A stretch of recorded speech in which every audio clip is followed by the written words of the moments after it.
call the meeting to order. It's now 4 months, which is hard to believe since we had our last day-long Saturday conference to look at issues of the Charter. This is a special Saturday meeting which explains the informal dress of all of the commissioners who are up here. And I thank not only everyone in the public for being here, but also the commissioners for taking time from the busy schedule so as to be here to hear some very special speakers from around the country, as well as here in the city of Los Angeles.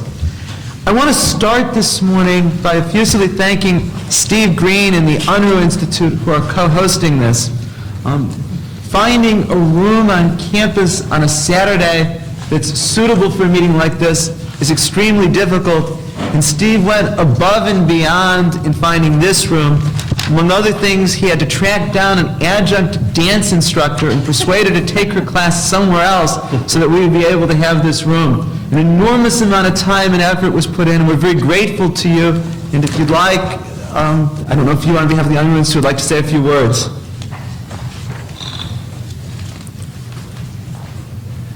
Yes, thanks, Erwin. Thanks you for your very gracious thanks. Good morning to everyone. I'm Stephen Green, and I'm the Assistant Director of the Jesse M. Unruh Institute of Politics here at the University of Southern California.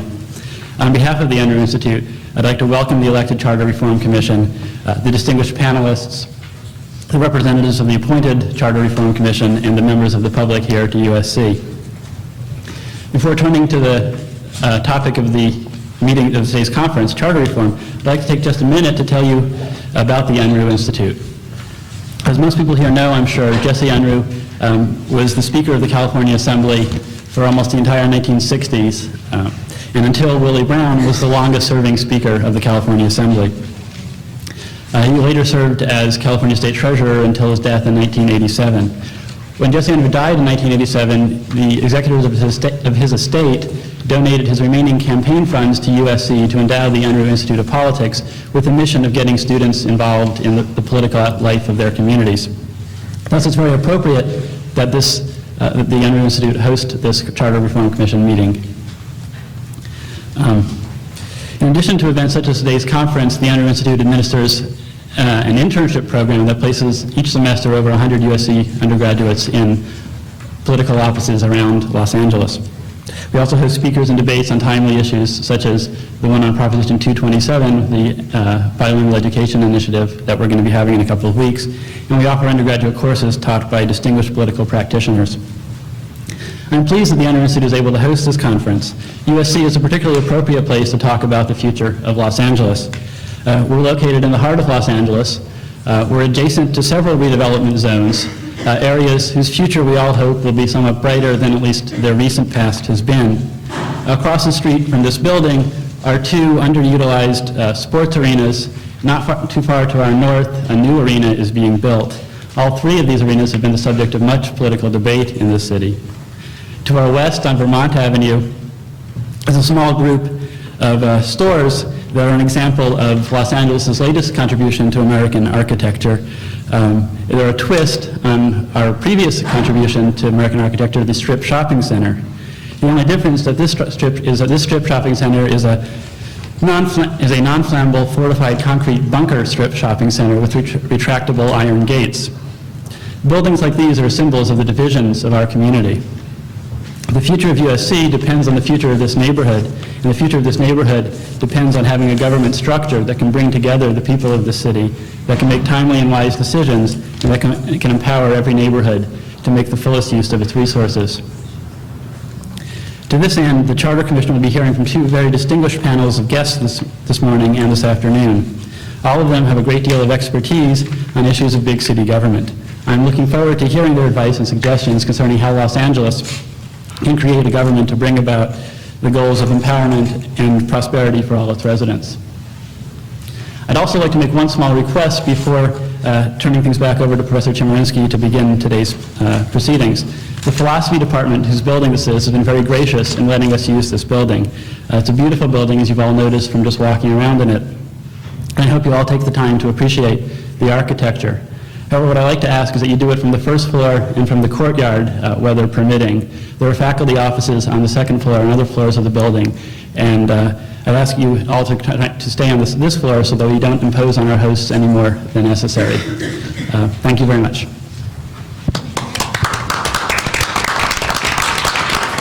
Thank you, and thank you again so much for arranging for us to be here. I also want to start by thanking those who planned the day. I had asked for volunteers among the commissioners to help plan it, and Bill Weinberg was kind enough to be involved in planning everything for today. And of course, Jeffrey Garfield and Eric Schachman took the key role in planning for today. I also want to take a moment for us, the commission, to thank the staff for planning today and also for being here today, giving up their Saturday to make all of this possible, and we're very grateful to the staff for doing this.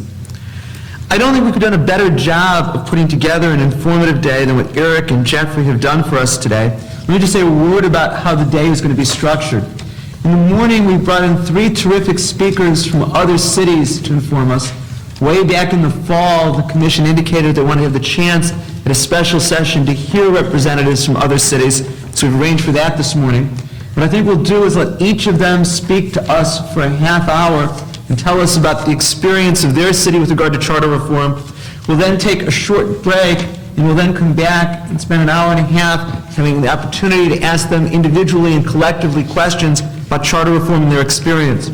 We will then pause for a very short lunch break from 1 to 1:30, and then come back from 1:30, I guess it's till about 3 o'clock or so, to hear from representatives of entities within the city that have wanted to speak to us.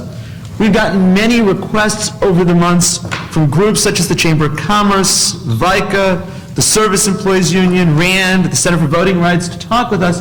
And the problem, of course, with our current schedule on Monday nights is our agendas are full. There's just not time during those meetings, so we thought this would be a good opportunity to get their wisdom and have interaction with them. Many commissioners have indicated a need to leave a bit earlier today than the schedule provided. I, too, have some family commitments later this afternoon. George Kiefer also had family commitments later this afternoon. So George and I decided we could do our status report anytime. It doesn't need to be this afternoon. So we've taken that off the agenda to try to get everybody out a little bit earlier. And the hope is, since we had some cancellations from the afternoon speakers, if we proceed at an appropriate pace, we might be able to finish around 3 o'clock and give everybody, including the staff, some of their Saturday afternoon back. Let me start by asking Garfield to take the roll. Thank you, Mr. Chairman. Marguerite Archie Hudson, Paula Boland, Marcos Castaneda, Erwin Chemerinsky. Present. Jackie DuPont Walker is excused. She's out of town. Ann Finn. Here. Woody Fleming. Rob Bouchon. Here. Janice Hahn. Here. Bennett Kaiser. Nick Pacheco. Here. Gloria Romero is also excused. She's out of town. Bill Weinberger. Here. Chet Whittam. Here. And Dennis Zine. Here. We have a quorum so that we can proceed, and actually we'll start a little bit ahead of schedule, which will give us more time for discussion. When Bill and Eric and Garfield and I were talking about bringing in speakers from outside of Los Angeles, we put together a wish list of our top 3 choices of who we'd want to be able to have the chance to hear from. And we got really lucky in that all 3 of these wonderful speakers agreed to give part of their weekend to come to Los Angeles to be here.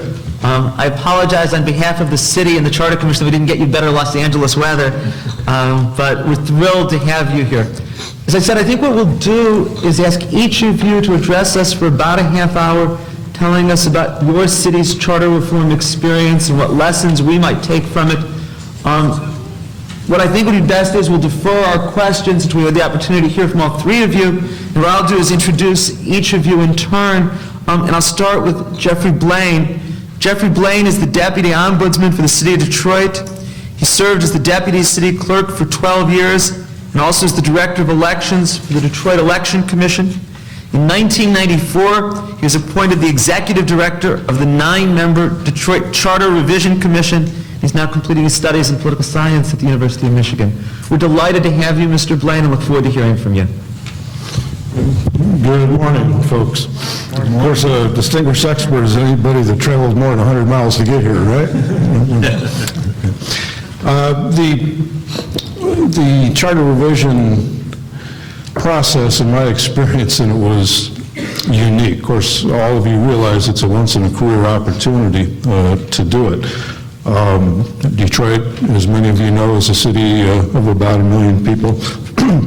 We have 11 excuse me, 11 elected officials, a mayor, and we have a strong mayor form of government, 9 members elected at large of the Detroit City Council, and an elected city clerk, who I was the chief deputy for many years.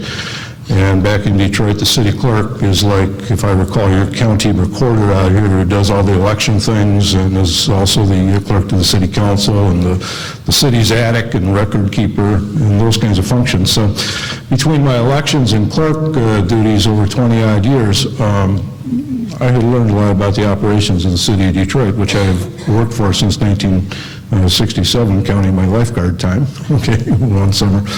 And frankly, it was a fortuitous opportunity for me. My boss, the city clerk, was defeated in 1993 after 20 years. At the same election, voters voted to revise the city charter in Detroit. I had voted no on that proposal, and about 3 months later got hired as the director of the Charter Revision Commission. To sort of set the stage, Detroit had the same charter from 1918 up until 1970. And in 1918, as a matter of fact, that was our first charter adopted by the voters. Back then in Michigan, prior to that, we didn't have home rule, which is the ability of local townships and cities and villages to draft charters to deal with local issues. The first couple of charters came from Lansing, given to us by the legislature back in the 19th century. But in 1918, a charter was adopted.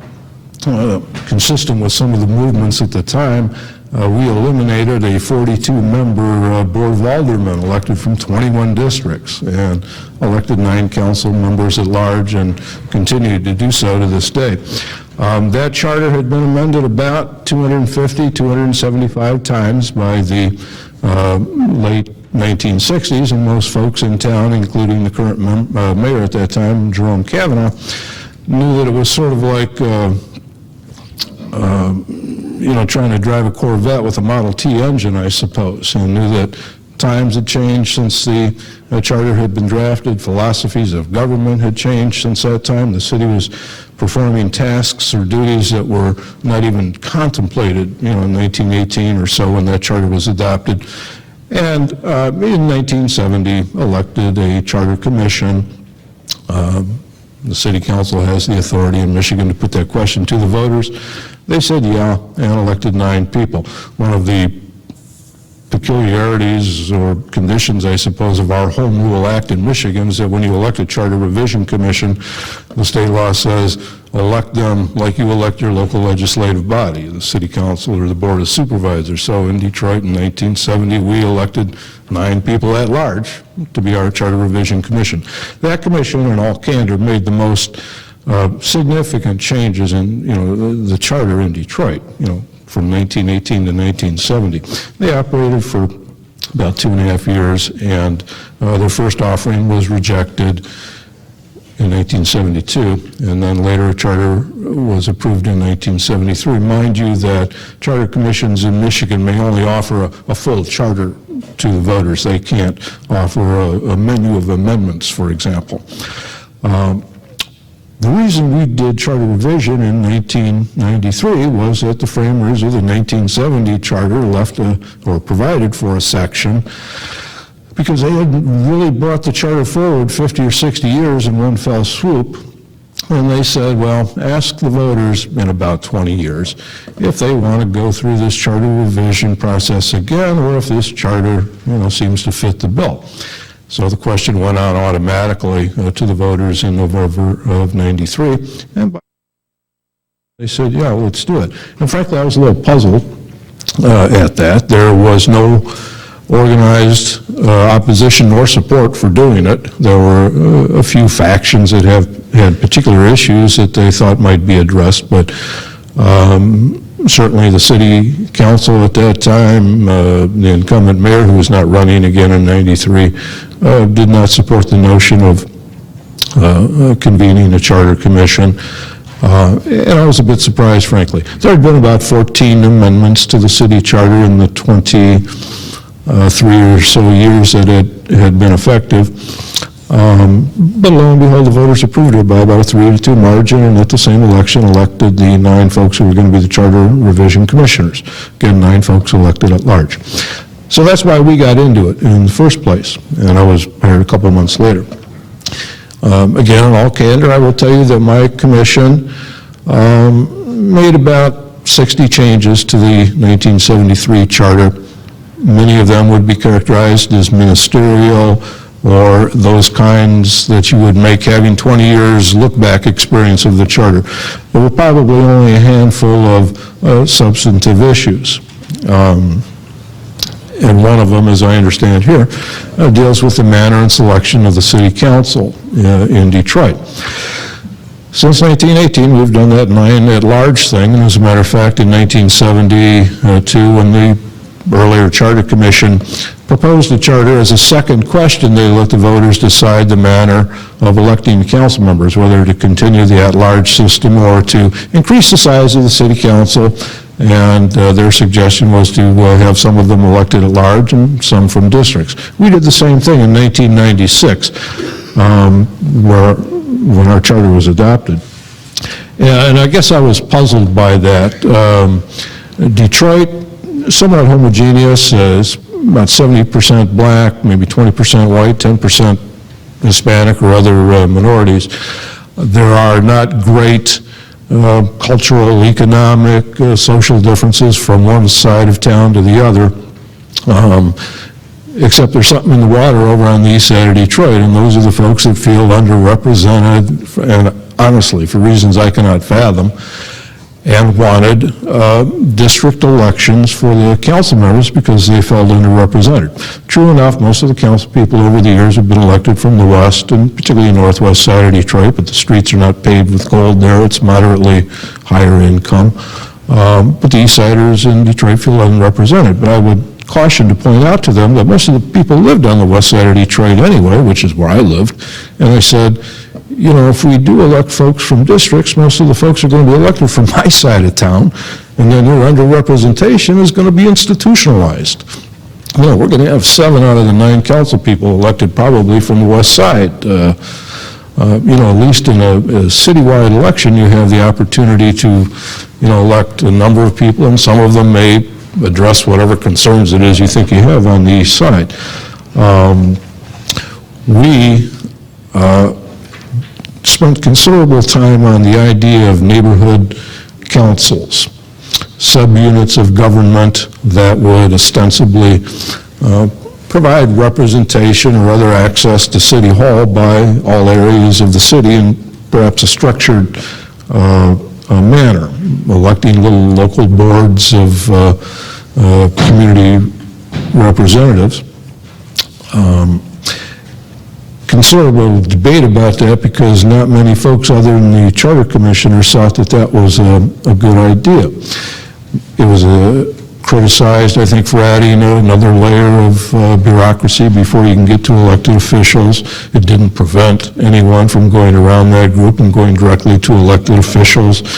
Many folks thought that there was sufficient opportunities for citizens to be represented at City Hall in the normal course of things, through requirements that the City Council or law provides for public hearings and so on.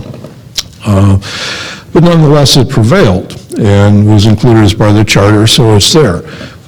About 3 weeks ago, our local City Council was making plans to put a proposed charter amendment on the ballot at the August election to strike the whole community government setup. We, unfortunately, in all candor, I was not a great fan of it, but I didn't get to vote on anything. I was like Jeff Garfield was, and as a matter of fact, Jeff and I met in Detroit in '89 when he was passing through town. But I think we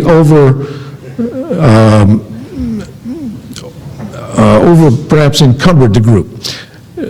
Not wanting to set up another level of bureaucracy and make it costly, we put some bands in there, and I have copies of our charter for everybody here, not just the commissioners, that no city money would be spent on this, and other strictures like that. So what we've in effect done is make it impractical to make it even possible for the groups to operate.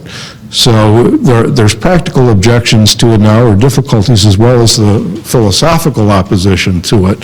So it just didn't fly. There's been no great outcry from the citizens, even those that came and pitched it to us over the couple of years that we were in operation. So it's a part of the charter that's sitting there and may or may not be revoked, but it's probably going to be unlikely to be used.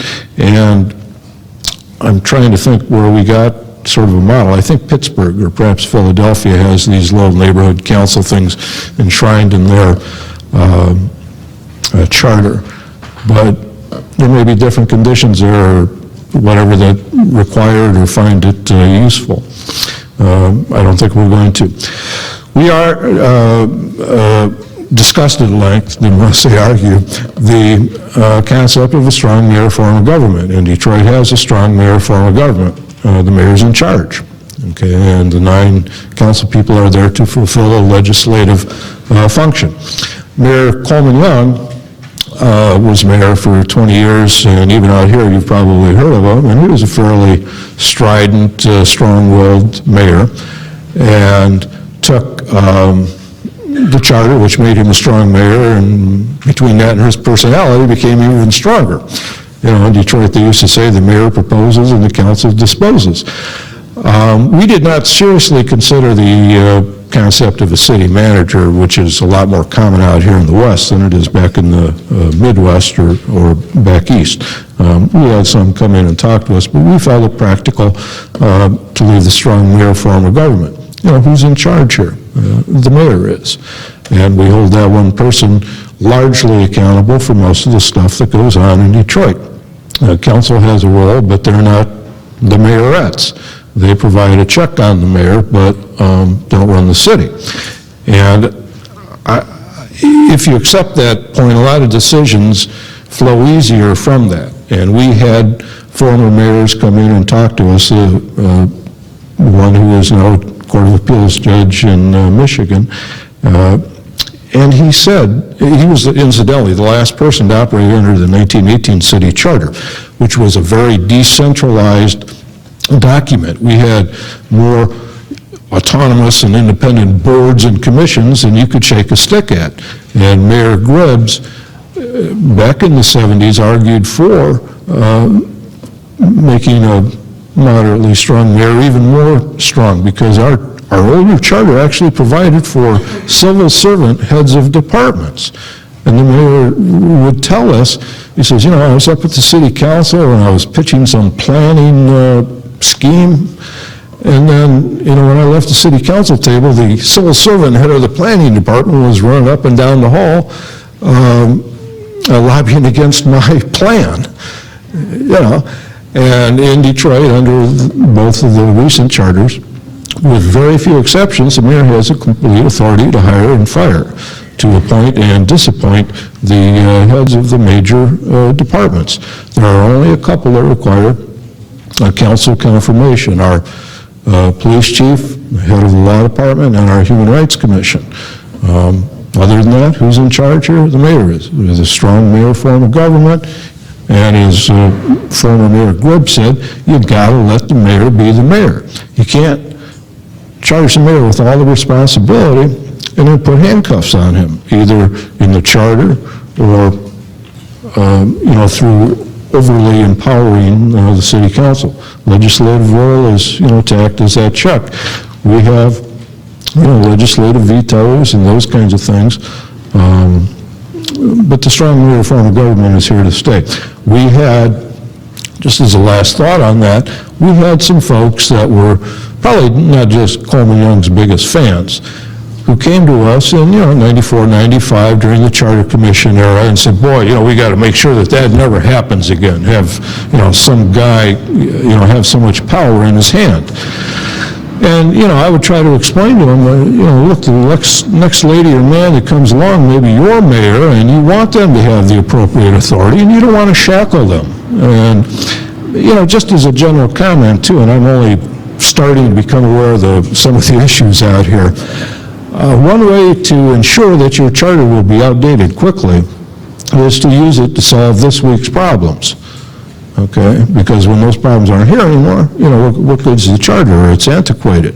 The charter, you know, at least we believe, should have been some sort of broad, generalized document, you know, for government in Detroit that assigns power and responsibility and, you know, shows who's in charge and operates as that, you know, general framework. You probably all heard that speech, you know, of how we're going to operate this corporation or business that we call the city of Detroit. And I would think that, you know, those principles are not too distant, you know, from whatever issues they are here in Detroit.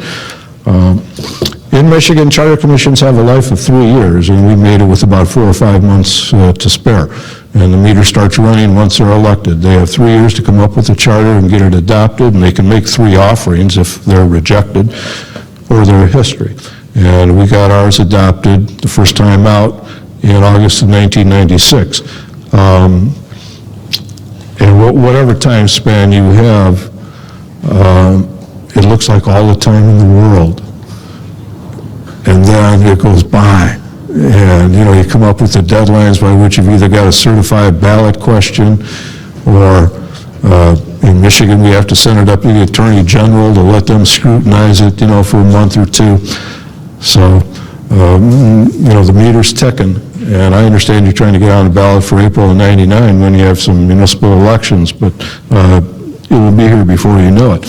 In terms of adopting our charter, at the August '96 primary, we again offered the voters 2 questions. First one was, do you want the charter? The second one, that, you know, timeless question in Detroit, Michigan, if you want the charter, should we stay with the 9 at large? Or what we proposed was a mixed combination. Bear in mind that the council president in Detroit, who is the person right now who with 9 folks at large gets the most vote, they're in line of succession. You know, if the mayor should, you know, get hit by a bus or, you know, resign, that person becomes mayor. And that's long ingrained in Detroit, that route of succession.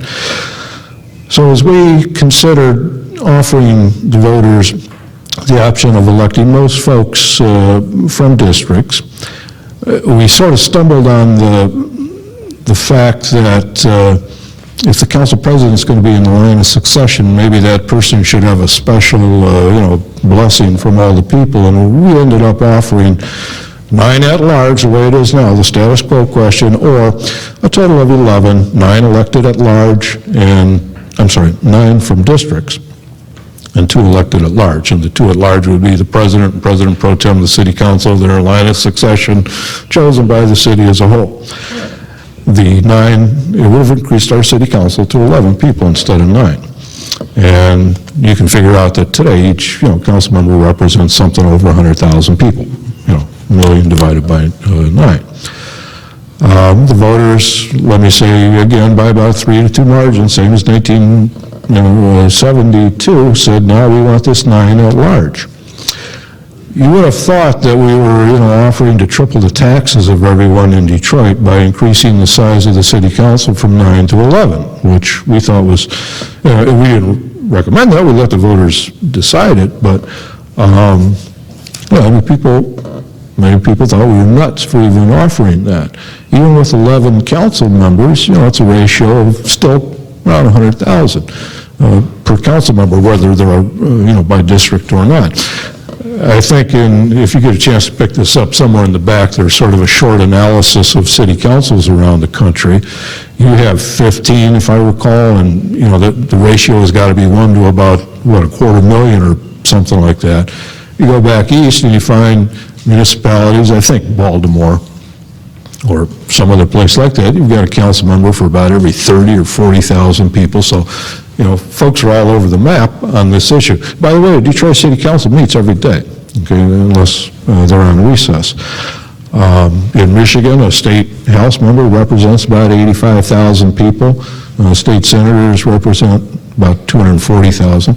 You know, so we thought 100,000 or so, that's maybe 90,000, that's a nice number.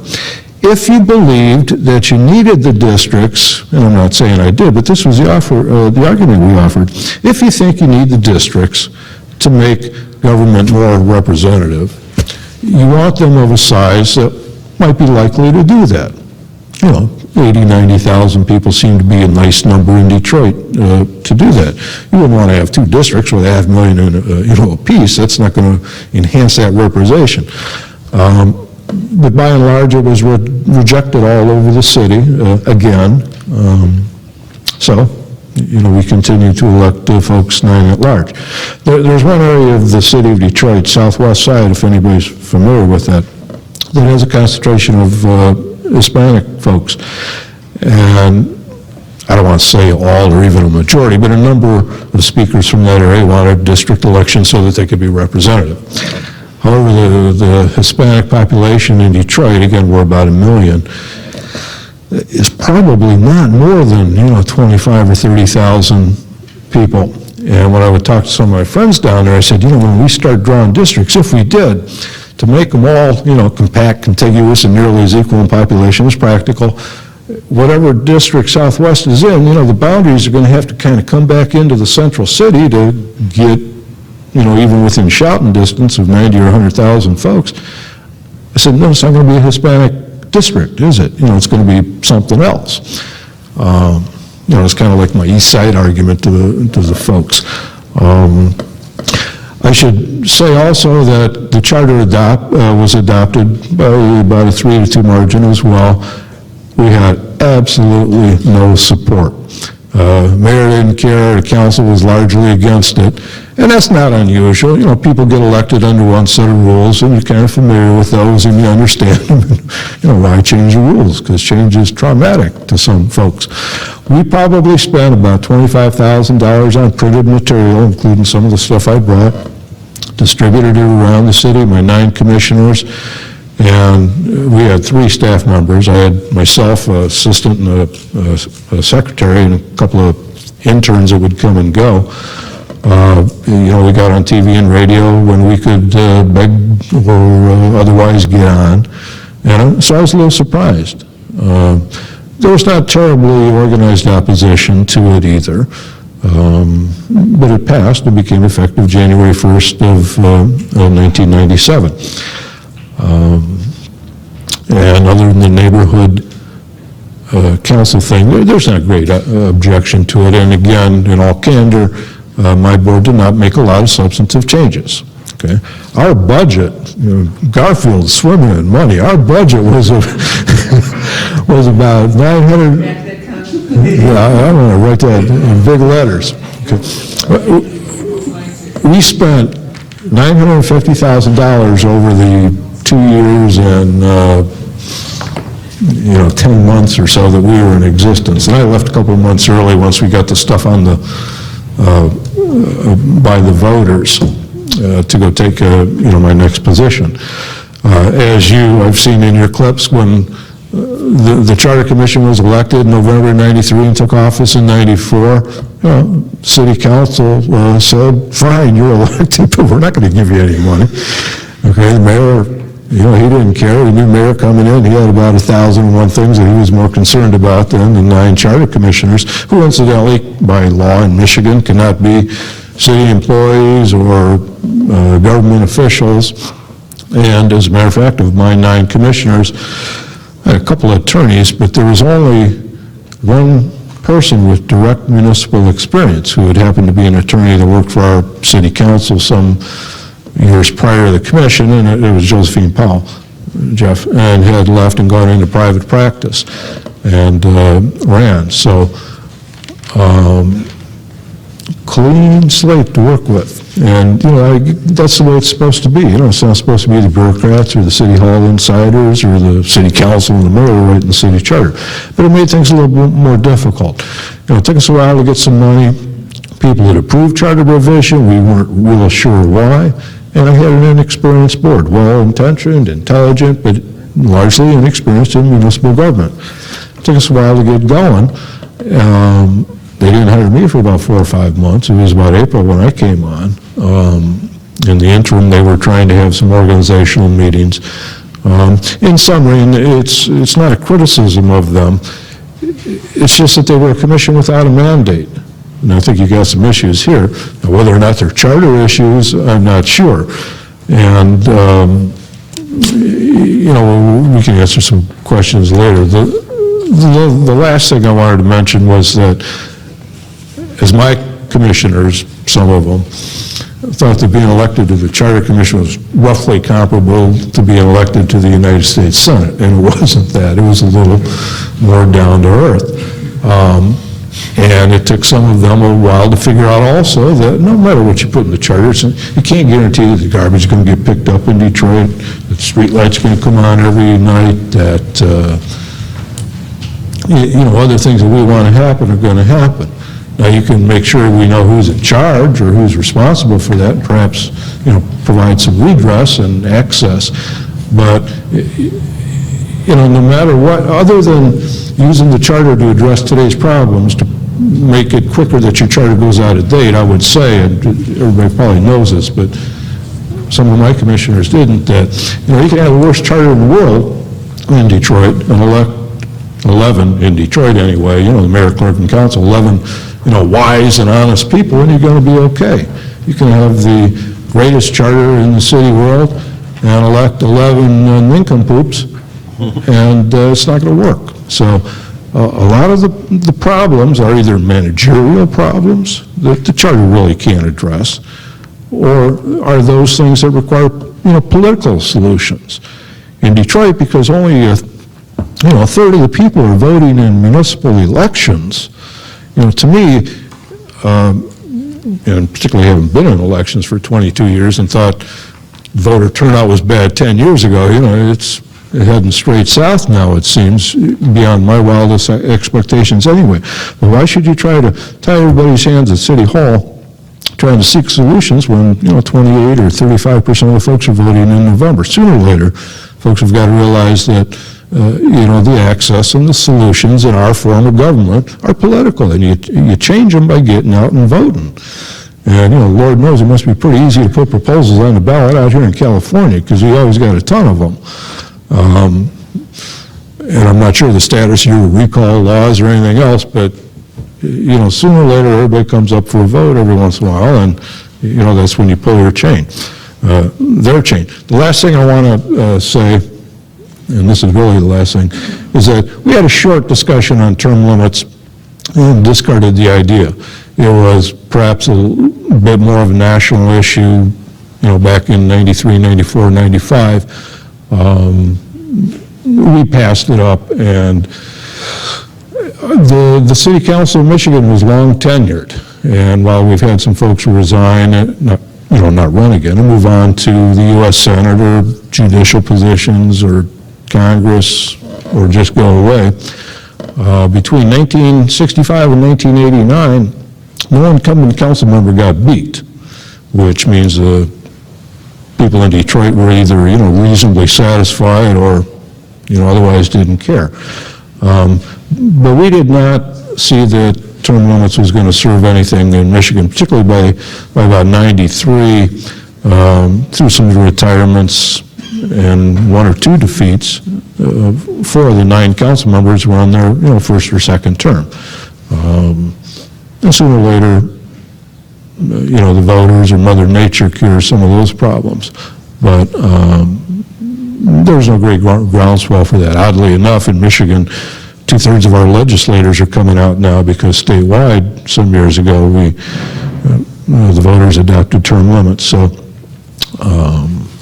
we didn't do that, and I'm not sure what the conditions are here, although I think your legislature eventually is going to be TL'd out here. But so anyway, we've got other panel members here, and I'll hush up for the moment, and now we can get to some questions. So.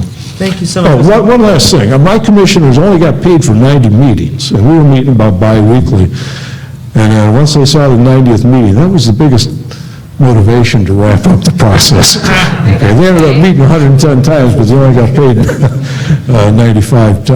90 meetings. So, thank you. Thank you so much. It's enormously helpful. I know that there are many questions for you, but I think it would be best to take the comments from the other 2 representatives from other cities and then get the questions. Last October, I had the tremendous honor of being invited to Lane Law School as the Ashton Phelps Lecturer.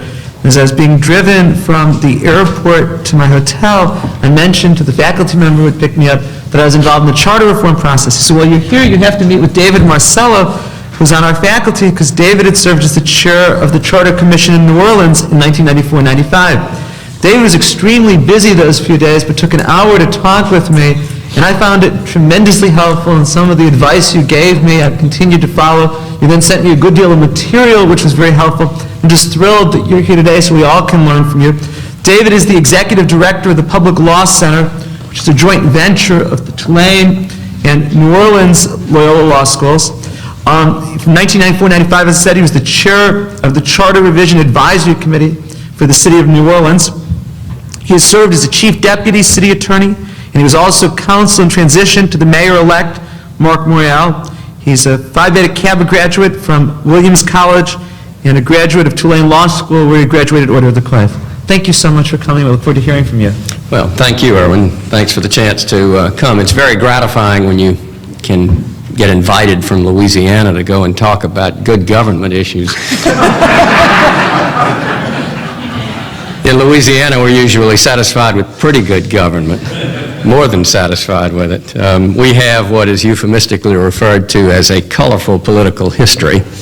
And indulge me a moment, I'll share a few tales with you. You all know about our early 20th century Governor Huey Long, and many of you have probably seen the movie Blaze, which tracked the exploits of his younger brother Earl Long, and our modern era equivalent is Governor Edwin Edwards, who's been around the track as governor now 4 times, unprecedented in Louisiana history. But the most vivid of his campaigns was unquestionably the election in which we wound up with Edwin Edwards and David Duke in the runoff, the former imperial wizard of the Ku Klux Klan, generally regarded in Louisiana as the runoff from hell.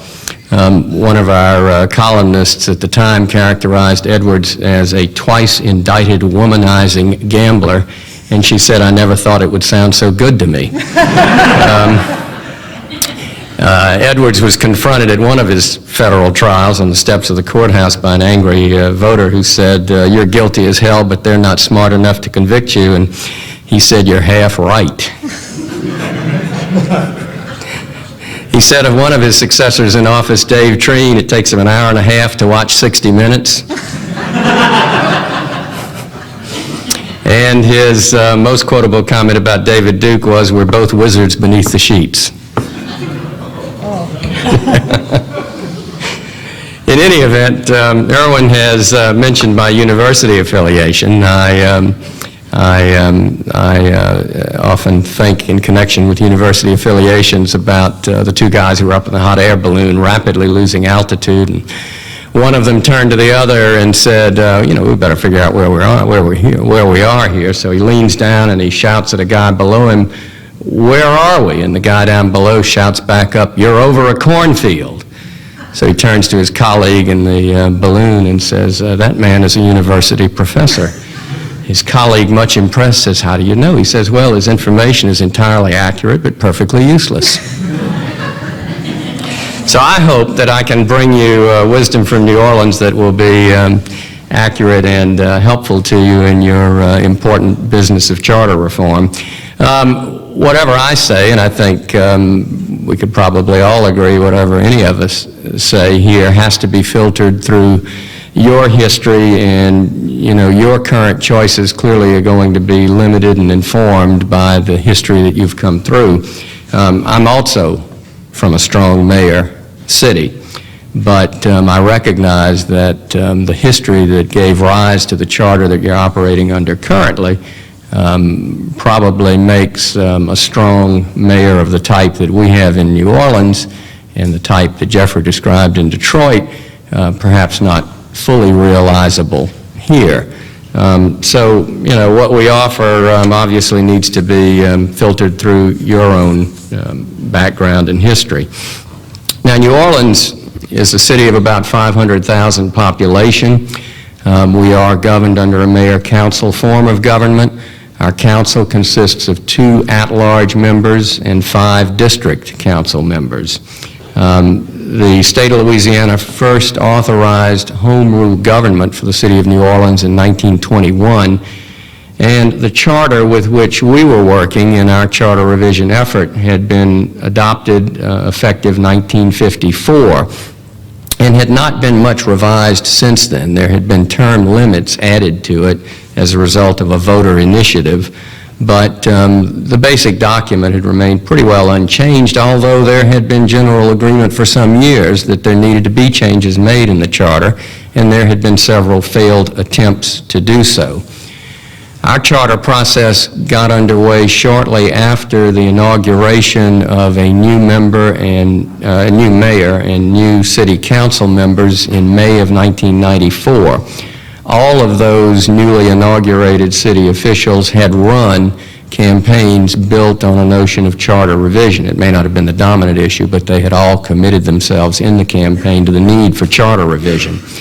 In August of 1994, Mayor Mark Morial appointed the members of the Charter Committee. He asked me to chair it. We had about 40 individuals involved, and we did the bulk of our work during the latter half of that year. Our meetings were intensive and led to the production of a draft by December of '94. Through January and March of '95, the mayor reviewed and revised our work, which he then in turn presented to the city council. The council, from April through August, held a series of public hearings and made further revisions. Then in August of '95, voted the matter onto the ballot. We had a public campaign leading up to voter approval by about a 2-to-1 majority in November of '95. And the charter took effect on January 1 of '96. So we operated in a very compressed time frame. The three of us who are here today are probably here at least in part because we were affiliated with charter revision activities that succeeded. I know in New Orleans, I'm sure it's true in other cities, there are a lot of talented folks who did a lot of good work on failed charter revision efforts.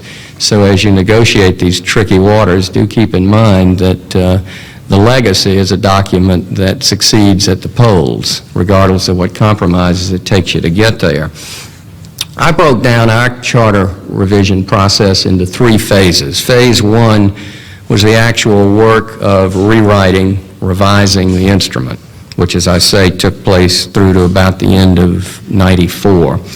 Phase 2 was the mayor-council review of the document. We always anticipated that the elected leadership of the City of New Orleans would have input and would have to have a level of comfort with our proposal. And that took place during roughly the first half of '95. And then came the public approval process after the matter had been voted onto the ballot, the campaign leading up to voter approval in November. Now, all 3 of these phases obviously overlapped. Public approval was always very much on our minds. We met in open public sessions. All of our documents were public records. Similarly, the business of dealing with the mayor and the members of the city council was constantly part of our process. We didn't debate the council issues in a vacuum or the charter issues in a vacuum. We were in constant communication throughout that time frame with the mayor and the members of the council. Phase 4, which was not something that I had articulated as we entered into the process, but was certainly an important one, was the implementation phase.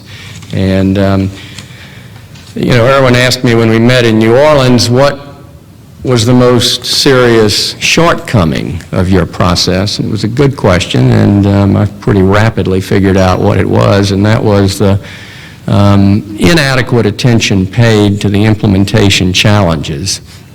I do have one good excuse, which is that we had hoped to get this thing on the ballot even earlier in '95.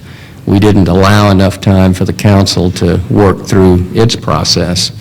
So when the election date got bumped back from the spring to the fall, we didn't correspondingly bump back the date on which the new charter would take effect, January 1 of '96. A month and a half was probably enough time to get the job done in the most essential respects, and I think we would have, but for the fact that along came the bankruptcy of the Harrah's Casino.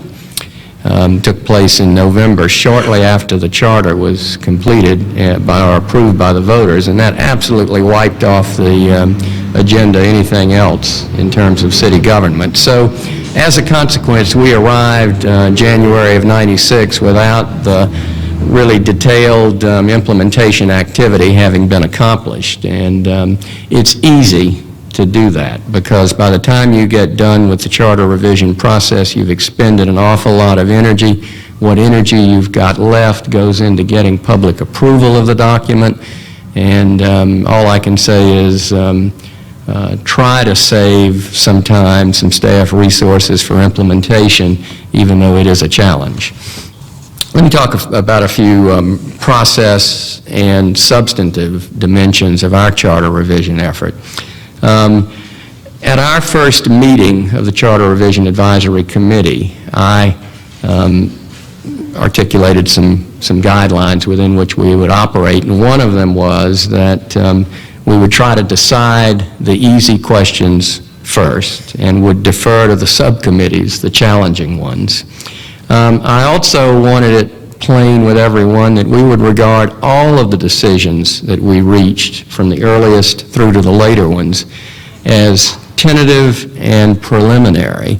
I wanted people to feel free that if they blinked at a relatively easier decision in the early phase of the process, that they would have the latitude to come back and review it later if they felt compelled to do so. And I know from your accounts of the Charter Watch documents that I've read that you seem to be operating on the same basis. I think it's important to do that. I mean, the Charter is a whole document. Decisions that get made later in the process can certainly reflect back upon decisions made earlier, and so people in our process felt that if they needed to go back and revisit a subject, they could do so, that they hadn't slammed the door shut by going through it without more discussion and debate. We confronted an early question as to whether we were going to revise or replace our existing charter. We had good constitutional reasons for choosing revision rather than replacement. The 1974 Louisiana Constitution carved out a special place for home rule charters that existed prior to the adoption of the '74 Constitution, and it gave broader latitude to those charters. We certainly did not want to give up those benefits, and so we adopted a revision rather than replacement approach. We also had basic agreement on the form of government, that we were going to accept that and maintain that without major revisions, and so we had several good reasons for going the revision approach.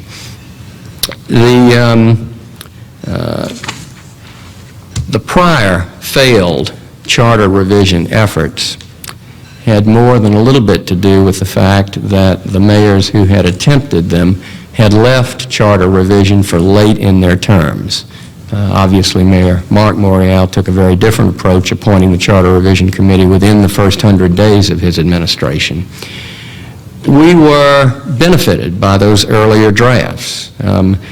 One of the other principles that I articulated at the early meeting was that we would be informed by those earlier drafts. We would feel free to borrow their language, but that we would certainly not be in the least constrained by their earlier policy decisions. Everything was open for free discussion and debate by our group.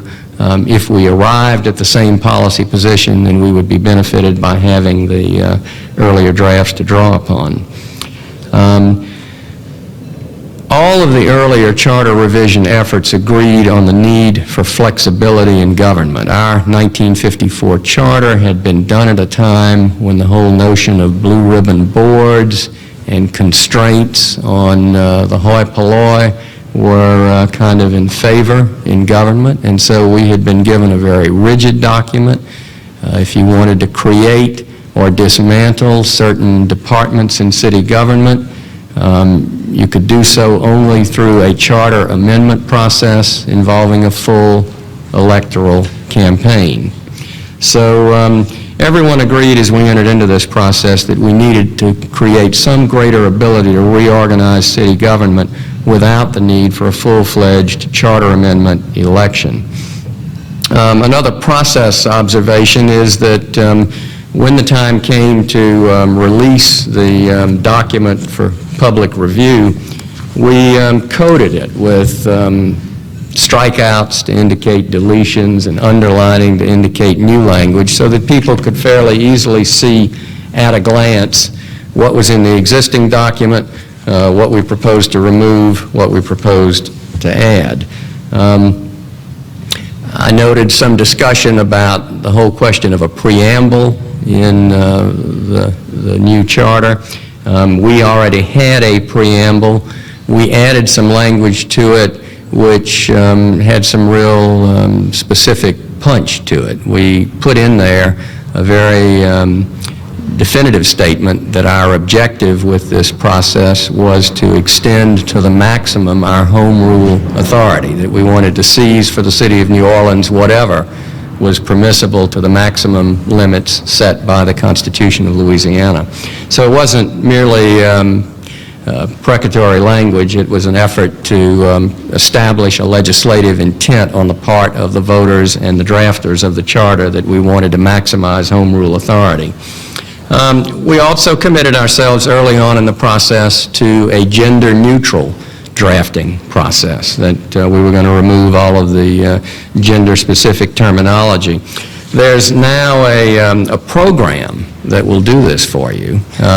One of my favorite sources for wisdom about drafting that I teach in my classes at Tulane is the New Yorker. And those little things that come as fill at the bottom of the column when they've run out of article.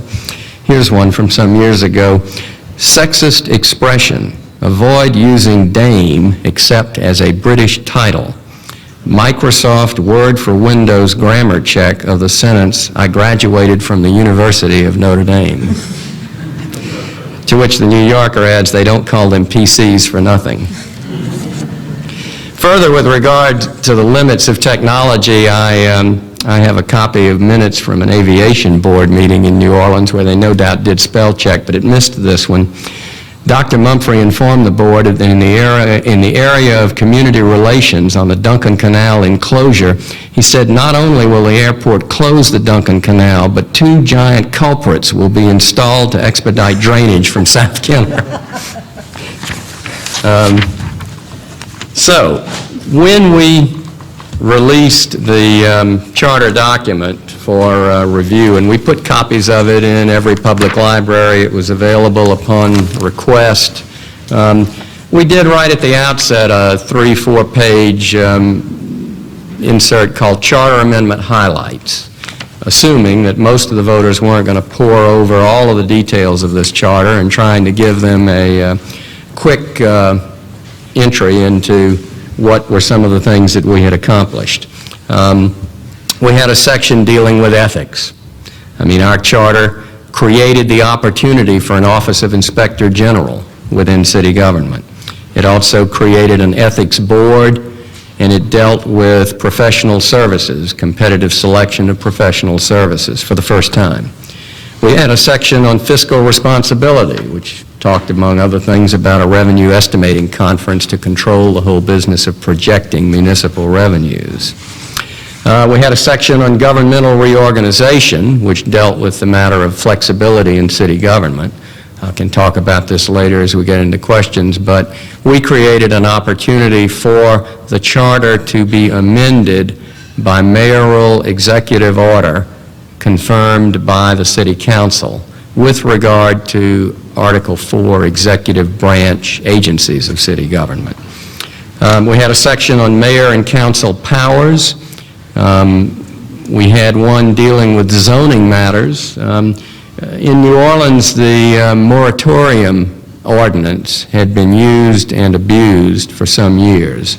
It certainly performed a useful function early on in the life of the Vieux Carré when timeshare condominiums were coming in and converting a lot of these residential buildings into essentially commercial uses, and when hotels were being put in, the council used a moratorium ordinance to kind of freeze things until more appropriate zoning controls could be put into place.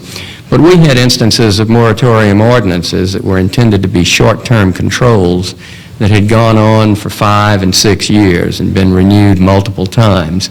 So we felt that that was an area of abuse that needed to be limited, and we, for the first time in our revised charter, acknowledged and respected the role of moratorium ordinances, which were otherwise unaddressed previously, and put some limits on the length of time during which you could have such an ordinance in effect.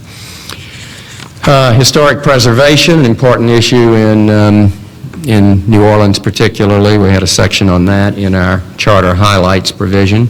We also talked about citizen rights. We too debated and ultimately included in our charter a Bill of Rights. Ours was only aspirational, said so explicitly, went further and said that none of the provisions of the Bill of Rights should be construed to give rise to any liability on the part of the city. We talked about governmental cooperation, had one very good suggestion from a longtime city council member who said, for example, the Sewerage and Water Board ought to coordinate its repair, maintenance, and construction projects with the city streets department so that they weren't constantly ripping up the streets to put in drainage or to repair the streets or to put in utilities or whatever. And we had a section on responsible government that dealt with matters pertaining to the civil service and official journal. All of these I can talk about at somewhat greater length in the question and answer session. Let me just say that for me, the charter revision process was a labor of love. I fell head over heels infatuated with it, devoted a lot more time to it than reason would dictate. And I have no regrets. It's a wonderful opportunity to play an absolutely vital role in the life of your city. It is something that you want to seize. It's something that you want to make work so that at the outcome of that process you've got a document that gets put into effect rather than put onto a library shelf. So best wishes to all of you in that process. That is wonderful. Thank you so much. And again, I know we have many questions for you, but why don't now have the chance to hear from Ruth Messenger. Los Angeles and Chicago and New York are probably unique among United States cities in their sheer size. Chicago does not have a city charter, and it's probably in that way unlike any other city. But New York not only has a charter, but it went through a charter reform process just a decade ago, and Ruth Messenger was key in instigating and in shepherding that process. Ruth Messenger was the Manhattan Borough President from 1990 to 1997. In 1997, she became the first woman to win the Democratic Party nomination for mayor of New York City. She served on the New York City Council for 11 years, representing the Upper West Side of Manhattan.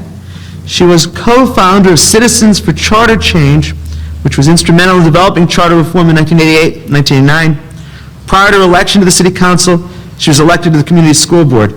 She's a magna cum laude graduate in Phi Beta Kappa from Radcliffe College. She also has a Master of Social Work from the University of Oklahoma. We're delighted to have you here this morning. Thank you. I'm delighted to be here. Following up on 23 years of public service in city government, it's a great opportunity to talk to people who are doing a very important job. I come from a city that is occasionally both as colorful and as corrupt as New Orleans in its political history. I don't have as many good quotes, but on the issue of spell check, I just thought you'd all be interested to know that when you type homelessness into today's computers, it says, not a word, don't you mean hopelessness? A couple of quick sort of general observations, which I suspect the members of both commissions out here and probably a lot of the advocates who are interested in what you adopt already know. Change in the shape and form of government is often necessary, and I think that is particularly true as we deal with some of the complexities of the late 20th century and of where we're headed. It is never easy. It is always political and involves extensive compromise, and I certainly agree with David, particularly if you want to end up with a document that gets adopted instead of that was a lot of fun to write and have rejected by the voters. it goes without saying that no paper document is sufficient to deal with the complexity of municipal government. That will be as true of the charter that you propose and that gets adopted as it is of the one you have now. Nor does any charter ever accurately reflect the actual political realities. And certainly in our experience in New York, and perhaps what I bring to this discussion and debate particularly is that we did our charter reform 9 years ago, and without any question, pieces of it have been tremendously successful. Some of it has been a great deal less successful, but much of it has been influenced by the particular office holders who stayed in power or who came into power, not because of the charter, but because of the voters, but how they have chosen to honor, expand, use, or abuse the provisions of the charter have really been what has defined the life in city government in the last decade, more than what it actually says on paper. I do want to tell you some things about New York, although I'd like to leave a lot of time for questions from the members of the commission. I want to say before that I've had occasion to read the materials that Jeff sent, both the reports that the commissioners have already received and the editions of Charter Watch, and they are extremely impressive. I think you are already doing a good job of defining the issues for yourselves, and that Charter Watch is doing a very good job of trying to digest out the highlights of what it is that's going on and keep interested citizens informed.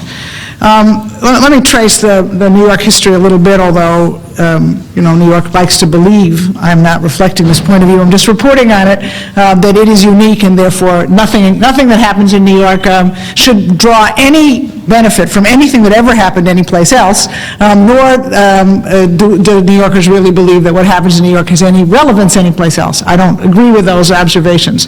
The history of New York City is relevant here. It is indeed officially a strong mayor-council form of government. New York is celebrating its 100th anniversary this year, 1998, as a consolidated city.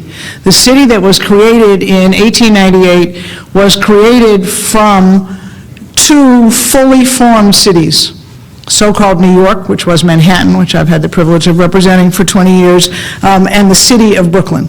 And the other areas that were part of that consolidation were not at that time formal cities, but they were indeed substantial landmasses that had their own defined character. And that is important because the borough notion, our boroughs, I know this is unique in the country, but each of the boroughs, the 5 boroughs of New York City, is under state government structure an independent county. So we are a city, unlike any other city in the United States, that has 5 counties coterminous inside the city.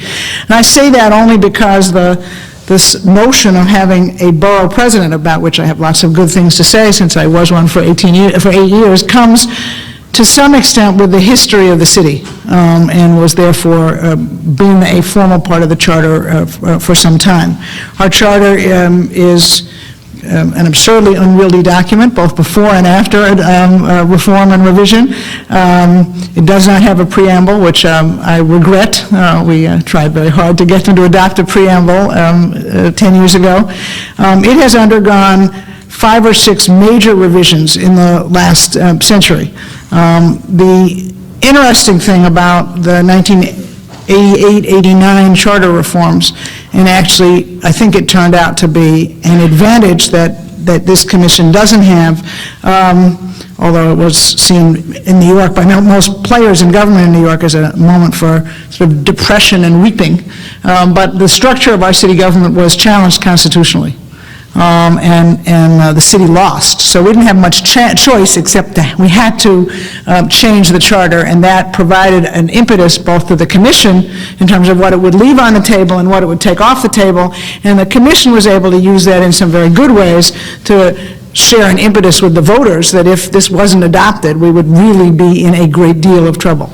Now, just a brief mention, because it's not, I think, terribly relevant to your deliberations, but the reason our government structure was found unconstitutional is that before 1988, the 5 borough presidents, each of whom is independently elected in his or her borough, served on what would best be described as a second quasi-legislative board. In other words, like state government and like national government, we had two different voting bodies in addition to a strong mayor. We had a city council, and we had something called the Board of Estimate, which had, just very quick, bizarre note, 8 members, 3 of whom were citywide elected officials who had 2 votes each, 5 of whom were borough presidents who had 1 vote each. And that Board of Estimate voted on several issues critical to the life of the city, including the annual budget and all land use and contract decisions. And that board was challenged because it is not in conformance with the one-person, one-vote mandate, because the boroughs created out of history are of very different sizes. Brooklyn is a little over 5 times the size of the population of Staten Island. And so that was the nature of the challenge. That was the fundamental issue that the commission was dealing with. Our laws require and continue to require that whenever there is a charter commission created, it is free to look at any part of the charter that it wants. So it was not possible to create a commission, which is, I think, a good thing, that was simply going to look at that structural issue. They were free to look at everything else, and that allowed those of us who were urging them to make changes allowed us to lobby them to look particularly at various sections of the charter, various structures of city government, and to make further changes. For various reasons that had mostly to do with the length of the Supreme Court challenge, or the court challenge, and the length of time it went through the courts, we actually had 2 commissions, one of which made a few changes and then retired itself and left to a second commission to make the major changes in government. The commission there were 15 members of the commission appointed by the mayor. They made significant changes. They made a huge number of compromises, and guess what? They created some headaches for those of us who've had to live with what happened afterwards. Erwin told you briefly, I was in a very unusual position influencing this charter. I was finishing 12 years on the city council. I was a candidate. That'll only confuse you all. I was a candidate for borough president. I knew that the job of borough president was going to be changed by the Charter Commission because of the court findings, and I was interested in a lot of things in the city charter that I thought needed improvement and reform, including, among others, public access to information, ethics, investigative power for corruption in city government, and several other things. And so I formed something called Citizens for Charter Change that Erwin mentioned, which was an entirely independent advocacy organization that formed itself, held its own public hearings, brought in its own experts, and regularly then lobbied the commission for where we thought that they should make change and what change we thought they should make. And we did some of our own publications indicating what kinds of changes we wanted to see. We had a few elected officials, a couple of council members, a member of Congress, the major municipal union, and a couple of fairly strong, reputable, well-known advocacy organizations, including the Public Interest Research Group and a group called New York Lawyers for the Public Interest. And I'm happy to say that we actually had a lot of influence on the commission, mostly because we adopted that attitude that I believe you need to adopt among yourselves, and that is a fairly high commitment to flexibility and to negotiation. The stated goals of the Charter Commission itself, other than dealing with the unconstitutionality, were to establish increasingly fair and effective representation, to establish checked and balanced power, to make clearer lines of responsibility, to make more simple and efficient procedures, to invest more heavily in long-term planning rather than crisis management, and to increase full public participation. Well, guess what? They did some of that, and they didn't do a lot, and they didn't do others of it. So what were their most formal changes? Very quickly, they did away with this Board of Estimate, which was unconstitutional, which meant increasing some of the legislative power of the mayor, of the council, and increasing some of the executive power of the mayor, both, because they had to divide up some of these responsibilities. They changed the city council, and since I know this is, and I've read your material, I know this is an issue you're thinking about, our city council was increased in size in the 1989 charter revision.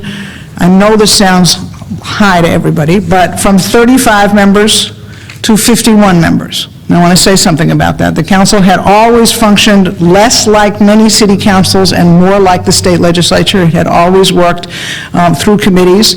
Remember the size of my city. It is over 7.5 million people, and after that we just fight with the Census Bureau as to how many it really is. When I joined the city council, when the council had 35-member districts, we represented 210,000 people. After the 1989 change, council members represent about 148,000 people. Still very big. So, but what I would say, we had for a while in the history of the New York City Council at-large members. Maybe it's different in other cities. Great due respect to my colleagues. It was a disaster in New York. It accomplished none of the stated purposes of having at-large members and all of the hazards that you would imagine.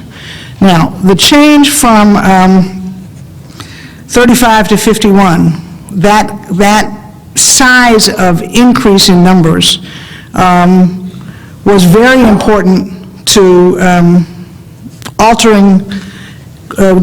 addressing questions of representation, particularly for groups that feel themselves underrepresented in the council. And I would only say, if you end up thinking about doing this, give it some time, the whole redistricting process, because it only happens once in people's political lifetimes.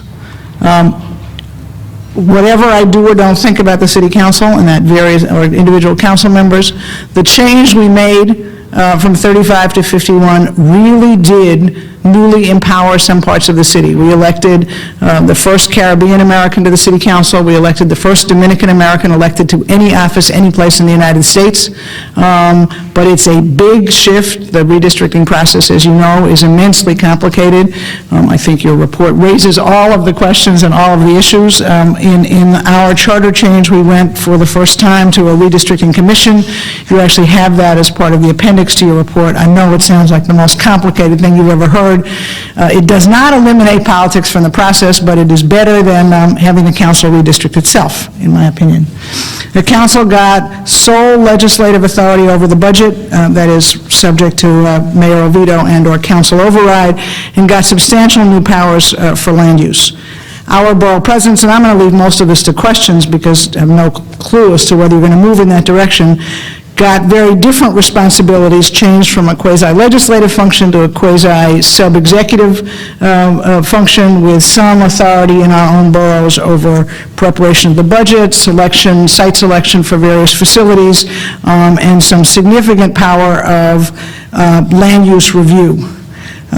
We changed the membership of our city planning commission and how they are appointed, and that has actually worked better so far than anybody thought it would. We created a new position called public advocate, which is an ombuds position, citywide elected position. Just as a side comment here, many people thought that creating this position, which was really a change from a different citywide position to this, was being done for no other reason than to sort of keep a few other keep a citywide elected position, and they saw it basically as a platform for somebody to run for office. First of all, I think cities could use a good ombuds person, and we ended up with one. But second of all, I want to say I think there is nothing the matter, or I'll say it more positively, I think there's everything to recommend having a couple of visible office holders who then are people whom you might want to elect to something else. I mean, I think that's just fine. Political entities that give people jobs, that allow them a chance to deal with the public, a chance to become known to the public, and therefore people who might subsequently become candidates for office, in my judgment, is just fine. It allows the public to know something about candidates other than what they learn about in 30-second advertisements. We have, the charter reform created something that I'm going to urge on you fairly strongly to think about, and that is something called an independent budget office.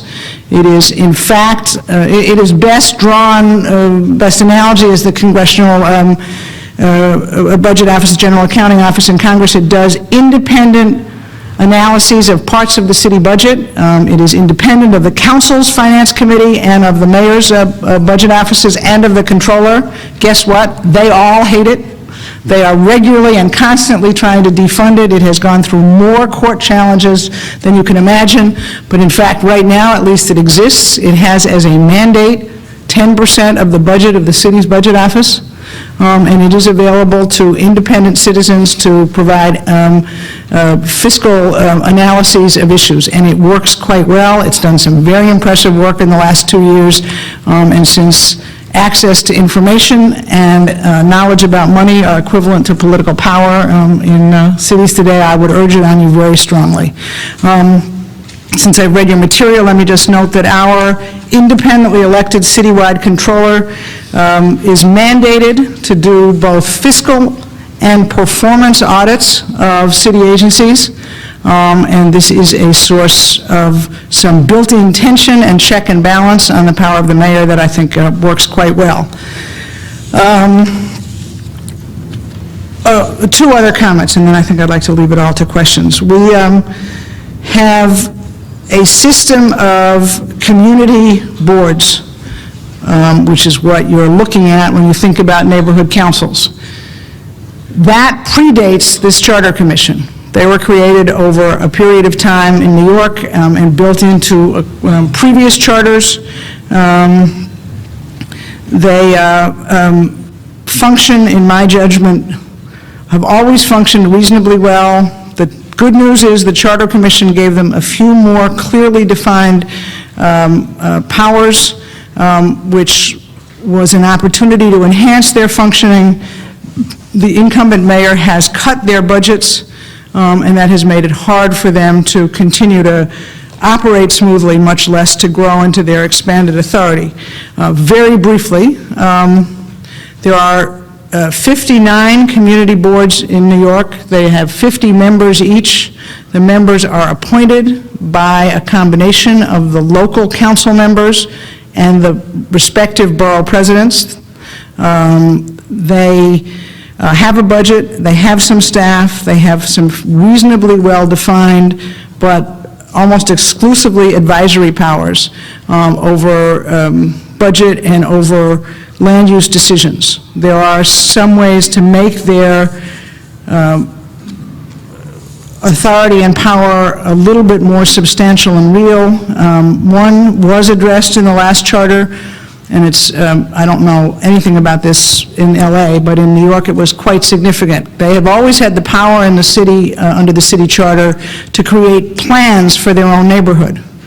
But in the zoning process in New York, in order for a plan by a private developer or by the city or by anybody else to move into serious review, it must be accompanied by an environmental impact statement. The minimum cost of an environmental impact statement for the smallest kind of zoning change is about $250,000. So neighborhoods presenting plans never had any effect whatsoever because they never had an environmental impact statement. The 1989 charter provides that if a plan is presented and meets a certain set of qualifications, then the Planning Commission of the city has to do the environmental impact statement. And we have begun, and remember, I'm talking about 9 years of experience now, we have begun to make some real progress in that area. And I'm very proud to say that in the borough of Manhattan, we did 5 different neighborhood plans, each one of which is moving to some degree through formal city review. So I think that this was significant. On a power that I have always advocated, that has not been adopted in New York, but that I want to take the opportunity to mention to you, assuming you think about creating some kind of neighborhood council, is the opportunity for a community board in Manhattan or a neighborhood council to spend, and I put spend in quotes, some portion of the city's budget by buying some additional services from public agencies. Let me explain to you what I mean. A community board in my city that says that its most important priority is parks, I believe ought to be able, the amount that I've proposed was $250,000, which means totally for the city of New York, we would be talking about 0.05% of the city budget, ought to be able to say, in addition to the services we now receive from all of these different city agencies, we want to buy $250,000 a year worth of additional park staff. Here's what we want them to do. We are telling the mayor, add $250,000 to the budget of the Department of Parks for us to do this. And then another community board might say, we want traffic inspectors, and a third. I believe this is a way of both giving some neighborhood boards and councils real power, and more important, I think it is a way to innovate in city government. Since in my city, and I suspect in your city, it is so large that when somebody gets a good idea, it's very easy for somebody to say, yeah, but to do that citywide would cost so-and-so much money, and we don't have that money for the department, so we can't even try it and see if it makes a difference in the operation of parks, or the control of traffic, or the availability of youth services. So I simply mention it as an option. We have, I would just mention, let me make one more comment about that. As borough president, under the charter change, each borough president got some authority over some portion of the mayor's budget, and that has actually worked very well.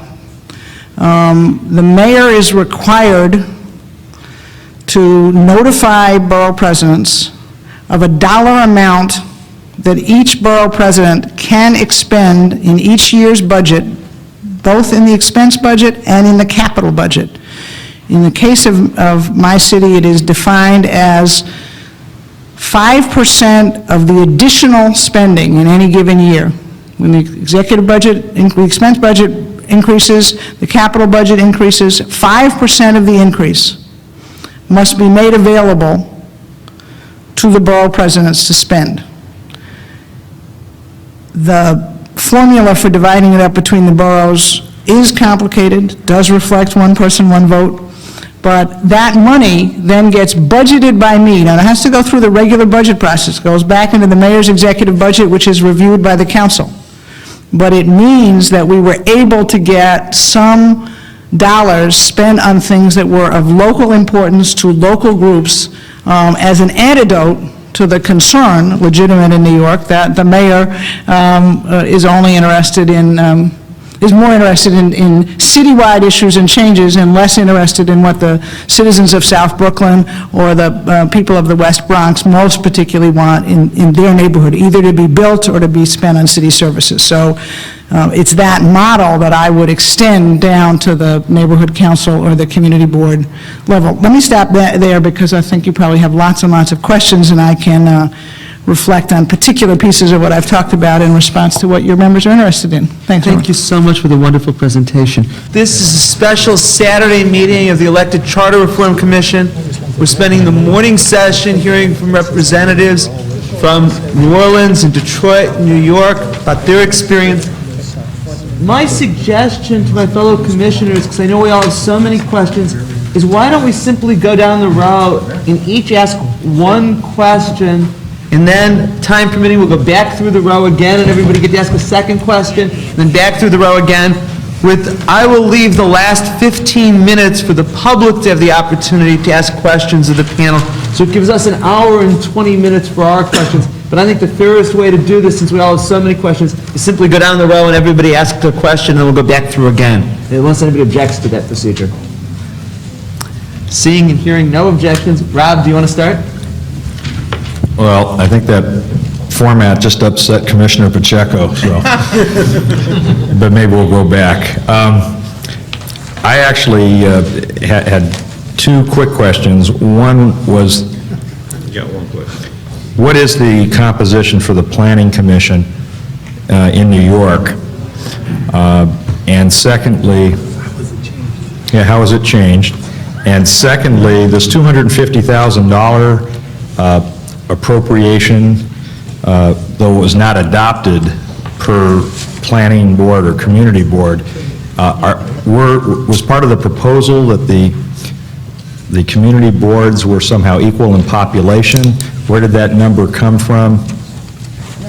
Okay, very quickly, You allowed me to make one point I forgot to make, and that is the most impressive, picking up on sort of David's history of the phases, the most impressive work that our commission did was the handbook it prepared for voters explaining the changes, what used to be, what is being proposed, and why, which was a really good educational document that was used all over the city. And I also wanted to pick up on what David said about implementation. I would urge this commission to include in your recommendations that there be some post-adoption commission that resolves questions and disputes. What I forgot to tell you all was that some of the most significant issues that were adopted by our charter reform have remained in conflict as to what it was that was meant, and have created a new round of litigation between the mayor and the city council, even though it's absolutely clear to most people connected to the process what was intended. So I just meant to make that point. Very specifically, before charter revision, our city planning commission had 7 members, all appointed by the mayor, all approved by the council except for the chair, and they served part-time, staggered terms of 8 years duration. Under the new commission, under the new charter, the commission has got 13 members, 7 appointed by the mayor, 1 by the council president, and 1 by each borough president.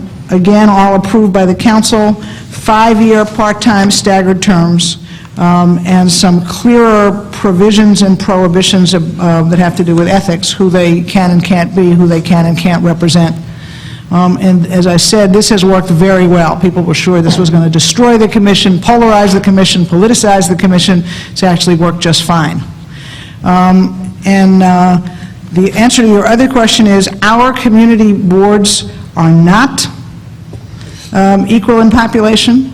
They are done as carefully as possible, at least historically. Obviously, this changes, and their lines have not been changed, but they were done originally to really reflect neighborhoods by a combination of geography, ethnicity, and all of the other things that tend to make and define a neighborhood. Some of them are bigger than a neighborhood, but those tend to at least to include 2 or 3 defined neighborhoods and reflect the boundaries of that neighborhood. And some of them in Manhattan, I guess only in Manhattan, 2 of the 12 community boards were specifically created to reflect the business districts of Manhattan as opposed to residential districts. So they have much less population, but they represent some areas of fairly substantial clout and significance in the city. But would the discretionary funds be based on population, size of the area? There would have to be a formula. We have very good formulas for the discretionary funds that borough presidents have, so there'd have to be some formula, but I don't see that as a problem. Marguerite? Thank you. I noticed that Commissioner Glushan got about 9 questions in there. Yeah, okay. I specifically want to know a couple of things. One is exactly what was the criteria that moved you from 39 to 51 council districts? What was that change anchored in? And secondly, on the neighborhood, on the community boards, I think my notes say that the mayor had the power to cut their budget this time, which leads me to whether or not they have they don't have an automatic budget, which is outside of the piddling of the mayor, apparently. So I want to know about that. And then I want to know precisely how a neighborhood board's decision about what it wants to do get to wherever the locus of power is, in the city council or the borough president or the mayor or whatever. How precisely does that work? Okay, in order, the change in the size of the council was done because the council was going to get additional powers. In other words, if you do away with an entity, which is what we were forced to do by the courts, the council was going to get some new, basically exclusive legislative power, exclusive legislative vote on the budget, and a great deal of increased power over land use decisions, which had not been theirs before. So because it was going to get more power, that seemed like a time to address the nature of its composition, its districts, and the appropriate size of those districts. But I would say in addition that Marguerite, that there was huge pressure for smaller districts out of the interest in additional minority representation. I've been through 2 full census-based redistricting processes in New York after the 1980 and the 1990 census, and embarrassingly, New York City has 3 counties that are put us under Federal Justice Department review because we have such low voter turnout.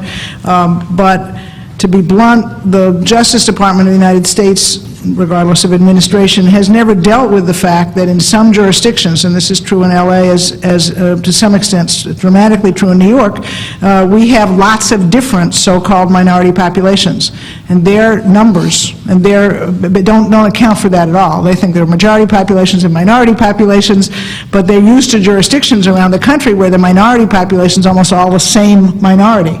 So in order for us to think about how to differently increase minority representation, there was a big push that the way to do that was to decrease the size of districts. But did you get to 51 because there was some affirmative evidence that that was the place where you got a different critical mass, that was the place There where were you could... 7,000 arguments as to what would be the right number, but that was certainly one of the arguments put forward for making that dramatic a size increase.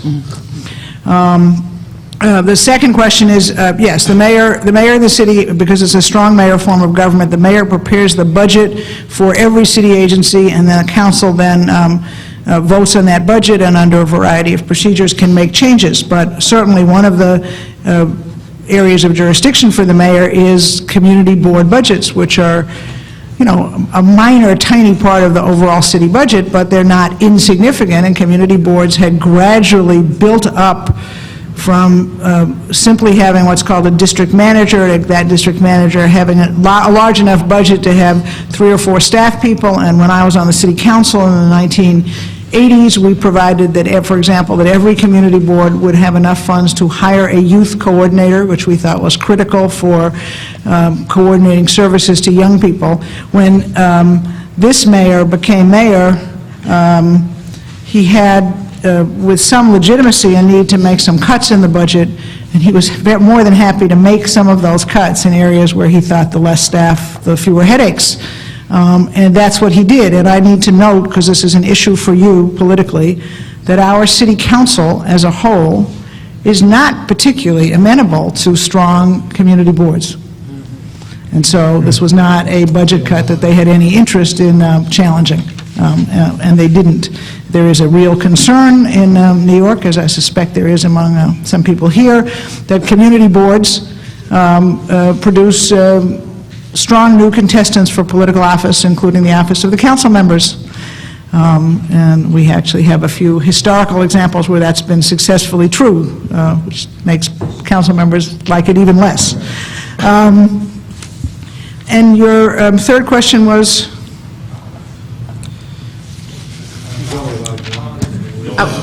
I know, but she asked 3, so. Well, I really only asked... The third element of your question. I was curious to know exactly how what was the decisional stream once the community board made, you know, a decision about something it wants to do. It depends, the nature of the issue. If it's advice on the city budget and how it should be spent locally, although we have a lot of provisions for that, I don't think they're very well carried out. If it's trying to affect the particular delivery of a city service, community boards do very well, just what council members and lots of other people do. That is, they call the city agency, they try to find the right person who has some relevance to either their neighborhood or that service, and they squeak their wheels like hell, and it works. And some of them are really good at that. And one of the things that they do is they use local people. In other words, they deal better than they deal with the local precinct commander. They deal with the supervisor of the sanitation district. They don't spend any time the way council members do, or a mayor might, talking to the commissioners and assistant commissioners. They call up the local sanitation supervisor and say, here's the problem, and they get very good results. On land use, let me just say very briefly, there's a very formal, full process, and it's all structured and it's all described in this booklet. Nick? One of the concerns, this question is directed towards David Marcella from New Orleans. One of the concerns I have about our budget process and city funding is the possibility that we may get inflated projections in terms of how much money we have to work with. So I wanted to ask you why and what was the impetus for having the municipal revenue projections done through was it a conference or a committee, as opposed to completely at the discretion of the mayor's office or through the mayor's office? Well, the concept of a revenue estimating conference is one that we borrowed from the state of Louisiana, where a $1 difference in your estimate of the price of a barrel of oil can make, millions of dollars difference in terms of the state budget. In order not to be victimized by a governor's overly optimistic projections about the price of oil in the coming year, the state created some years ago a revenue estimating conference that had representatives of the executive and legislative branch, as well as a member of the university community who was generally described as an economist with some capability to do financial projections. And that revenue estimating conference at the state level has a grip on what dollars are available to be budgeted. If the dollars are not part of their official forecast, then they're not eligible to be put into the state budget. We adapted that concept at the city level. We were obviously dealing with a situation where the mayor currently has reasonably unfettered discretion to make projections about the budget, and so we didn't get at the municipal level everything that exists at the state level, but I'll tell you what we did get. The Revenue Estimating Conference consists of the mayor, who chairs it, the chief administrative officer, who in our system is an appointee of the mayor, the director of finance, who is appointed by the chief administrative officer, so ultimately an appointee of the mayor, a member of the council, selected by the council, that's usually the chair of the budget committee on the council, and a faculty member of a college or university in New Orleans who shall be appointed by the mayor and confirmed by the council. So it's a 5-member entity. The charter does require that conference decisions to adopt estimates of revenue shall be by a unanimous vote of the members. So it is still that's a concept that is true at the state level as well, so it is still unanimous. The teeth, however, are somewhat pulled on this because the most recently adopted estimate shall be the official forecast and shall constitute a recommendation to the mayor and the city council of the amount of revenue to be included in the operating budget for the year in which the forecast is made. Obviously, it's not binding as it is at the state level. Our expressed hope in the charter process was that if over a period of years the projections of the Revenue Estimating Conference are more reliable than the estimates given by the administration, that the recommending language might be upgraded to binding language. There are some protections in here. The charter does go on to provide that if the estimate of any revenue differs by more than 3% from the estimate of that revenue in the official forecast, we're talking here about the estimate of revenue in the mayor's budget differing by more than 3% from estimates of the revenue in the official forecast of the Revenue Estimating Conference, then information on the difference and an explanation thereof shall be submitted to the council with the operating budget. So there's got to be some explicit justification. Although as a practical matter, I would think that if any member of the council has questions about a mayoral projection of revenue and it compares unfavorably with the estimates of the Revenue Estimating Conference, the simple expedient is to ask the question and require the administration to explain itself. So we got a half a loaf here. I mean, we created an entity that has a unanimous vote requirement.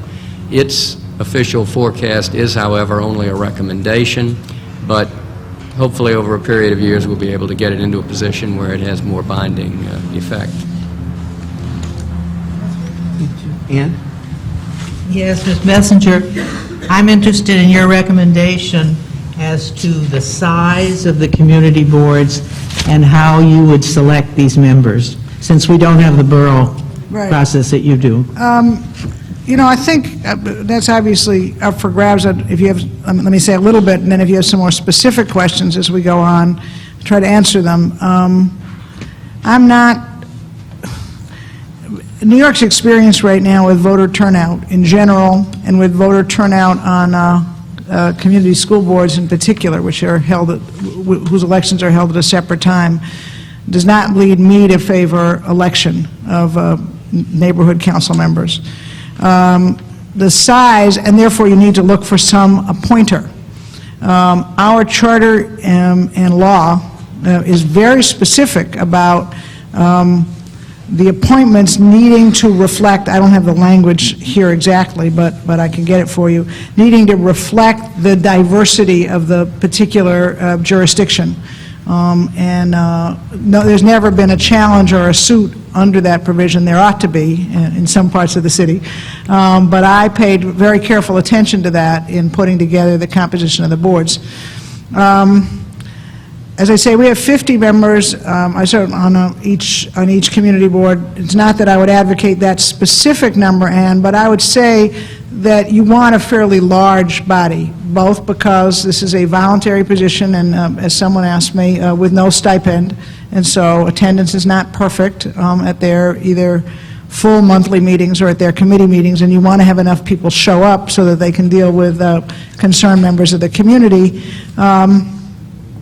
And if the notion here is to really give people in a jurisdiction some different sense that they are being represented and that they are being heard, you want a large enough number so that your appointer can say, okay, in this area of 200,000 people, we've got actually, 8 different neighborhoods and a couple of people immensely concerned about environmental issues and several people overwhelmingly involved in housing and building issues, and we want to get all of those different groups to feel that they have some voice.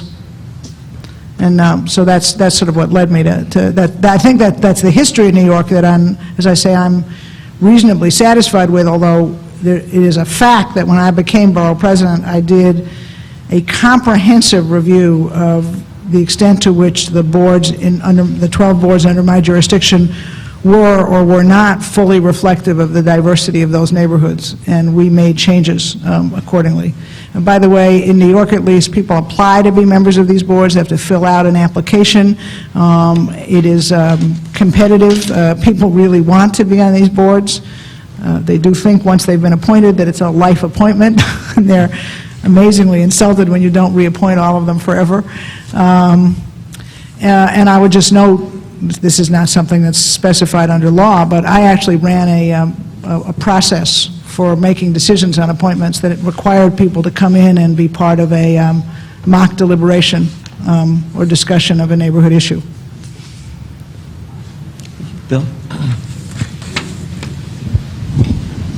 I've got some concerns in 2 areas. One relates to the size of the city council, which is an issue that we have tentatively made some general decisions on, and I have some concern about how, what our ability will be to actually get it passed by the voters.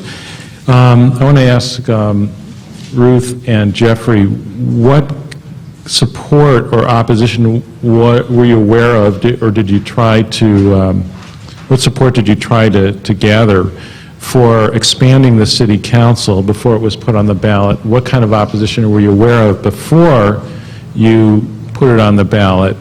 And was there a concern expressed before you put it on the ballot regarding increasing the cost of city government, and how did you deal with that or not deal with that? And the second issue is the effect of community boards on governmental decision-making.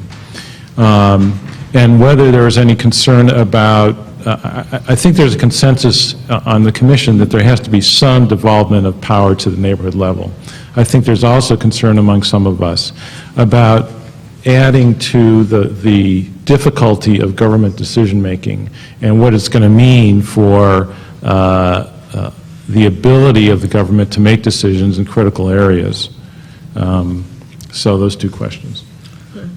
The size issue, I may have indicated earlier, we looked at something comparable to a state house district in Michigan, which was about 85,000. We knew that if we suggested that we have 20 council members instead of 9, we'd just get blown away. We thought 11 became a reasonable number. The budget in Detroit right now provides for a little over $1 million per council member for, staff and their expenses and everything else. So actually, it only would have been a couple $1 million increase in a roughly $2 billion budget. But it became larger than life. We had folks point out that in 1950, when the population of Detroit was 1.8 million, we had 9 council people, and now that it hovers about 1 million, what's the justification for having 11 instead of 9? So we kind of knew that coming out of the gate, that it might be a tough sell, and we weren't selling it. We were offering the, the option. Again, looking at L.A. and Chicago that had 51, and places like Baltimore, or Knoxville, a number of other places had a heck of a lot lower ratio to council people than we did, whether full-time or not. We didn't think it was terribly unreasonable, but it didn't fly at all. Considerable criticism. As to the neighborhoods, it hasn't worked yet in Detroit, so I would have to let Ruth address that, other than one practical consideration that Commissioner Flynn mentioned, I believe, about electing the neighborhood city councils. As a former election administrator, I want to know how you're going to do that. Are we going to spend a few $1 million for an extra primary and election in the election cycle? Are we going to piggyback them on established, elections? Those districts need to be contiguous with perhaps your city council member districts. Otherwise, you've got another overlapping set of legislative lines that the election folks here have to consider when, printing ballots and counting results and all of those kinds of things. So there's a lot of, practical considerations there that your local election people want to know. But as to the neighborhood groups, I think the first question is really good in terms of the size of the council, and I think that it is because we had to make this significant other structural change in city government, we didn't end up with the fierce intensity of opposition to, quote, making government larger, making government more costly. Plus, as I said in my answer to Marguerite before, there really was a conviction that making this dramatic a change in numbers would give people a chance to stir the pot in terms of who represented them. Most people could sort of figure out, at least just to use New York's numbers, that if you went from 35 to 38, didn't make any difference at all, but going to 51, they'd have to really redraw the districts. And the commission itself, in advertising what it was doing, really emphasized this notion for sort of new chance at representation that would end up being more diverse, et cetera, et cetera. And as I say, at least in our case, it worked to some degree. It's also the case, which I guess is pointed out in your documents, in which Jeffrey just said, that, we're talking about very small percentages of the actual total budget, even with substantial changes in numbers, and I think they were able to sell it on that basis. With the second question is a constant issue in New York. People complain all the time about, the slow delays in decision-making and how all of these community boards and groups and even borough president review, et cetera, just messes up governmental decision-making. There's no actual evidence to that effect, and I guess the strongest reason is that in land use, which is the issue that drives the life of New York City, there are very specific time periods and time deadlines. A community board can review a project and make an advisory comment. It has to do it within 60 days. If it doesn't have a quorum at the end of 60 days, all of the interesting things that they've said. Developers don't like it because they have to come and present their proposals at a local meeting where there'll be a very large number of people who are going to disagree with them. So they complain about it all the time, but they're really simply, they complain about it slowing down decision-making, but in fact, it's a very time-driven process, and it requires an important increase in the amount of democracy, and when it's done well, which we've actually had a lot of experience of in Manhattan, which is still where the vast majority of this building occurs, it really has changed proposals. I mean, people don't go away and not build because the local community board doesn't want them to build, but they actually redesign, make substantial changes in what they're proposing in response to community board concerns before they try to move the project further up the line. My question concerns the public advocate or ombudsman. What do your charters say about this in terms of the tasks of the public advocate or ombudsperson, and how has it worked in practice in each of your cities? The ombudsman role was created in our 73 charter and continued in the 96 charter, but that's not why I'm deputy ombudsman.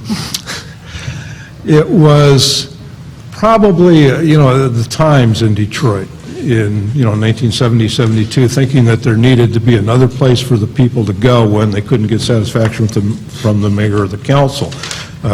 Coincidentally, we created a civilian police commission, Human Rights Department, things like that, and it was part of that totality.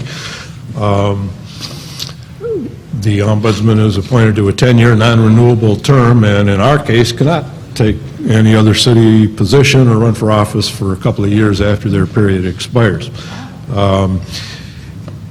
In practice, I think it has worked well. The ombudsman does not run through City Hall with a big lance or anything like that. It has been quietly effective. Probably more significant than 95% of the people that contact us have routine or frequent, problems that we try as best we can to help them. Probably the biggest impacts we have, and I've left some copies of it with Jeff, is that a portion of our job, not by charter, but by custom over the last several years, is to take the mayor's proposed budget when he brings it into city council before they, discuss it for a period of a few weeks and make changes and send it back to them, is we look at his proposed funding and relate that back to the problems that we're, receiving from the public and say, gee, all these complaints about garbage, and, the mayor's cutting the budget in half, just as a, goofy example. But those kinds of things, and the ombudsman formalizes that kind of report, as well as trying to look around the corner and identify some emerging issues, sometimes before the mayor and the city council do. The ombudsman does, in fact, have subpoena power, and we're on our third ombudsman. They've not found it necessary to do that. Sometimes the best avenue of approach is to make a report to the city council, and it gets in the public purview and, becomes self-correcting there. Small staff in Detroit, there's 10 of us. The ombudsman, the deputy, and I've got about 5 folks and a couple of typists and a handful of interns and a couple of clericals. But it works well. We get about 30,000 complaints a year, from a population of about 1 million. We issue our annual top 10 list, and, show, and unfortunately, it doesn't change a heck of a lot. A lot of the complaints are in the top 10 year after year, but, you see spikes and valleys, and that's informative. Again, I want to reference the political reality here. The political reality was that they took a position that existed that most people wanted them just to do away with because it had become anachronistic under the new structure, and change the title. So, to be honest with you, the commission was simply, the question was, shall we leave this third citywide elected official there, whatever we call it and whatever we tell it to do, or shall we do away with it? And I believe that they sort of seized on the au courant notion of ombudsperson, or what the job is called, which is public advocate, and actually the document says relatively little about it. Does say would check the performance of the mayor in providing services, monitor complaints about local city services, look at the way city agencies respond to complaints and requests for information, and see whether city agencies and officials are carrying out the responsibility that the charter gave them. the person who took the office, and in this case, I think this is, significant, was Mark Green, who had been serving as the Commissioner of Consumer Affairs, and whose background is actually as a consumer advocate, Nader. And he has defined the office, and I really think if you're interested in this, Erwin, you ought to get some material from him, but they've done a great job. They've gone out and encouraged people to make complaints. They have tried to spend as little time, although it's always a lot of time, as I think Jeffrey suggested, but as little time as possible on individual complaints and more time tracking where are the vast majority of complaints and what kind of study ought we to make to say something about that. And one of the things they've done really well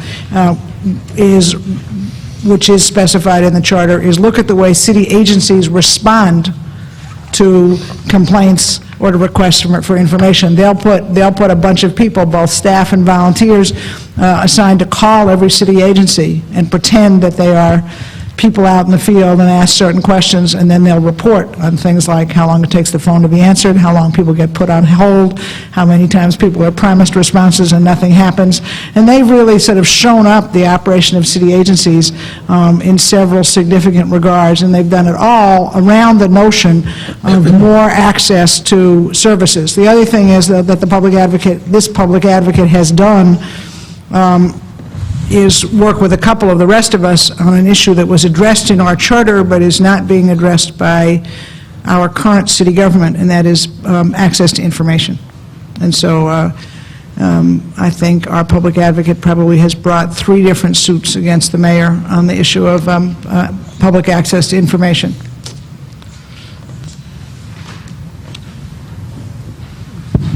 Our charter doesn't specifically address itself to an Office of Public Advocacy, but we do have an Office of Public Advocacy in city government. It's created as a part of the mayor's office, and for that reason it doesn't have quite the adversarial relationship with the mayor that you've just heard described in New York, but it's nonetheless a very useful function in city government. A lot, I think, depends in the instance of our Office of Public Advocacy, as Ruth alluded to in the instance of their public advocate, on the personality of the individual who inhabits the office. In our case, we've got someone who's a person with a lot of integrity and a lot of energy, and she is constantly nipping at the heels of various city agencies that are not being responsive, particularly, as an example, the entities in city government that deal with blighted housing problems. Unfortunately, she doesn't have a lot of resources. I mean, I think that what she does in our city government is probably closer in spirit and substance to the notion of the ombudsperson office as I originally understood it. But you could go further, clearly, if you were of a mind to do so. We have created in our charter the capability for the council by ordinance to establish an Office of Inspector General, which would probably have a more prosecutorial mindset. And they've not chosen to create that. We've sanctioned it in the charter, but it's purely suggestive. We've also mandated in the charter that there shall be an ethics board. Again, I think a step or two removed from the kind of inefficient operation that you're really driving at. But one interesting feature of our ethics board that I might take off on for a moment has to do with the method of selecting members on it. At several points in our revised charter, we used university presidents as our metaphor, rightly or wrongly, for depoliticizing an appointment process. And the way that it generally works is that the now, I think, 6 university presidents that we have in New Orleans will make recommendations, a short list of 3 or however many it is, to the mayor or the city council, from which they will make appointments. And as I say, it's our metaphor. I don't know that in reality it removes politics from the process, but I do think it has a little bit more public confidence behind it than the appointment process without it. Thank you. Chad? Before I ask my question, just as an aside, I don't know if it has any specific merit or interest, but the fact is that I sat in this room 30-some-odd years ago taking a philosophy class where I was introduced to Machiavelli's Prince. I don't know whether that's significant here, but let me go on and ask a question that I'm very interested in New York's approach to the controller and this idea of the controller being responsible for not only financial oversight, but management oversight. Can you give us some information on that? And maybe the other two guests might have some input on that also, although you didn't mention it. Yes, this again, by and large, this power predates this charter revision. We have an independently elected controller with a huge staff. You know, it's always hard to give you New York numbers because you have to remember how big the city is, but the controller staff is between 900 and 1,000 people. So it's a huge number of civil servants doing with full audit expertise. It has always existed to serve as a check or balance on the power of the mayor, and as I suggested at the beginning, we've had, not in the most recent times, but in this century, we've had our share of extraordinarily corrupt mayors who needed careful watching. Under the provisions of the '89 Charter, although I can't tell you how fully this has been carried out, but for the first time it actually said that the controller had to audit at least one of the activities of each city agency every 4 years. So that is, no agency would sort of escape scrutiny, and if they were really doing all kinds of strange things, you would know that the controller is responsible for providing a variety of reports that are basically public reports but go to the council, some of which deal with the issue that David discussed at some length, which I found fascinating, about revenue commissioners. We don't have any such provision for a revenue committee, although I think there's a lot to recommend the process that he described. But we do benefit from having the controller say, I think the mayor's revenue estimates are understated, which is what the controller usually says. The controller has new authority under this charter to challenge the mayor on the letting of any city contract before he actually funds it. Contract's actually the last step in any contract for any good or service, is it has to go to the controller's office to be registered before the check is issued. And the controller, if the controller believes that there is some impropriety with a particular contract or contractor, he just refuses to sign and announces what he's doing. And that has happened several times. The mayor has gone predictably berserk. But it has, raised the issue to public attention and public scrutiny, has allowed the council to get involved.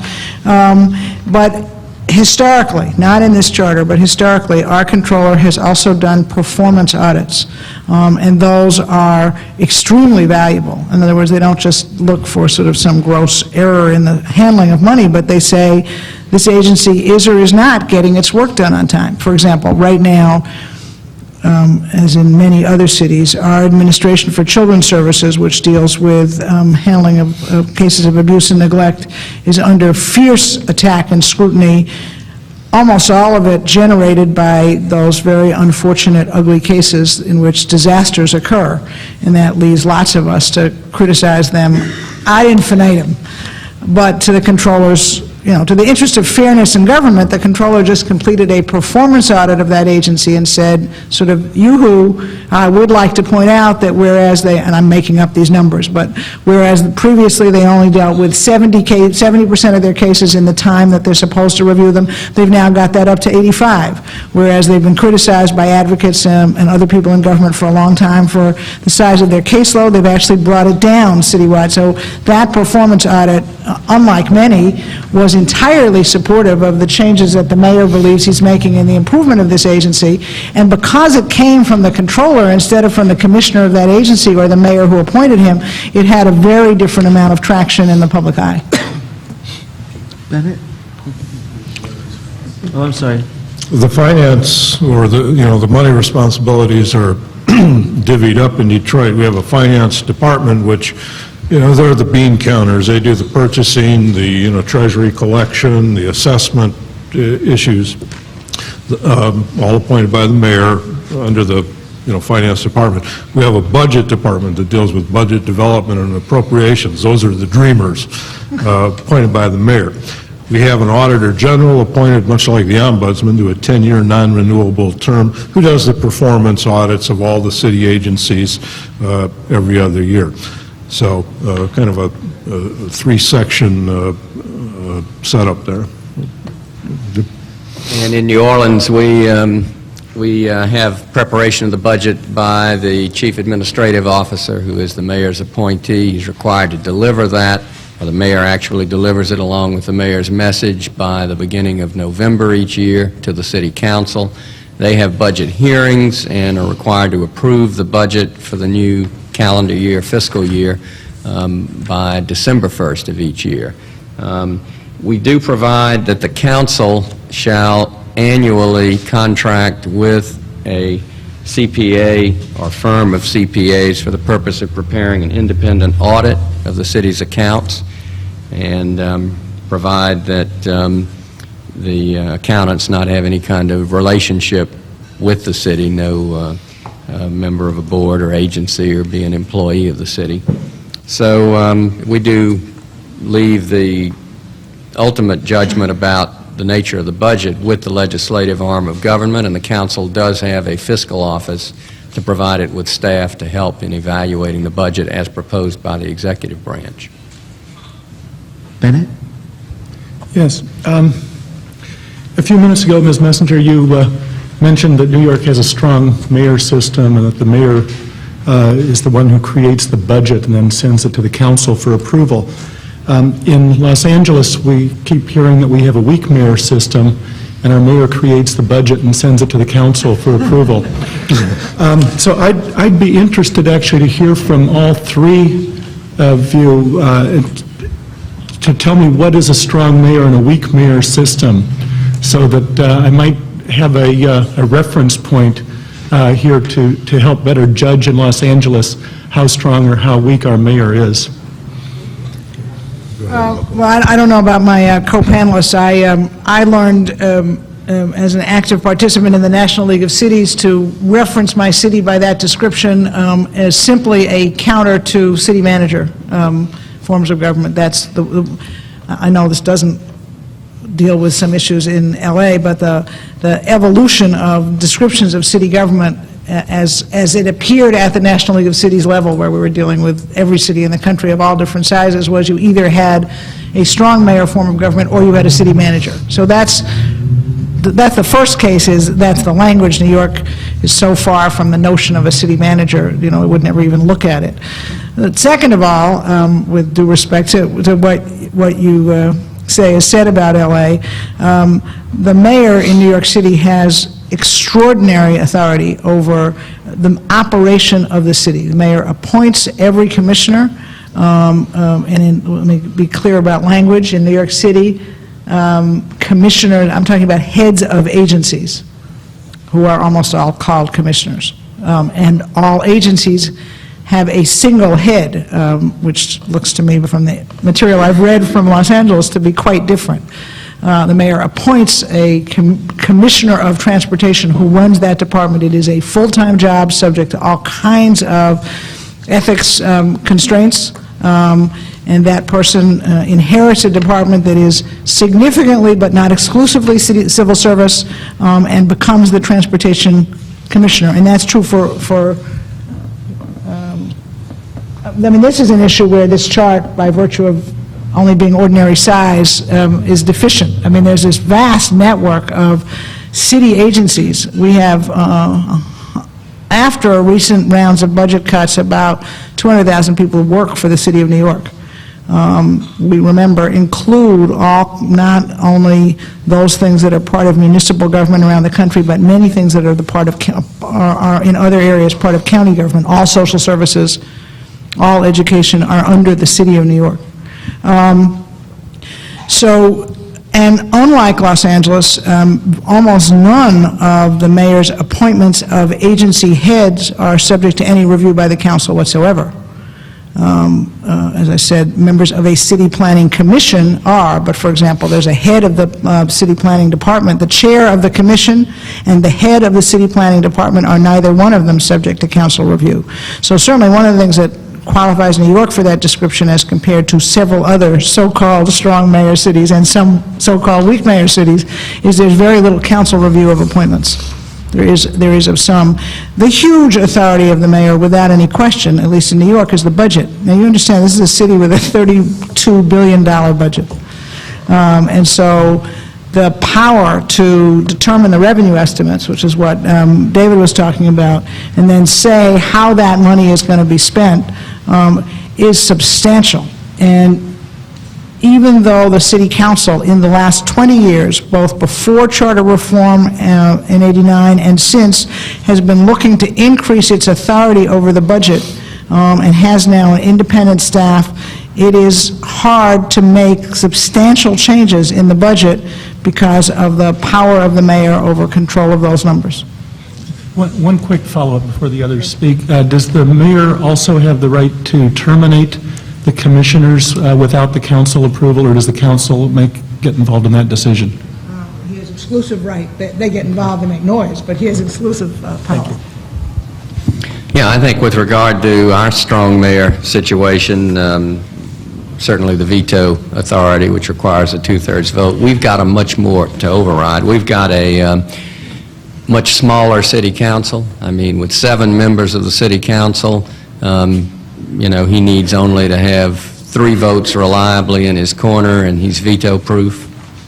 The appointing power in New Orleans is similar to what was described in New York, probably even more so. I mean, he appoints every department head, including the chief administrative officer and the city attorney, without any review and approval by the city council. He appoints most board and commission members without any review and approval authority. The mayor controls the streets department, so whether or not you get streets paved in your district would have something to do with the relationship there. The resources, I mean, up until the first Morial mayor administration, now back 16 years or more ago, the council really didn't have much of a budget and much of a staff. There was, during that period of years, what was called the council's independence package. And as you see on the chart of city government, they do have now several offices, research and fiscal, but they still don't have nearly the resources that are available to the mayor.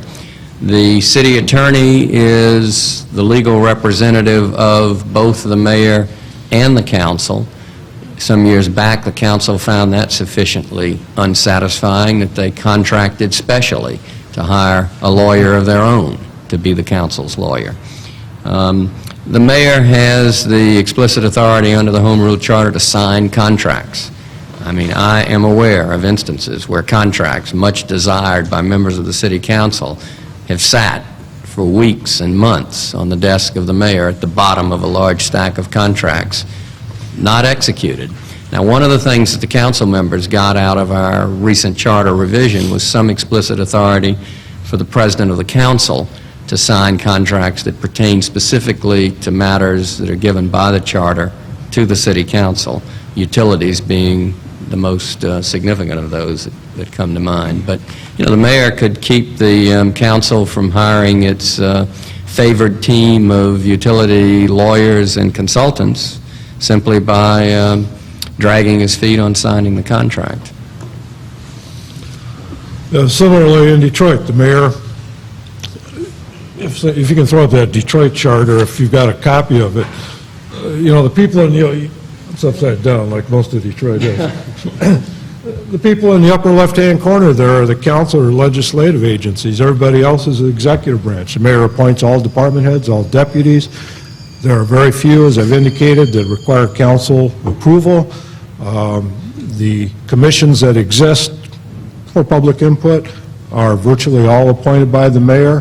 The mayor can remove virtually all department heads just because, you know, not for cause, but just because. He originates the program budget. The mayor, you know, has veto power over virtually every legislative action. and is charged with that day-to-day responsibility of being the executive in Detroit. So, all the money, almost, and all the powers there on the 11th floor of the city-county building, not in the council chambers, because of those 4 or 5 factors that are, generally indicative of a strong mayor form of government. Are your city councils full-time or part-time? They are full-time. They meet, about 44 weeks a year, every business day, unless, they're on recess or holidays. Ours are officially part-time. They've grown significantly, both in salary, additional special benefits for committee chair work, and in the size of their staffs. They meet, as I said, because it's really structured like a state legislature, they're basically our council committee meetings every day. The full council meets every 2 weeks as a legislature, but there are council committee meetings every day. A council member has responsibilities every day. As one of my signal unsuccesses in 20 years in government, we've tried over and over again in a variety of fora to make council business full-time and impose that requirement, and done it both because I believe that's what is required to adequately represent that number of people, but also because the permission for part-time basically creates a huge opportunity for conflicts of interest. I think it's changed dramatically. I believe if we did a count now that just about half of the members of the council work full-time and have no other source of income. But those who have other sources of income are in almost every instance lawyers, and there are in almost every instance some questions about who their private clients are and how that affects their business. Our council are full-time, but there are no prohibitions on the member having some sort of outside existence, and probably most of them do have some sort of business or law practice or other type of involvement. Dennis? Part-time in your language. Thank you very much. Question I have is regarding civil service. Our general managers used to have civil service protection. They no longer have that. In your charter reform in the different cities, how did that charter reform affect civil service protections for employees and privatization in the civil service arena and union activities, increase, decrease, and also if you could touch on pensions, if there was any modification of pensions in your charter reform, and just real short, did the charter increase in size or reduce in size? In your revisions. In other words, we have 700 pages.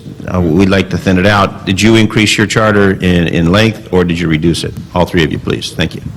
I think ours probably remained about the same. I haven't ever added up the number of pages, but it didn't, I imagine, change too much. We took some things out. We added some things. Might have been marginally longer at a guess.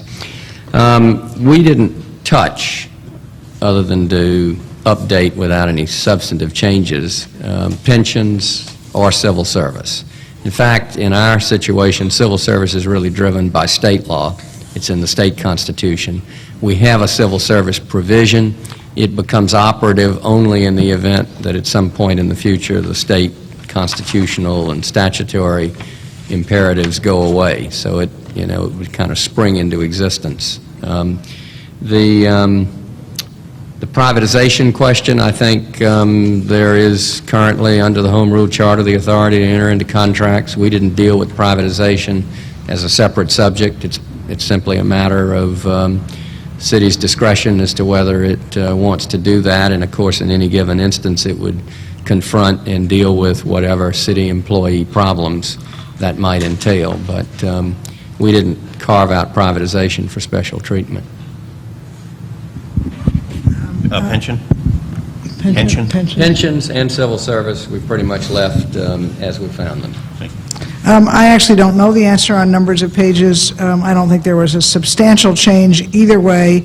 Let me just add to the observation I made before about an implementation commission that would stay in place after adoption. My colleagues, I think both of them, described a a period of time for detailed review of the new document that's being proposed to go to the voters. I would underscore that dramatically. I don't believe New York did that quite well enough, which has been the occasion for some of the lawsuits. In other words, we removed an entity of city government, and lo and behold, it still turns out to be referred to in a few places as if it existed, and that's been the occasion for some of the suits. And by the way, some of the places that it turns out to still be referenced are in state law, and I don't know how you deal with that, but it just has been interesting. There's a state law that specifies that decisions about, for example, our municipal hospital system, which we have to be reviewed by the Board of Estimate. Well, the Board of Estimate doesn't exist anymore, and the mayor announced that meant that he had all the power to do it. And the council and the controller, by the way, have sued him successfully on that issue and stopped. We have a very, very comprehensive civil service system and pension system, and by and large, the charter process did not deal with that at all, left what is in place, both for good and for bad. The question about privatization is actually an important one because one of the things that got changed in New York was the process for reviewing contracts. And this is an opinion, not a matter of fact, but the changes that were made in the process of reviewing contracts, which were made without any question in the interest of making the contract process a little clearer, particularly for people who were bidding on contracts would know what the rules were, what the timetable was, would have some higher likelihood of getting paid on time and being able to meet the city specifications. That has not been nearly as satisfactory as some of the other provisions in the charter. In my opinion, it removed some of the contract review authority from the public eye, and that happened, of course, at a time when there is constant pressure for privatization. And so I believe, solely a matter of opinion, that we gave too much uninhibited authority to the mayor to enter into contracts for the delivery of city services without adequate public review. You hit the hot buttons for Detroit. Yeah. Okay. We didn't change the concept of civil service at all, nor were we interested in it. Pensions, we didn't have the authority, as most of us probably don't, because of public employee laws around the country, certainly in Michigan. But what the commission attempted to do was provide some general applications of the charter to correct what were perceived as overly generous calculations of pensions to city employees like myself. You know, I've been there a long time now.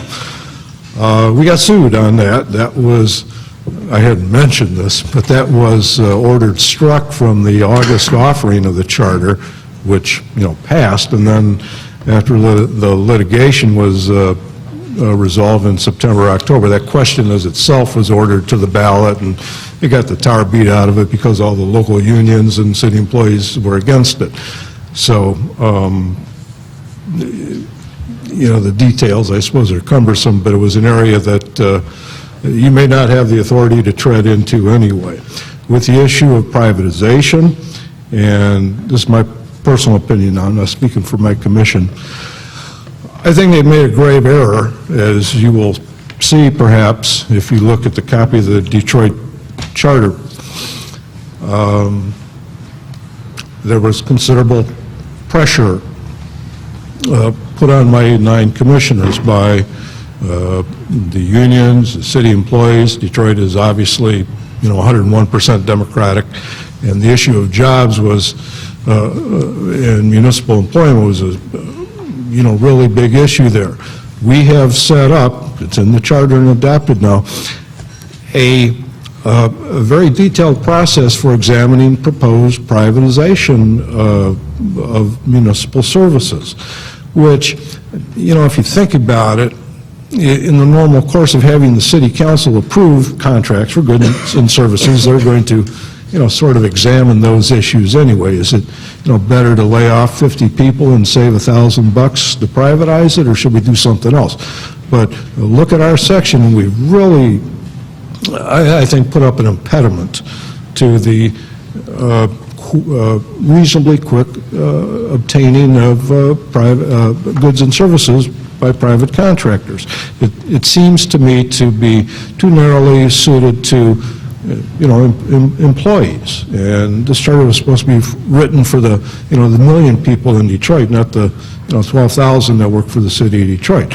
And as a matter of fact, 15 years ago, that number was probably 20,000. Now it's 12.5. And the city has privatized everything that couldn't get out of the way fast enough. And anyway, the upshot of it was that this privatization section is in there, and it requires council to adopt an ordinance under certain criteria to really, on the face of it, examine, but it's become unwieldy.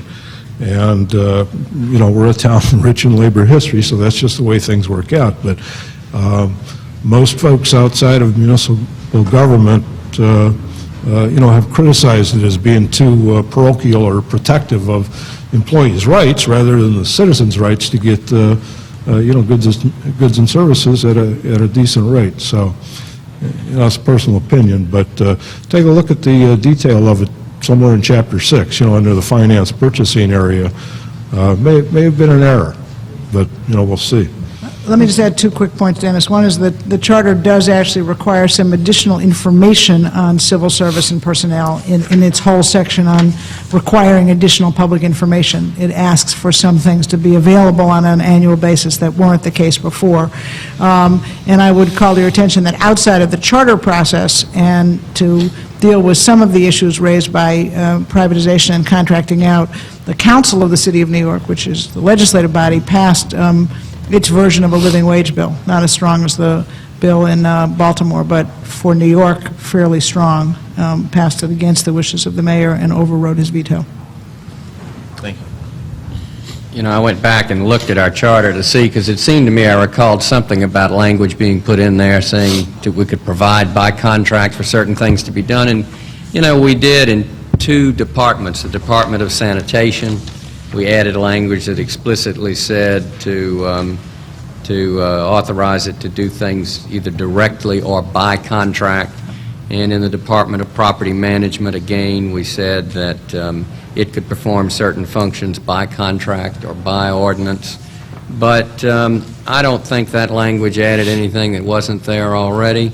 And, with an entity like the New Orleans Aviation Board, which I can assure you has not lacked for authority to contract, there's no mention of any authority to contract in there. So I think it's in the charter, and it didn't need to be singled out as a separate item of business for us. Took us about an hour to go around and ask these questions. We now have about another 20 minutes for questions by us to this panel before we want to give the public a chance to ask their questions. Let me ask, how many of us have additional questions we wish to ask? Nick? Bill? Marguerite, did you? I didn't see, I'm sorry. No, not yet. But Nick, Bill, Chet, Bennett, Garfield. Let's go in that order and then see what time we have left before we turn over to the public. Nick? This is for the New York budget issues. One of the questions I had, or one of the issues that's been raised here is the separation of the accounting and auditing from the controller's office. So what I would like to know is in your budget, which is 32 billion, I think ours is about 3 or 4 billion, something like that. Does that sound right? It's 4? Okay. Does the controller sign off on every expenditure, or is our departments or borough president, or is it done at a lower level, or are there thresholds? I mean, how does it work in terms of ordering supplies at the Department of Transportation? Does that go all the way to the controller's office? The controller writes all the checks. So, I mean, literally, signs paychecks and approves. And most of that is an entirely ministerial function, so without questions being raised. The controller's review of contracts, he has, I think, correctly taken, that really goes to Dennis's question, as something that needs some independent review authority, and I believe the current controller has increased his attention to that. But by and large, there's a provision in our budget that says the budget is adopted for the entire city by the council. There was an effort in this charter, I believe it still's got a long way to go, but there was a requirement in this charter to increase the number of units of appropriation, which means that the mayor basically had to tell the council a little bit more about where the money in the Department of Transportation or the Department of Human Resources would actually be spent. And there's a very clear provision which is honored, which existed before this charter revision, that says that the mayor has 5% discretion to move between units of appropriation, but no more than that. So our council votes budget modifications reasonably regularly through the year, because the mayor has to come and say, we are no longer going to spend money, it's usually within a department, but we're going to drastically increase, or in the case of this mayor, drastically decrease the budget for recycling. And that has to be reviewed by the council. But then eventually it goes, the answer is, it goes to the controller, but in the most ministerial of fashions. If I understand you correctly, then, the area that the controller has played a role in checking the mayor in terms of the balance and checks has been the area of contracting? No, more or so? the area of audits. In other words, he audits agencies. That's different than sort of approving the spending. You asked, does every actually check go through the controller? The answer is yes, but usually with sort of no, it's pursuant to the budget, which has been proposed by the mayor, reviewed over literally a 6-month period, and eventually adopted by the council. So in the controller's office, everything that's as it was specified in the budget, they write the checks, but they just do it. They don't question that at all, and they don't have a role in questioning it. That's really the mayor and the council. Okay. But their audits, they basically go and say, well, is the department spending money the way they said? Are they honoring all of the various procedures? And by the way, and this is the important thing, are they doing the work that they're supposed to do for this money or not? Okay, and that's where you tie into the performance audits that you mentioned Correct. earlier, which is something that, just for everyone's education here, we don't have in our controller's office as of yet. It's something that we're exploring and discussing later in our committee. But, so you tie those two together, the auditing or the finances with the performance audits in terms of, one is, are they complying with the budget? And the second is, are we getting the bang for our buck within the Correct. budget? Okay, thank you. Well, initially, I just want to follow up on Nick's question. So who then makes sure that checks that are going to be signed are proper expenditures? I take it that's the various departments? Well, the payroll, which is a huge portion of the budget, is essentially fixed. Other checks have to be pursuant to, is there an existing contract? Is this authorized? Is this within the overall budget of the department? The review of that, that's why the controller has the size staff he does, because there is a review of all of that before a check is actually issued. But again, it's totally ministerial, except for those things that raise some degree of question because of the nature of the expenditure. Okay. My other two questions... Okay, my other one question... Okay, all right, my other one question is, what kind of campaign did your commissions or committees develop, anticipate, or organize, or get involved in for your charter reform proposals? What kind of funding did you anticipate for? What kind of staff? Did you retain campaign consultants? What kind of work did you do in that regard? Well, we were city-funded, so we couldn't spend any money on campaigning, so we spent it on information to the voters. And it was limited. We printed about 100,000 of these, got them around the city, and did whatever TV and radio or PSA kinds of things we could do. We were severely limited. There was no, committee to adopt the charter that went out and raised money to help us, nor fought us particularly. Again, I'll describe what we did in a minute. I think it's important to remember that the general notion in New York was we had to adopt something or we wouldn't have a government, and that really did to some degree, limit the amount of money that people thought they actually had to spend on this. I should note, not to encourage any dissension in your ranks, but that our 15 members of the commission actually voted on the charter only by a vote of 11 to 4. So it was not a unanimous vote. The commission had staff funded by city government from the very beginning, and had from the very beginning a director of communications, to take David's point from before, a woman who has gone on to significant heights in authority in the subsequent non-governmental job she held, partly because she did this so well. There was from the very beginning a substantial director, she had a significant staff, public information staff. I tell you how good they are. I hired several of them at the end of the charter process when I became borough president. But they spent a lot of time during the whole charter process answering every single request from any kind of group, any place in the city, to have somebody come and present what the charter was doing, what the commission was all about.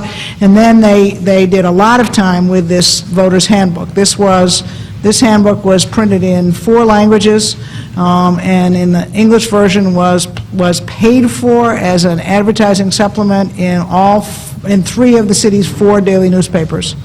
So it reached a huge number of people. That's, I think, all that their budget allowed for, although, again, Jeff knows how to get in touch with Eric Lane, and he can answer all of these details. I should note that there were 2 elected officials, colleagues of mine, who spent a little bit of their political money in a television campaign against the charter adoption, which did not seem to have much impact on the voters, although it was a very clever and very nasty commercial. Well, we definitely ran a campaign for the approval of the document. We also were constrained in terms of the use of public funds, so much of what was disseminated was informational in nature. We, however, had the mayor's enthusiastic support, and he spoke about it frequently. We had the unanimous support of the city council, which is going some. That's a message right there, that the mayor and the council are all together on the same page. We went out of our way to do an editorial conference with the newspaper in New Orleans, which had an interest in this matter because it affected the placement of the official journal adversely, as it happens, to the interests of the newspaper. We relied to some extent on the support of the good government groups in New Orleans. Bureau of Governmental Research, which is a citizens watchdog organization, put out a summary of the amendments on the charter ballot. 2 publications, one in English, one in Spanish, by the League of Women Voters. We went to forums. We run a lot of elections in New Orleans with ballots, and this happened to be on an election ballot with other issues, so political organizations which put out ballots in support of candidates would also list the charter on there. And it was a successful effort. We passed it, I think, 2 to 1. Thank you.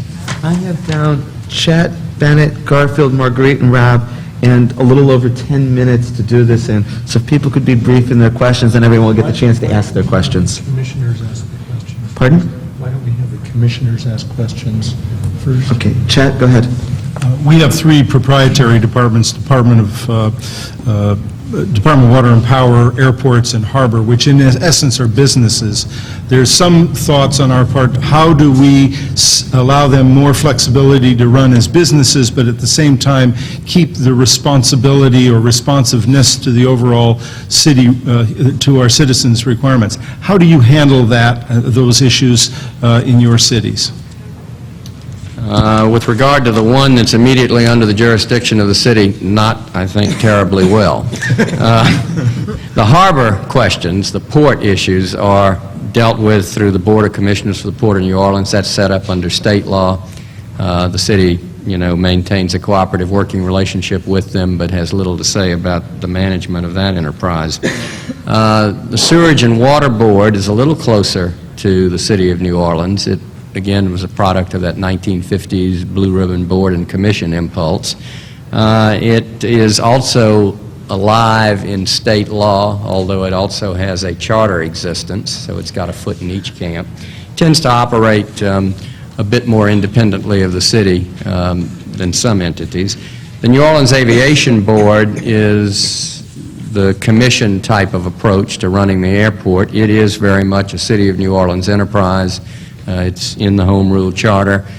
We've had a lot of articles in the paper over the past several months particularly, but over the past several years about the Aviation Board and the airport as a source of patronage. So it's not one of the better airports in the nation by wide agreement, and there's a lot of talk about how it could be made better. Now, getting down to the nitty-gritty, these are all issues of both problems in New York and things that are not entirely or directly under the same structure. Both our significant harbor decisions and all of our airport decisions are under the jurisdiction of the Port Authority, which is a bi-state agency between New York and New Jersey. There's always a battle as to who's getting more of the resources. Our current mayor has been in a locked horns fight with the Port Authority, arguing that he could, with the Port Authority, that he could do all of these things infinitely better if they were just directly under the control of the city, which would, to go to the Bennett's question from before, leave them certainly substantially more under his control than they are now. I'm not sure. I think there's a better way to negotiate with the Port Authority, but these are not directly city agencies. In terms of Water Board, this is really quite interesting because this is an issue that was entirely within the structure of a city agency until fairly recently. I can't remember the date, but preceding this charter revision, maybe 12 or so years ago, where the city set up an independent water board to basically determine rates and structures. We are a city that was, until 15 years ago, entirely unmetered for water usage. And is now gradually making that change, and the change is under what you all might describe as a commission or a separate board that has actually some of its own fiscal authority. Well, we have several revenue agencies. The only one that is afforded any, deviation, I think, in their practices is our Water and Sewerage Department, which has a number of exemptions, usually the level, the price amount, I think under $500,000 when they have to bring those contracts to council, because the Detroit Water and Sewerage Department provides water and sewerage services for probably about 40% of the population of Michigan. We sell water to our suburban neighbors because it's our water system that we've built over the years, and it was easier to sell it to them in a water than for them to develop their own. But other than that, they're under the same strictures, like any other city department. Bennett? I have I guess it's a multi-part question about the neighborhood community boards in New York and the way the council districts were put together. I wondered, you mentioned that there was better representation in terms of new racial or ethnic minorities being on the city council.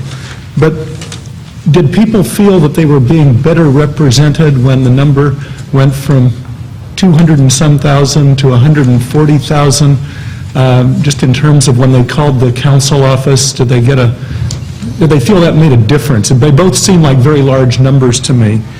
And related to that, when you looked at the number of districts and came up with 51 districts that would have that jurisdiction, did you use maps? Did you do any kind of modeling to see how would 49 look, how would 40 look, 70, or whatever other numbers there might have been? The answer on the first question, you could probably only tell with a focus group, but my instinct is the same as yours. I think the answer to that is no. People wouldn't say, oh, we got, our phone calls have been answered so much better because they're only representing 148,000 of us. But because the process, the charter was adopted in November 1989, and pursuant to the charter, it began to take effect, some of it immediately in January, much of it about 8 months later when the so-called Board of Estimate actually went out of existence. The council elections, because of the timetable of the census, the provisions of the 89 charter change to increase the size of the council didn't take effect until the council election of 1991. Council was re-elected in '89. In other words, the charter was voted on at the same time as our municipal elections, so a new council was elected of 35.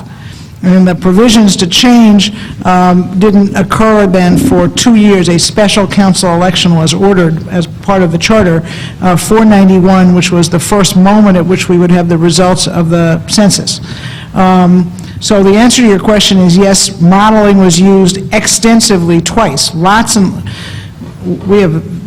have a long history of districting and redistricting decisions, and we were actually challenged by the Justice Department in 1981 and lost a year in our decennial redistricting because of that. And so going back to 81, there were all these models about numbers, shape of districts, numbers, but the Charter Revision Commission commissioned a huge number of models and studies. Remember, I wasn't on the commission, so I'm not the person who can give you all of that detail, but endless to look at districts in terms of increasing representation, the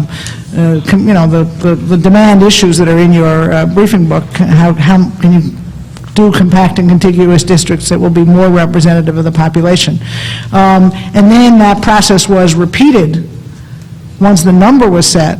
The question of where the lines would actually end up being drawn was done by the Redistricting Commission, which was put in place for the first time and which is spelled out in some detail. You actually have that in the appendix to your report. But that commission, which of course is still political, but was for the first time independent of the city council.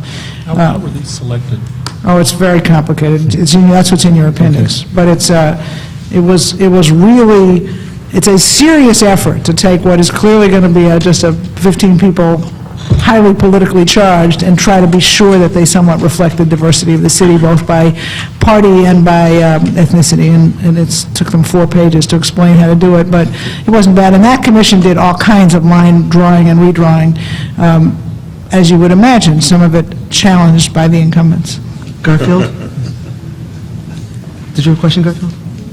Was your hand up? Yes. It's to Ruth on the first part and all of them on the second part.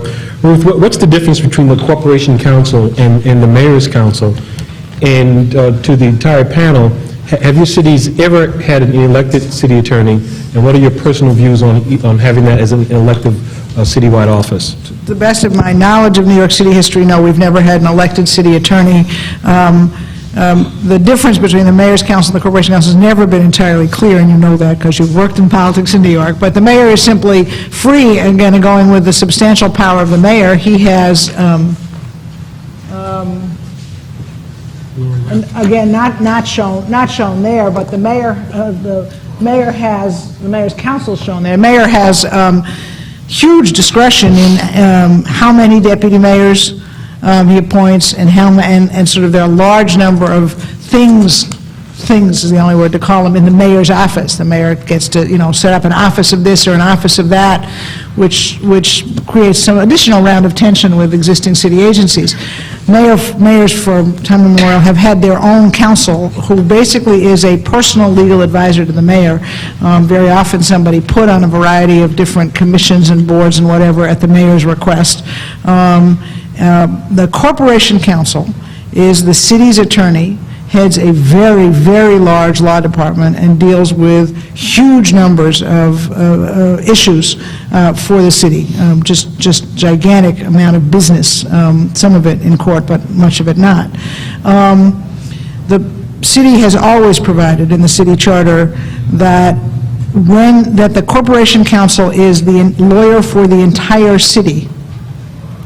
Represents the city council if it gets sued, represents borough presidents when we get sued, but there's always been a provision in the charter that if there is a conflict in that representation, the law department and the Corporation Council of the City of New York represents the mayor, and what you have to do, you being any other entity in city government, is either get pro bono counsel, or convince the Corporation Council that there is a conflict of interest and they need to pay for your independent representation.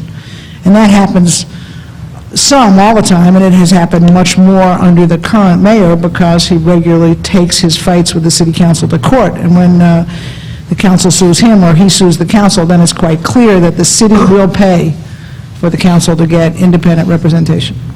What's your view on overall electing that office?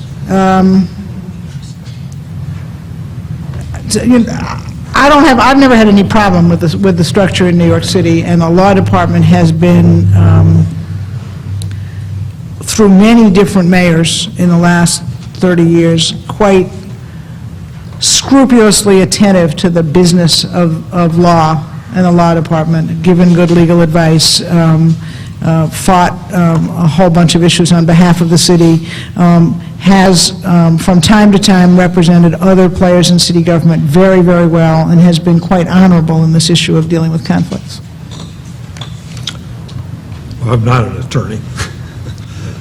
Our corporation counsel heads the law department. It's appointed by the mayor, confirmed by the council. Like New York, it is the attorney for the city. Deals with everything from, municipal issues to the, lawsuits or damage claims.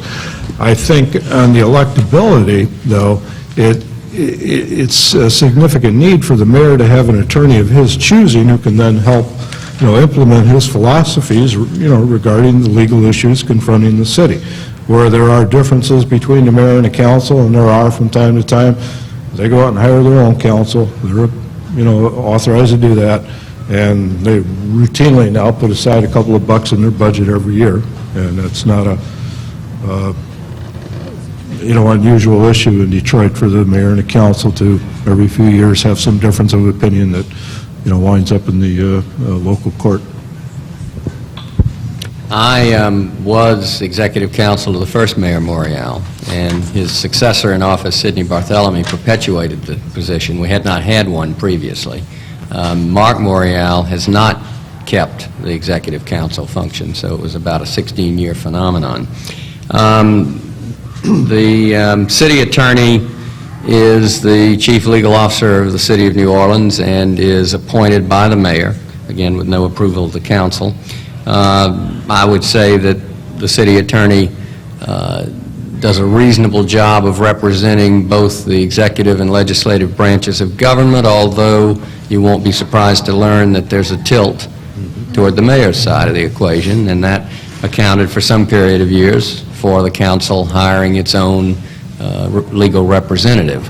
There is authority in the charter, which we maintained, to hire special counsel. We've written in a provision that it requires a two-thirds vote of the city council to retain lawyers by contract, but that's obviously no problem where it involves their needs. It was really more a constraint on the executive branch of government using its patronage powers to hand out legal contracts. All of the lawyers in the law department are unclassified employees, so they are susceptible to hiring and dismissal by the city attorney, who, of course, is appointed by the mayor. So you do get some fairly significant shifts in the membership of that department, although it's been more gradual in recent years. When Dutch Morial took office, I would say probably 54 out of 57 members of the law department were otherwise engaged within a couple or 3 months after he took office. Sidney Bartholomew made a significant shift, but not to that extent. Mark kept on a lot of the folks who were there over a period of time. Obviously, attrition takes certain people out, and those are all hires that the mayor has the discretion to make. I have Marguerite, Rob, and Dennis, and a couple of public comments, and then lunch. This is very quick. Just once your proposals were drafted, did they go directly to the ballot, or were there any requirement for a previous review either by the city council, or the city attorney, the mayor, the council, anyone? No, the only statutorily required review is that it be submitted to the Michigan Attorney General to make sure that it's in compliance with all state laws and the Home Rule Act. Margaret, I can't remember the legal requirements, so I'd have to check that and get it to Jeff. I believe that it simply went on the ballot. Certainly, they're the ones who framed the ballot question and made the decision, although there was one teeny question that they made separately. They basically made the decision to do it all on a single ballot, and they did the drafting. I would urge again that some degree of review for sort of legal questions, loopholes, and then in this handbook, one of the benefits of this handout that was part of the, what was the word, educational informational campaign, is that it actually explains to the average citizen how certain decisions will get made. Says, this is what would happen if somebody proposed to build something in your neighborhood. All proposed ordinances in New Orleans go through review by the city attorney's office for appropriateness as to form, and the election for a charter amendment is called by ordinance. So the ordinance itself, however, calling the election was a very short instrument. It had attached to it, and in fact, this is described as Appendix A to ordinance number 17148, Mayor Council Series. So the charter itself was an attachment to the instrument that called the election. The ballot proposition was maybe this long on the ballot for or against the adoption of a charter to do various enumerated things, but certainly no reproduction at length of the text of the document. Yeah, Mr. Blaine, the preamble and statement of the Declaration of Rights seems to be outstanding in the Detroit Charter. It seems inspirational, unifying. We're struggling with similar preamble, Declaration of Rights in our charter, and there's a lot of discussion over what should or should not be included. Did the commission have any dialogue over what to include or not to include in their Declaration of Rights, particularly whether to include certain items that some might deem to be divisive or controversial? I don't think there was. As a matter of fact, we sort of left the Declaration of Rights and preamble till the end as we were looking at issues.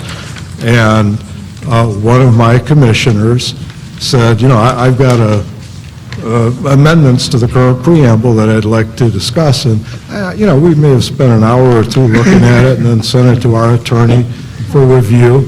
I'll tell you in candor, I was preoccupied with the other part of the charter.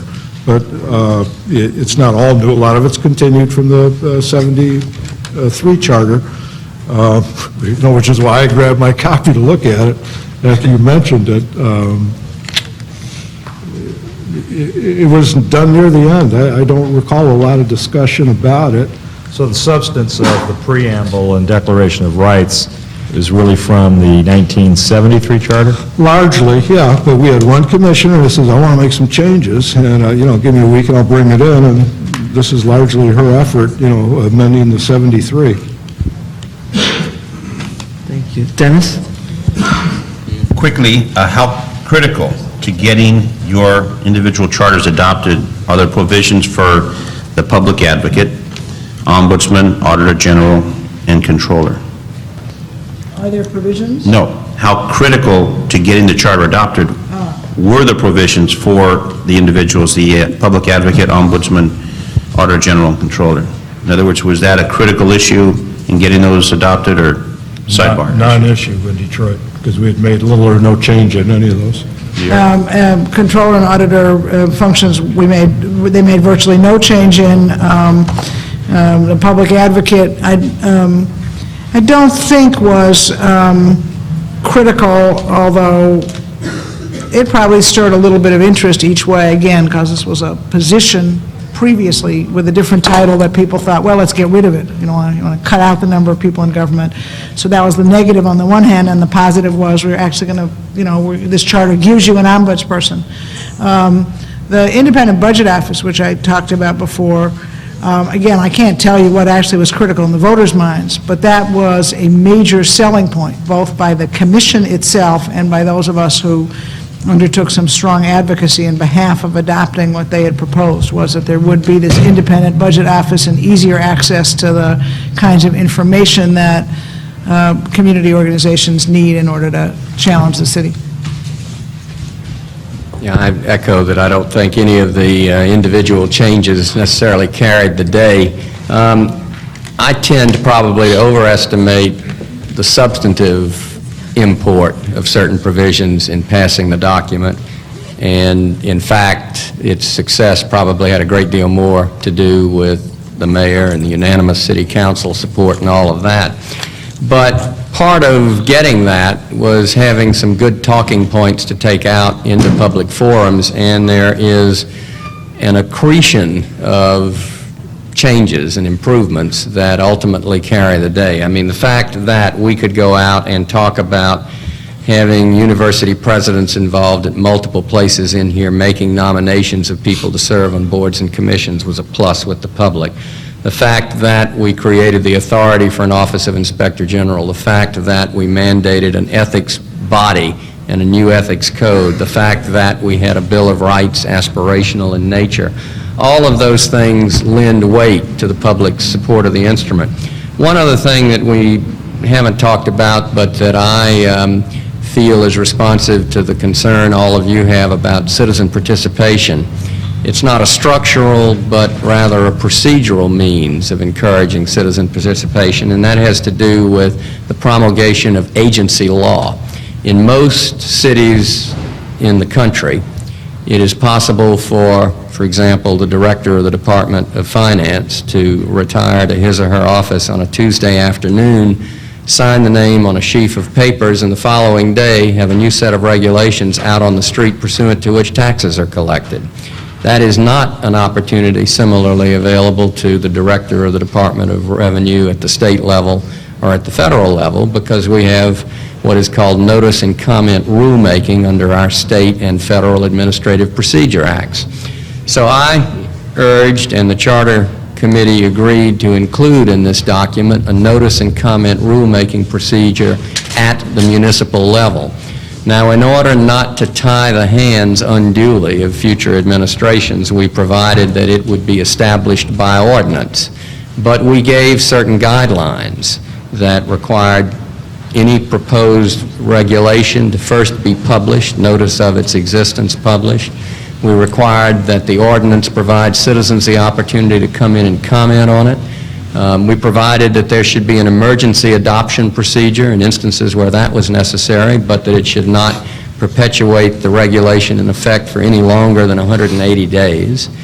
And we do now have, pursuant to ordinance that was mandated by the Charter, notice and comment rulemaking procedure whereby agencies, before they promulgate law, are required to inform the public about it and then publish the final document so that it's readily available. So, there are opportunities to enhance citizen participation that don't necessarily turn on creating new institutions and new structures of government.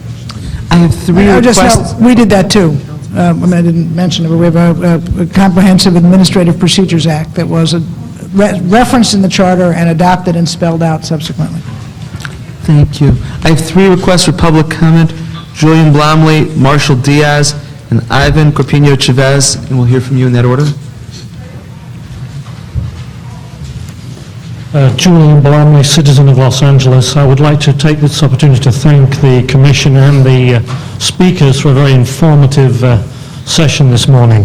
I have a couple of questions, and the first question develops on Commissioner Weinberger's question to Ms. Messenger earlier on about what I would like to know.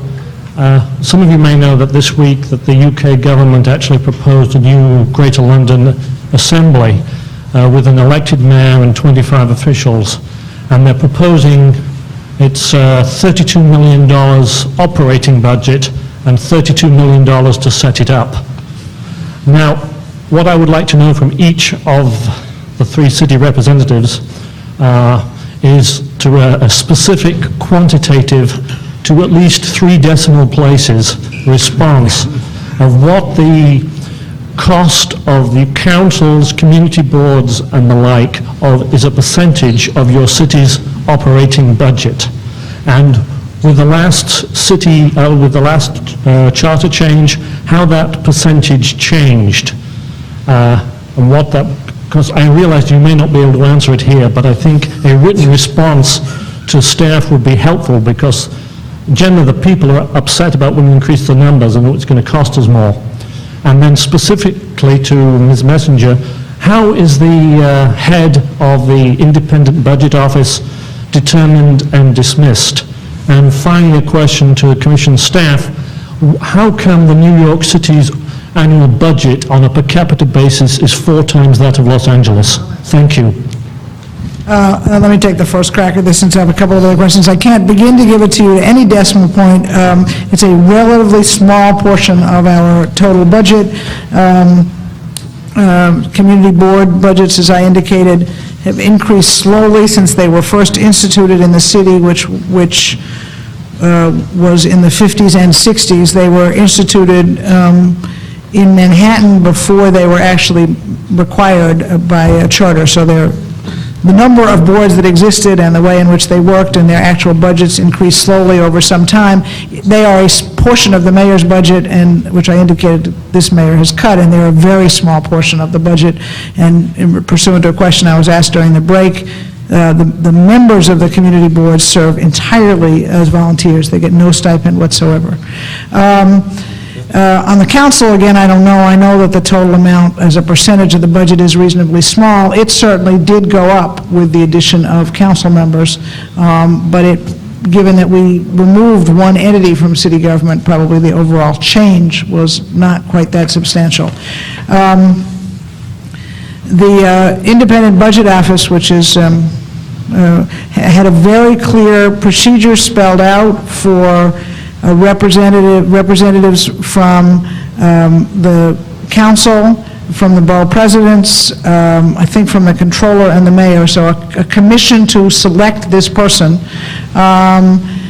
And quite interestingly, since most of the people who sat on it, with one exception, were opposed to it, they nevertheless did a very fair process, and actually chose someone, which I think was to the good in the long run, certainly has turned out to be to the good, who didn't come from New York, had a lot of Congressional Budget Office and other Washington budget experience, and again, under endless court challenge and threats of having the budget cut, which, I mean, this is going to be an interesting legal challenge. The mayor can legally say this agency has no budget, but since we've won the right in court, I think now 7 times in 4 courts that we meant what we said and this should exist, cutting its budget will be serious. I don't know how he's removed. I think he serves for a term, and this entity stays in place to regularly, and it's worked incredibly well. It didn't happen when it was supposed to because of the court challenges, so it's really only been, it's only existed. He was probably chosen 3 years ago. He's really only had a staff for like 20 months. Seems to be working very well. Well, the city council and all their legislative agencies and research staff proper, it's less than $8 million a year. We spent nothing on community government before this charter and haven't spent anything on it since. We don't have a community meeting structure in place. We do, however, have very vigorous and well-regarded neighborhood organizations, and because they play a role both in the election of city and state officials and in some of the public planning, zoning, hearing processes, they play a non-institutionalized role of some significance in the governing of the city. The answer to the last question is wonderful the way you asked it, because in New York, people endlessly, all conservative writers and critics of government regularly point out there must be something grossly the matter with the city of New York because Los Angeles only spends $4 billion on its budget, and they list every city and the difference in per capita. First of all, we are almost 8 million people. But second of all, let me repeat, New York City does not have any independent county government. So the municipal budget of the city of New York reflects all of our education and all of our social service costs, and we have a municipal hospital system. Many jurisdictions no longer have that, but those that do, like Chicago, it is part of the Cook County budget, not the city of Chicago budget. In New York, it's part of our budget. So a huge portion of our budget reflects, A, services that other cities don't provide directly, and B, those services, as you know if you know something about them, are services for which there's a substantial amount of federal and state money, and so our budget reflects every dollar we get from the federal government and the state government for public assistance or for education. Thank you. Marshall Diaz? Good morning. Thank you for the opportunity to speak before the commission and the speakers from out of state. It's been very informative.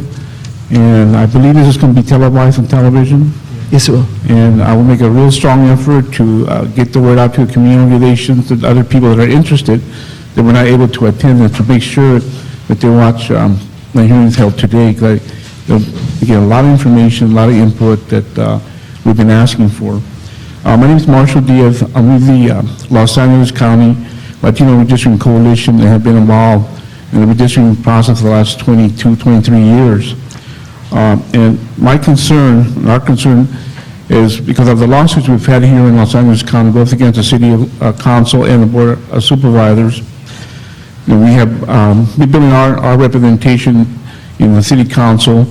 We have now 3, and we believe that in 2001 we'll be able to draw 2 more districts, which will give us 5 out of the 15. Gives a third of the power of the City Council. And I've been sharing this concern with the Commission on the issue of retrogression when they expand the City Council to whatever number they come up with.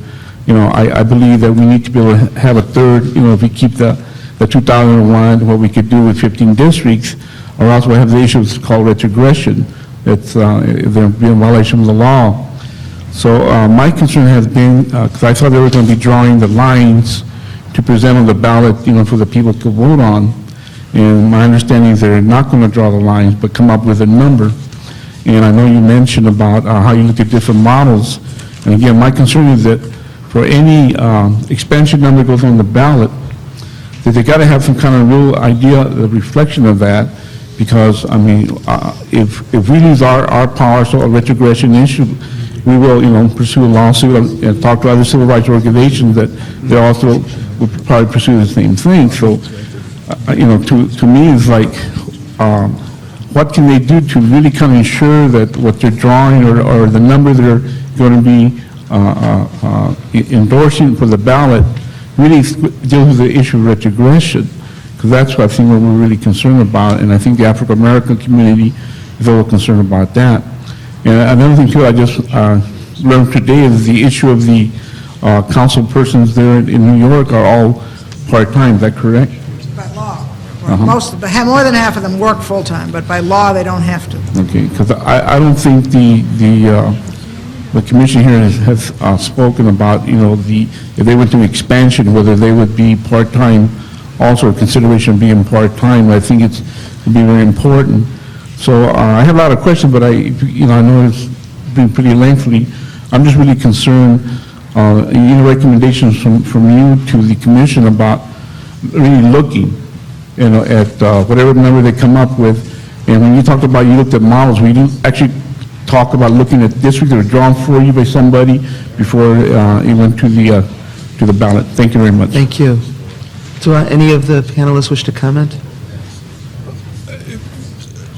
You know, I was in elections for 20 years in Michigan. We have a reapportionment commission, and the best thing you can say about them is they never adopted a plan in the last 30 years, because reapportionment and redistricting since 70 and certainly 80 and 90 and be the same in the year 2000 now that we've all got laptops and can draw districts at the drop of a hat is the most contentious issue that there is. And the standard now is effect, not intent, when drawing districts that impact on minority representation. The Shaw-Reno thing says it's going to be held to the strictest scrutiny if race is a predominant factor in drawing anybody's districts, whether it's, you know, congressional districts on down to, you know, dog catcher districts. If you were to you know, go to an at-large system here, you'd probably get a suit about as fast as somebody else would switching to a district system. There's no way, there's no easy way out of it. And I'm not even sure coming up with districts small enough to satisfy everybody is going to satisfy everybody in the courts. It's a no-win situation. The best you can do is try to set up a group that's going to do it so that they get sued instead of you when you're no longer a charter revision commissioner. And, you know, certainly the experience in Michigan and New York and everywhere else, you know, it's unfathomable. I think Jeffrey just earned his airfare with that suggestion. Ivan Corpino Chavez.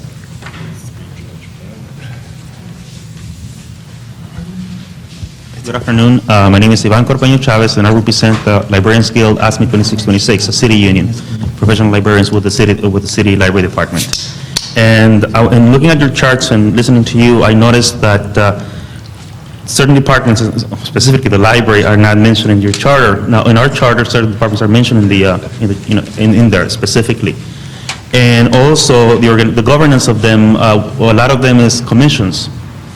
And so my question goes to what criteria were used to decide what went into the charter as a department administrative function, and about its governance, like, citizen commissions like we have here, and also about mill tax and other special taxes or revenue streams for specific departments, which we have for the library. And also, a second part of it is, how do you evaluate the specific areas that need to be changed? I mean, what made you decide, okay, we're going to be going after this particular area and try to reform it? Thank you. Okay, go ahead. In Michigan, the school districts do all the school funding in the library, so we're out of it. In terms of how we decided what to look at, I think it was a combination of, personal agendas, the mayor, the council, and every neighborhood organization sent us a wish list.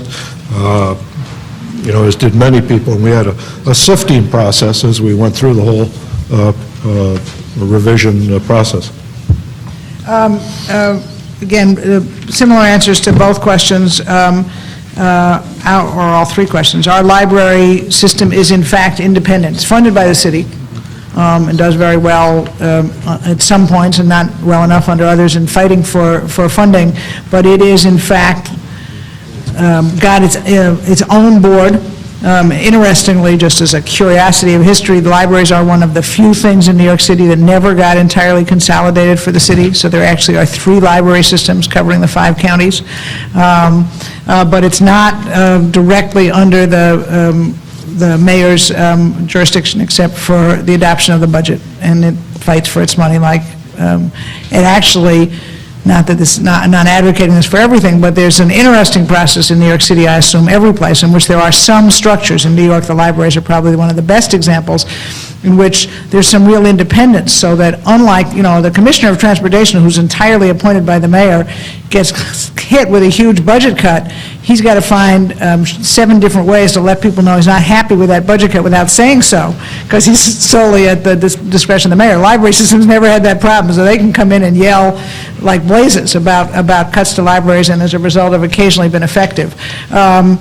We do have a few examples, unfortunately libraries are not one of them, of independent taxes for various services, but not very many. It's not been the history in New York. And in terms of what gets considered, again, that's an area where I feel like, in my case, and I was on that side, citizen advocacy groups had some significant power. The commission had to deal with the structure of city government. They discovered very quickly that that had huge ramifications. But there are some things, like an independent budget office, public access to information, that we got them to deal with as part of a comprehensive charter review that probably weren't on their plate in the first place. Well, we do, in fact, have in our charter a reference to the Public Library Board. I can't claim credit for it. It was there in the 1954 charter. We made very modest revisions to it, simply adding things like computer hardware, software, and technological things that didn't exist back in 1954. It is a 9-member board appointed by the mayor with the approval of the city council. Each of its members serves a term of 9 years, so it does have a degree of independence. It is described on the organizational chart as one of several unattached boards and commissions, which means that it's not affiliated with a department of city government. It stands alone. And the charter simply requires that the board shall appoint a professional librarian who serves at the pleasure of the board. The librarian has to meet qualifications of parish librarians as specified under applicable state and municipal law. Thank you. This is a continuation of a special Saturday session for the elected Charter Reform Commission.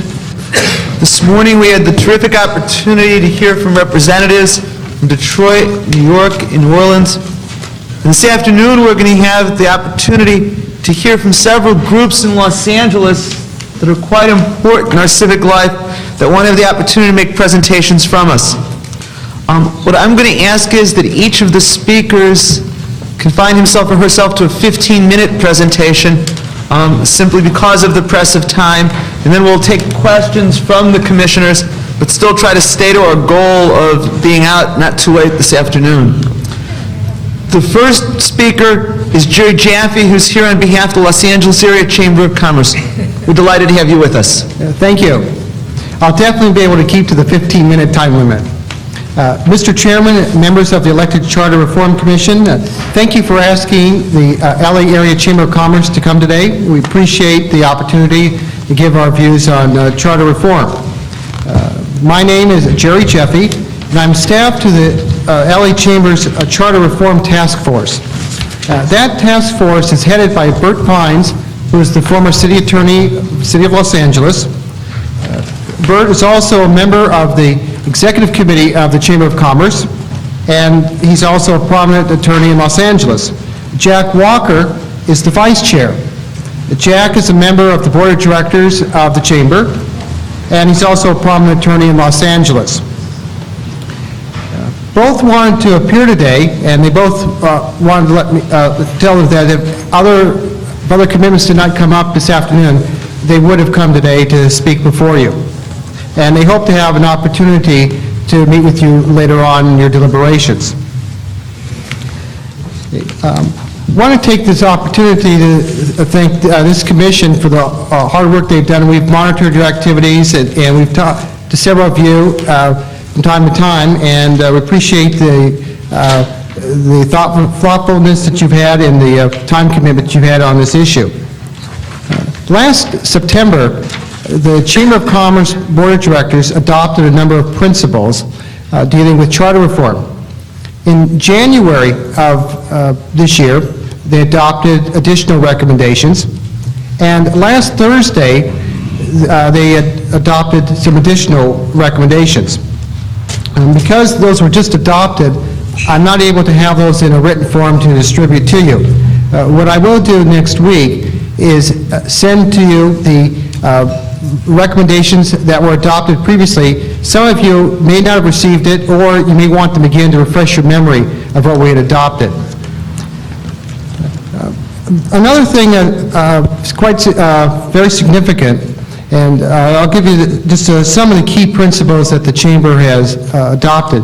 But there is a coalition for charter reform made up of a number of business organizations in Los Angeles. We've been meeting quite extensively the last couple of weeks to try to come up with common principles for all the organizations. And we've made quite a bit of progress. In fact, last Thursday, as I mentioned, the Chamber adopted some more principles, and those are based on the coalition's principles. VICA was taking it to their board of directors. I believe that was either going to be Friday or Monday. Central City Association also is taking those principles to their board. So you can see they're acting on them quite swiftly so they can get that input to you for official positions. The other groups, I'm not aware of what their schedule is, but I know that they're looking at them. And let me just tell you what those groups are. Of course, the LA Area Chamber of Commerce, the Central City Association, Central City East Association, Economic Alliance of the San Fernando Valley, Greater African American Chamber of Commerce, Hollywood Chamber of Commerce, Latin Business Association, Los Angeles Headquarters Association, VICA, LA Business Advisors, and there may well be other organizations that we add to that list, but those are the groups that have been involved in the discussions. So you can see there are quite a few that have a wide variety of business interests in this area, and represent not only mainstream business, but various racial and ethnic groups. So we're more than happy to expand that coalition. Let me lay out just a couple principles for the Chamber of Commerce, and I won't read all of the principles. We have about 18 in just a matter of time. I'll just highlight just a couple. Then I want to highlight the coalition ones, because those are some of the most important principles that the Chamber adopted and that are of most interest to you. The Chamber believes that we must have an efficient charter because the red tape We want a better business climate. We think one of the best ways to do that is to have a strong mayor. The city council is important, but we think that the mayor should be the focus of reforms. So reforms, recommendations we have follow through that premise. We have a lot of other details about boards, commissions, and so on, but I think rather than read this statement, you'll get that next week. So I want to highlight the charter reform proposals by the coalition. And there are 5 that have been adopted, and there are 2 areas that we haven't come up with an agreement yet. I'll tell you the 2, but I don't want to go into discussions because they're still continuing as terms of what direction we're going to take. But you'll have an idea of what we're still discussing. Number 1, in order to increase citizen participation in Los Angeles city government and to promote accountability and responsiveness of elected officials, the city council should be expanded. No city council district should have initially more than 125,000 residents with an uneven total number of districts. City council districts should be drawn so that neighborhoods and communities are kept intact to the greatest extent possible. Expansion of the city council should not result in increased costs, in other words, budget neutral. I've talked to Commissioner Zine about this. I know he's opposed to city council expansion, but the coalition feels very strongly that there should be an expansion, that it's an opportunity for the council to be closer to the residents, and this is one of the ways to do this. Number 2, while the civil service system should be retained, top levels of management, for example, general managers and assistant general managers, should be exempt from civil service. Number 3, the mayor should have the right to appoint and remove general managers with the appointment, but not the removal, subject to city council confirmation. Next is the power of the city council under City Charter Section 32.3, that's Proposition 5, which Mayor Bradley signed, as you know, a few years ago, to override decisions of boards and commissions should be eliminated. The office of the city attorney should continue to be elected, and it should continue to handle its current civil and prosecution functions. An area that we still have some discussion on deals with the role of boards and commissions. Now, we do support general managers rather than commissions as running a department. But there's still a question about the proprietary departments, which is the 3 enterprises you all know, and advisory groups that, in essence, have been running a department. That area has not been resolved in terms of, do we keep boards and commissions at all? Do we eliminate them? Just that particular role. And there's further discussions going on in that area. So we don't have an official position, and I don't want to speak on behalf of the coalition, but it's going to be resolved fairly shortly. The other area is neighborhood councils. That also is an area hotly debated among our group, as well as, I know, this group. And the issues range on that from should a city council be expanded? Does that mean you don't need a neighborhood council, to having both? And all of you know those issues. We're discussing the same thing. And we haven't done anything officially on that. So those 2 areas are left for us to discuss. But a key thing is that our organizations have gotten together to try to hammer out one viewpoint. And I feel very satisfied that in the last couple weeks we've made a lot of progress and we've had a lot of this agreement. So those are the basics. You'll get our materials next week, as I don't want to belabor all the points, but they're the standard ones that would follow through with a strong mayor concept. Thank you. When you get us the written materials, I'll make sure that they're distributed to each of the commissioners. What I'd like to do now is to open it for questions. Since we've invited 5 speakers for the afternoon, unless the commissioners object, I think I'd like to say 15 minutes of questions for each of the speakers, because I know we could go on for a very long time asking questions. And if people don't get to ask a particular speaker question, I'll be sure they're first on the list for the next speaker, unless the commissioners want to limit me. Dennis, Bennett, Bill? Question regarding the size of the council. The concern I have is obviously cost to expand the council. I'd like to find out how you expand the council and have a cost neutral. We did not come up with the specifics on that. That was more of a concept. Our feeling was that our role was not to design the specifics of actually designing a budget, for example. We just wanted to lay out a particular principle, which was expansion of the council. But quite frankly, the feeling is that if you have increased costs, a lot of the voters probably wouldn't go for an increased council. And that was the feeling, was more of a political reality on the costs. But you said cost neutral. Right, but we didn't work out, right, but we didn't work out specifically how you would keep the cost neutral by expanding, that could be from limits on staff, there could be salaries, it could also mean maybe transferring functions that are done by city council now into other roles, maybe the mayor takes some of the functions. There's the role of the chief legislative analyst office, which might handle some of the matters that the city council is doing right now. So there are a variety of things, but we have not studied or made recommendations for those specific ones. Okay, thank you. Yes. Bennett? Before I ask my question, I'd just like to get a clarification here. Did you say the mayor should both appoint and have the removal power without the city council, or did you say appoint without the city council? No, the mayor would make the recommendation to the city council as is the current situation. It's the removal is the change, where you don't have the city council. So the mayor could remove without the city council? Right, that's correct. Okay, thank you. That's the only change from what the current system is the council has that role right now.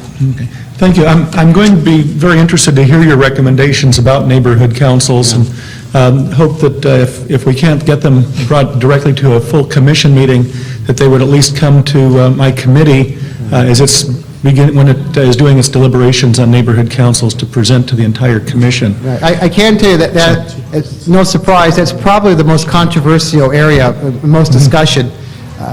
Where actually the groups are not that far off from their views, but they want to be sure, because that's such an important area, one of the biggest areas left for consideration by this commission.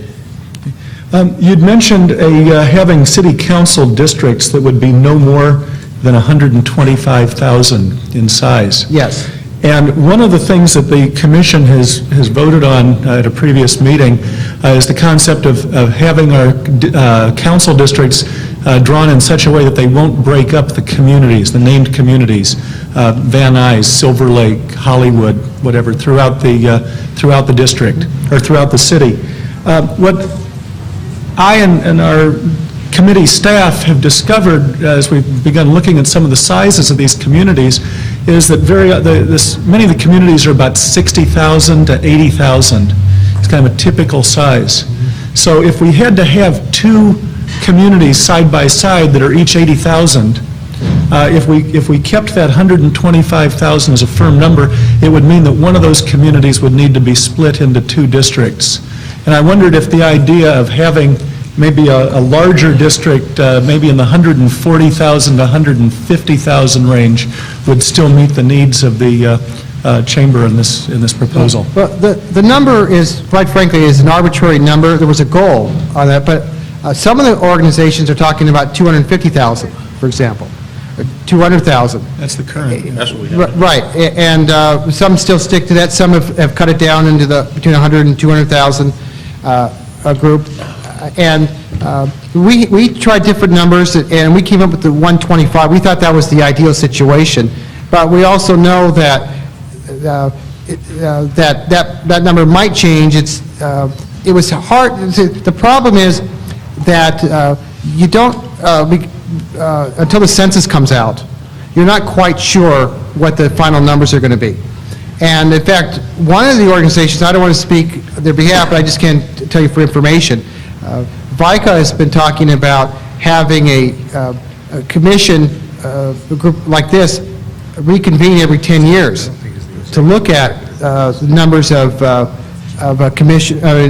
council members, and to see if there any tinkering has to be, not major tinkering to the charter, but one of the things would be, are those numbers of the council right or not? And looking at that. But the other thing, too, is your hands are tied because of, when you draw the lines of court decisions, you've got the Voting Rights Act, there's not much you can do, quite frankly. You've got to be as close as possible when you design districts. The only option you really have, quite frankly, is the numbers. And the rest of it is pretty much out of your hands on there. So we know that the goal is to have contiguous communities, but, in reality, that's an ideal situation that's probably not going to be met because of court decisions and federal and state laws. In fact, I understand that Assemblyman Hertzberg has a bill in right now in the legislature to mandate contiguous districts.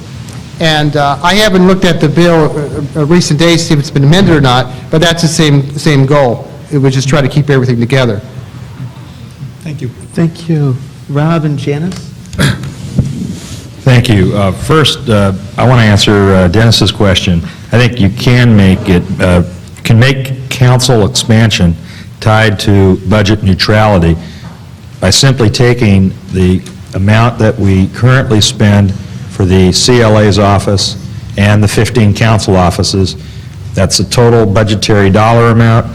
Take a percentage of that, whatever percentage of that is of the budget right now, and if that is tied to the type of expansion that we've been talking about, then you have budget neutrality.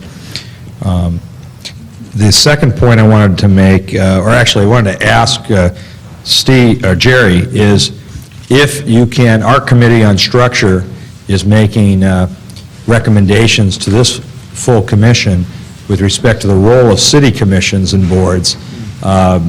We are going to be taking our final votes this Thursday, April 2nd.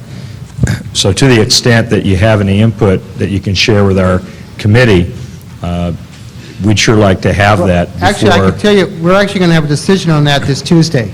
Great. So if you can let our staff know and get us whatever written materials, or have someone perhaps testify before our committee Thursday night, that would help us out. Right. We actually have a tentative language that we worked out, and the reason that was not adopted Thursday is we didn't work out the final language among the coalition members.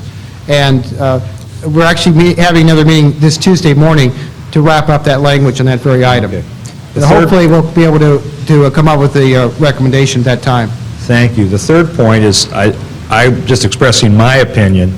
I'd love for you to bring back to the people in the chamber, and that is, I've been approached by a lot of people in the business community, the downtown community, that have expressed great concern over the fact that we're even considering neighborhood or community councils, that they threaten the economics of the city, they threaten development in the city, they threaten the orderly flow of government in the city.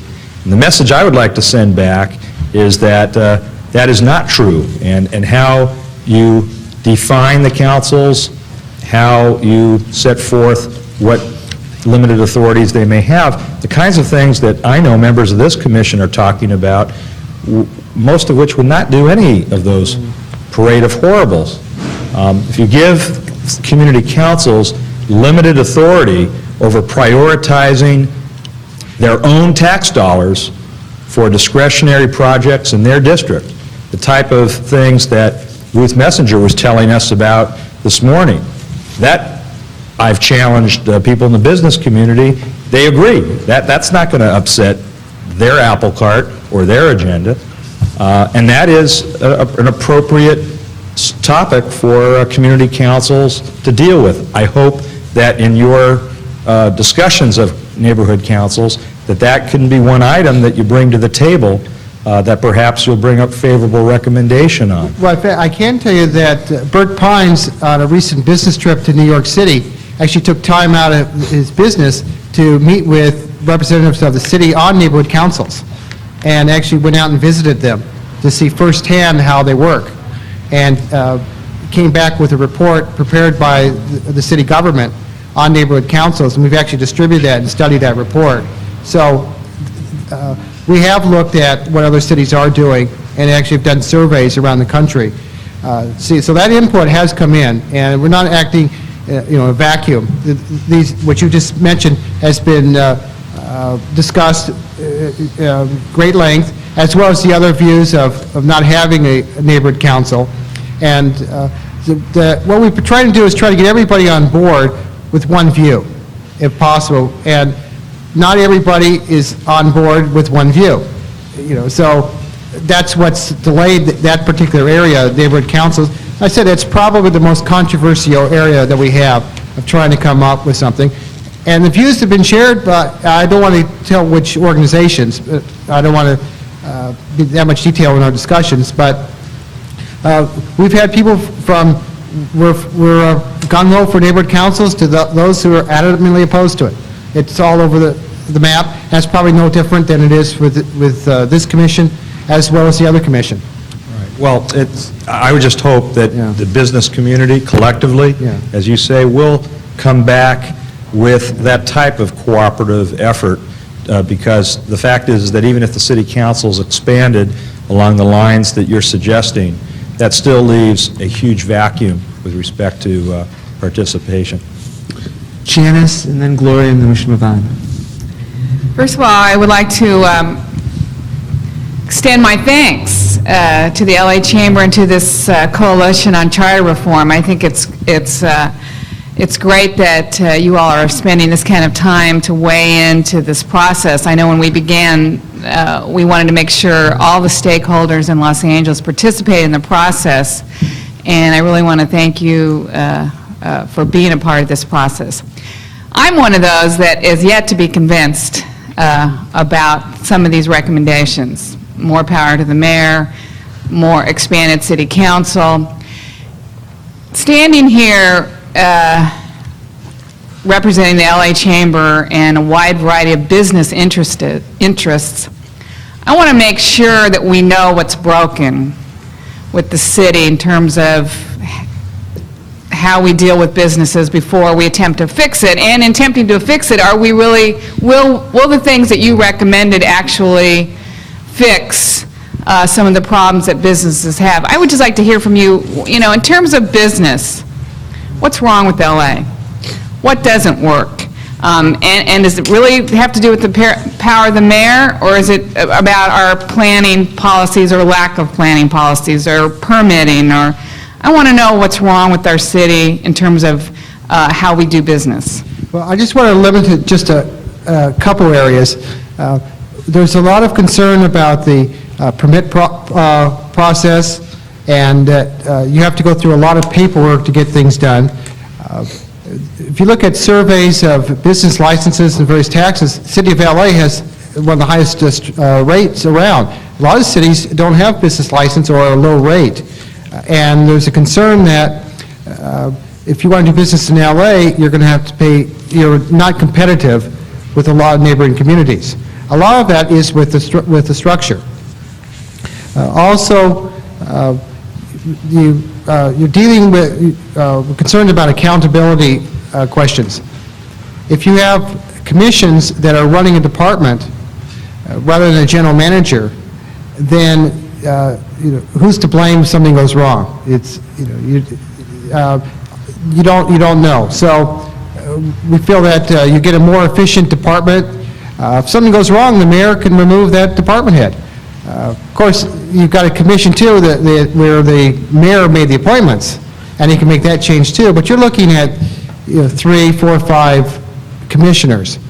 So a lot of it is efficiencies, and to having a good business climate. That you're also telling people outside Los Angeles who want to come here that this is a good place to do business. A lot of it's image, perception. There may not actually be a problem, but it appears there is. And you want to get that out there, and this is one of the ways to do it. But that's probably the biggest thing, is a good business climate for the city of Los Angeles. Gloria? I was struck by your 5th recommendation in particular, and that's with respect to the role of the city attorney. You've advocated that the position should continue to be elected and that you favor, correct me if I'm wrong, but I believe I heard that the elected city attorney should continue to have the dual role of both the civil litigation and the prosecutorial functions. Basically, the status quo. And, exactly, the Yes. status quo. I've heard some, again, too, I have not made a final decision, but I have heard some very compelling arguments for the separation of the functions, and I'd like to hear more as to why you've come to the conclusion that the status quo is the preferred mode for dealing with the city attorney. Okay, yes. And this is that position was developed from Bert Pines, who has the experience of being a city attorney some years ago. And we extensively discussed that with the Board of Directors in the Chamber, and we felt that because of Bert's experience and insight, that that was and he had very good logic for this position. And the reason I mention that is because he's got credibility, because he's someone who was in that office for several years. Bert's feeling is that he found that there was a great training ground with the civil and the criminal together. If you split it up, that you do lose a lot of interaction in the office, and that there is a detriment to the quality of work that you have in the office. Some are split. For example, I'm thinking of the county council and the district attorney, where you have a split, some of the duties. But district attorneys have them combined.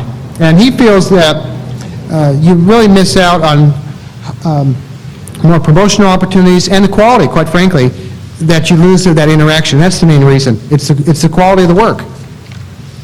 Thank you. Thank you, Mr. Jeffy, so much for being here and taking part of your Saturday for us.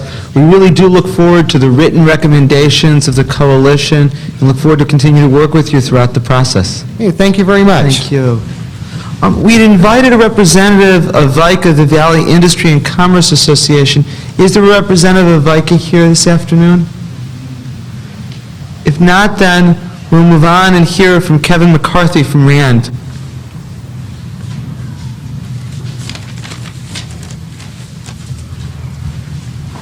Mr. McCarthy, thank you so much for joining us.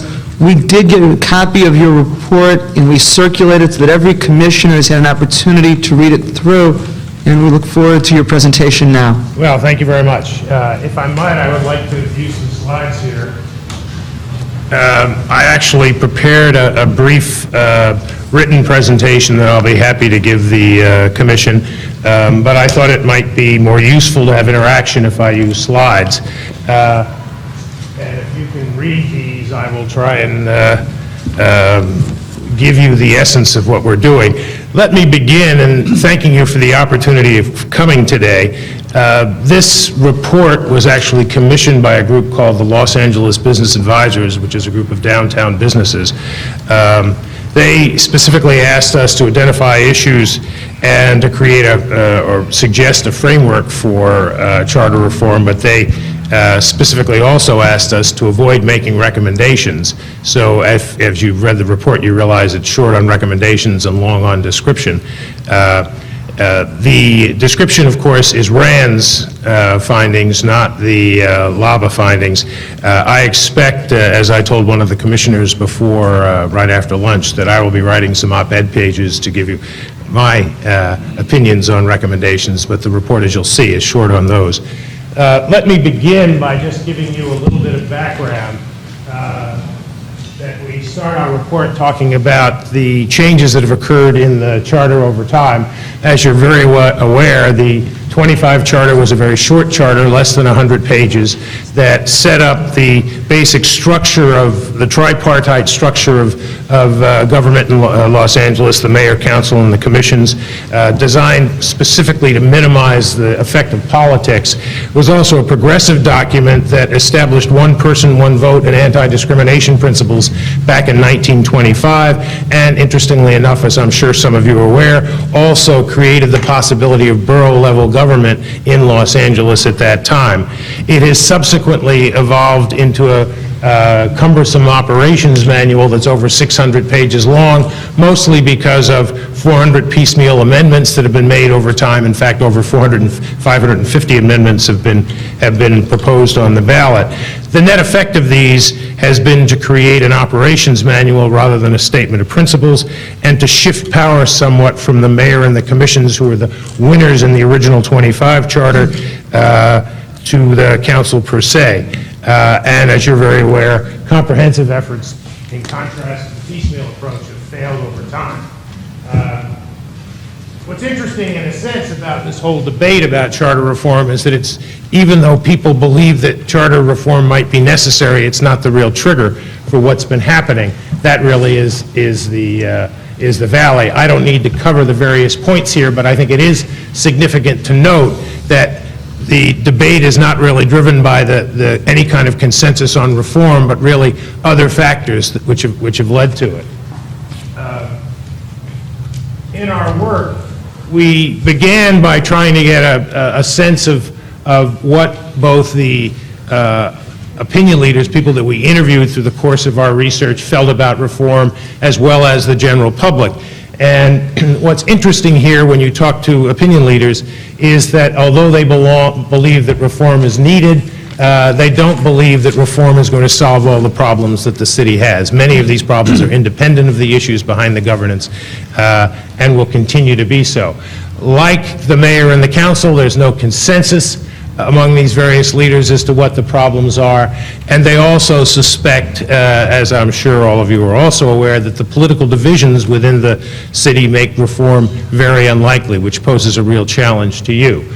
I think a second point, which has perhaps not gotten so much attention, is that the general public is very much unaware of the issues and the issue of reform, public opinion polls suggest, has little visibility or support, and that's a critical factor in terms of, since the public, in fact, will have to approve what's ever done. In our report, we talk about what are the major problems facing the charter reform process, a basic principle which we think ought to underline the reform efforts, and then we talk about key trade-offs and recommendations. Our identification or structuring of the problem really is around the three separate processes that govern the city. How are policy decisions made? How are they carried out? And what happens in terms of the actual delivery of services in the city?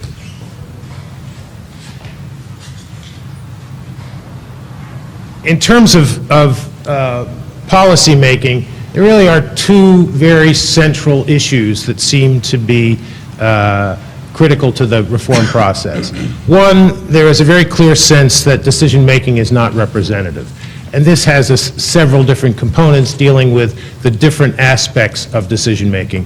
One, there's a clear sense that 15 council districts is too few to represent the diverse population. Clearly, the population of Los Angeles was about 750,000 when the original 15 districts were set up, a population of about 50,000 per district. It's now 230, and if one believes the SCAG projections, it will be over 300,000 by 2010. That, of course, is the size of most cities in this country, in fact, bigger than the size of most cities. Lots of questions about the commission structure. Clearly, commissions were set up to create citizen involvement in the process, but there's really been an attitude change in the society about whether any group of elite representatives can in fact provide citizen representation, and that's separate from the issue of whether or not they are selected randomly or representatively from around the city. And then I think the sort of driving factor is it's clear that citizens don't feel that government is responsive to them and they want a more direct role. A second feature, I'm sure you're familiar with the first, that I think is just as important, is there really seems to be a mismatch between the decision-making process, who's involved in the decision-making process, and who's affected by those decisions. In fact, although we talk about these issues as though it were one single set of processes, the city delivers services at least 3 different levels. The enterprise zones clearly serve a critical infrastructure and economic role for the region. There are citywide services, and then there are other services that are most important at the neighborhood level. Interestingly, given the way the process works with its heavy dependence on the council, local residents actually have as much, if not more, influence on regional decisions like the airport and the harbor as they do on what happens in their individual neighborhoods. Indeed, the city has no effective mechanism for dealing with regional issues. And the other point that I think is important in terms of this sense of representativeness is the mayor is really the only policymaking, and I distinguish the mayor here from the city attorney or the controller, who really deal in regulatory issues, is the only citywide policymaker in a city that is notorious for the fact that citizens identify with neighborhoods or smaller districts and not with the city as a whole. In terms of management issues, that is, how is the city run? There really are too many checks and balances. You have a system where you have the mayor, the council, the city administrative officer, the commissions, and the general managers all dealing with managing of the city issues. Creates blurred lines of authority. General managers told us that they report to both the, to the commission, to the council, and to the manager, and to the mayor, and are really responsible to none as a result. I think there's a clear issue about the mayor needing clearer authority over budgeting and appointments, and I think the council spends a considerable amount of their time focusing on the management of what goes on in the city and the districts rather than on its legislative or policy-making role. A key issue, and one that we think is central to the whole process, is that the detailed operations manual character of the current city is simply too restrictive. It does not permit the kind of flexibility and innovation that's needed for the city, given the challenges that we're going to be facing in the future. In terms of service delivery, we were somewhat surprised in our study to find that when asked about, and this is true both of the officials and representatives of the various groups we talked to, and also reading through the polls and various other reports, that the overall level of service is not the major complaint in Los Angeles. People would like more services, but they recognize the budgetary constraints that are important here. But rather, they focus on specific service areas as their problem areas. One concerns the proprietary departments, the enterprise funds.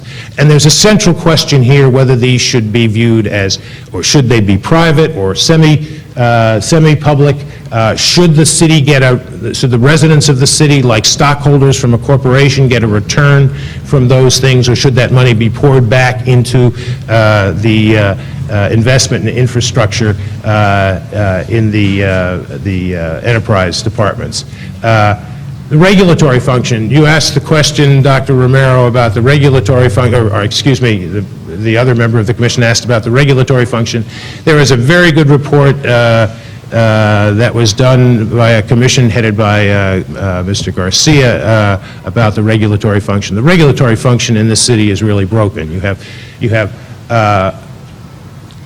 often 10 different organizations that one must talk to get permits between the planning departments and building and safety and the various subcomponents of those things. Their jurisdictional areas, that is, the areas that they serve are not identical, so you'll have to go to Van Nuys for one thing and downtown for a third, et cetera. And the council, again, is involved too much in day-to-day decisions, particularly in terms of the planning and zoning process. And then I think there's a really central issue, and this is particularly true with neighborhood services. Residents feel that this one-size-fits-all approach, which may be dedicated understandably for equity purposes, really doesn't meet the needs of the city. And the single most important issue, it seems to me, about charter reform is how to make the residents of the city feel that government is being responsive to their needs. That needs to be dealt with.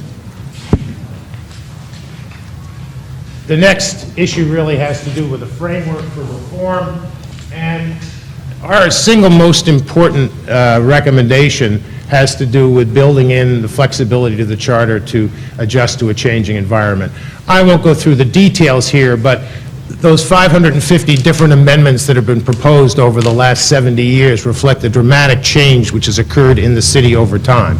It's occurred in terms of the population growing 3 times, the city's shifting economic role, and I can't stress enough that the future economy of the city is tied to its ability to serve as a central point for international trade, which makes the proprietary departments particularly important. Citizens' expectations have changed.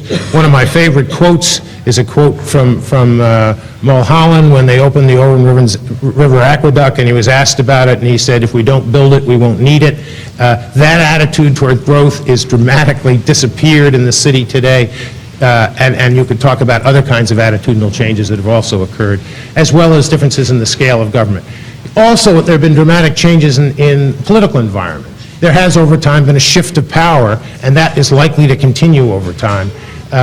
Interest group politics has become dramatically more important than in the past, and of course, the roles of state and local governments have changed. Now, I think we would be naive to expect that the future changes will be any less rapid than they've been in the past. We know that growing citizen mistrust, which is reflected in term limits and the various propositions that have been on the ballot, not to mention the incredible diversity, and I speak here not just about ethnic diversity, but about family and income and education and even topographical differences in this city. That's going to complicate getting consensus from the city residents, and it's going to make decision-making very difficult. The fiscal environment has changed dramatically. Proposition 218 has clearly put limits on city government's ability to raise funds, but that effect has been rivaled by what the state has done in terms of takeaways, preemptions, mandates, and even the deregulation which is occurring with DWP. The electric power industry is going to have dramatic effect on the city, not to mention changing roles in state and federal government. And finally, the changing customer base, and I refer here both to the population base and to the economic base, is going to complicate service delivery, and in particular, again, citing the regulatory function, small businesses in Los Angeles, businesses of less than 100 people, have been responsible for 80% of the growth of employment in this city over the last 20 years, or at least 10 years, and they are particularly affected by the regulatory environment. In light of this, our central recommendation is charter reform. You've got to create a charter that's flexible enough to adapt to the future. You need a charter which is more like the Constitution of the United States, that's long on principle and short on detail, and not like the Charter of Los Angeles, which is long on detail and short on principle. The charter, in fact, one could argue, should not be required for the kind of frequent updating we've had. Any charter that requires 400 amendments in 50 years is not a good charter. It's too detailed. And as a result, the charter should focus on functions, not operation. The operational detail should be in ordinances, not in the charter per se. Could I ask you to finish up in a couple of minutes so that we would have time for questions? Sure. Thank you. What do you do about all of this? What are the trade-offs? Well, again, we're not recommending specific things, although we're trying to give you principles which are critical to the different functions, the policy making, the management, and the service delivery. In terms of policy making, regardless of whether you go to neighborhood councils or how you divide up, we're still going to have a representative government, and a representative government is key to people feeling that the representatives are accountable to them. You need a more accountable system. You're going to have to ask some critical questions, though, about how to do that.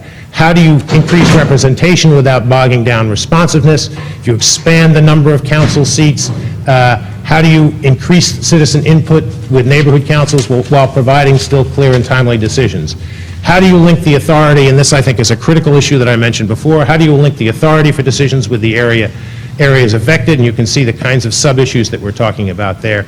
And how do you increase citizen input at local levels without sacrificing regional and citywide interests? You can't overlook the larger effects. You have to make a city not only where people want to live, but a city where people can make a living, okay? In terms of management, I think efficiency is the key, and you've got to figure out how to promote innovation without providing favoritism. Key, if you're going to move towards a charter which is long on principles and short on details, you need to identify what the core functions and principles should be, and a key question you need to ask in terms of accountability is should there be a Citizen Bill of Rights within the charter? In the area of service delivery, I think you have to make some You have to do some serious thinking about the proprietary departments and how they should be run and what the implications of different management strategies are for investment and the future economic infrastructure of the city. I think you have to think about how to streamline the regulatory functions and to incorporate into these things cost-benefit trade-offs. And then on the neighborhood level, how do you define neighborhoods? You're talking about, you identify, the city's identified something like 100 to 150 different neighborhoods or community areas in the city, but you've only got 15 council districts. You're going to have to think about subgroupings within neighborhoods if you're going to have effective voice for the citizens.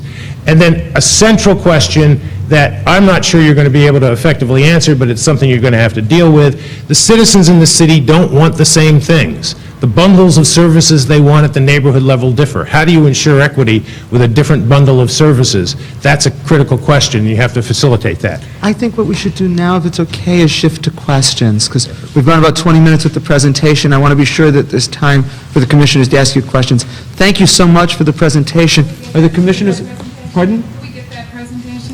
Yes. That presentation? Sure. That presentation, it's Rand report. I mean, everything you've said, I think, was in the Rand report. Am I correct?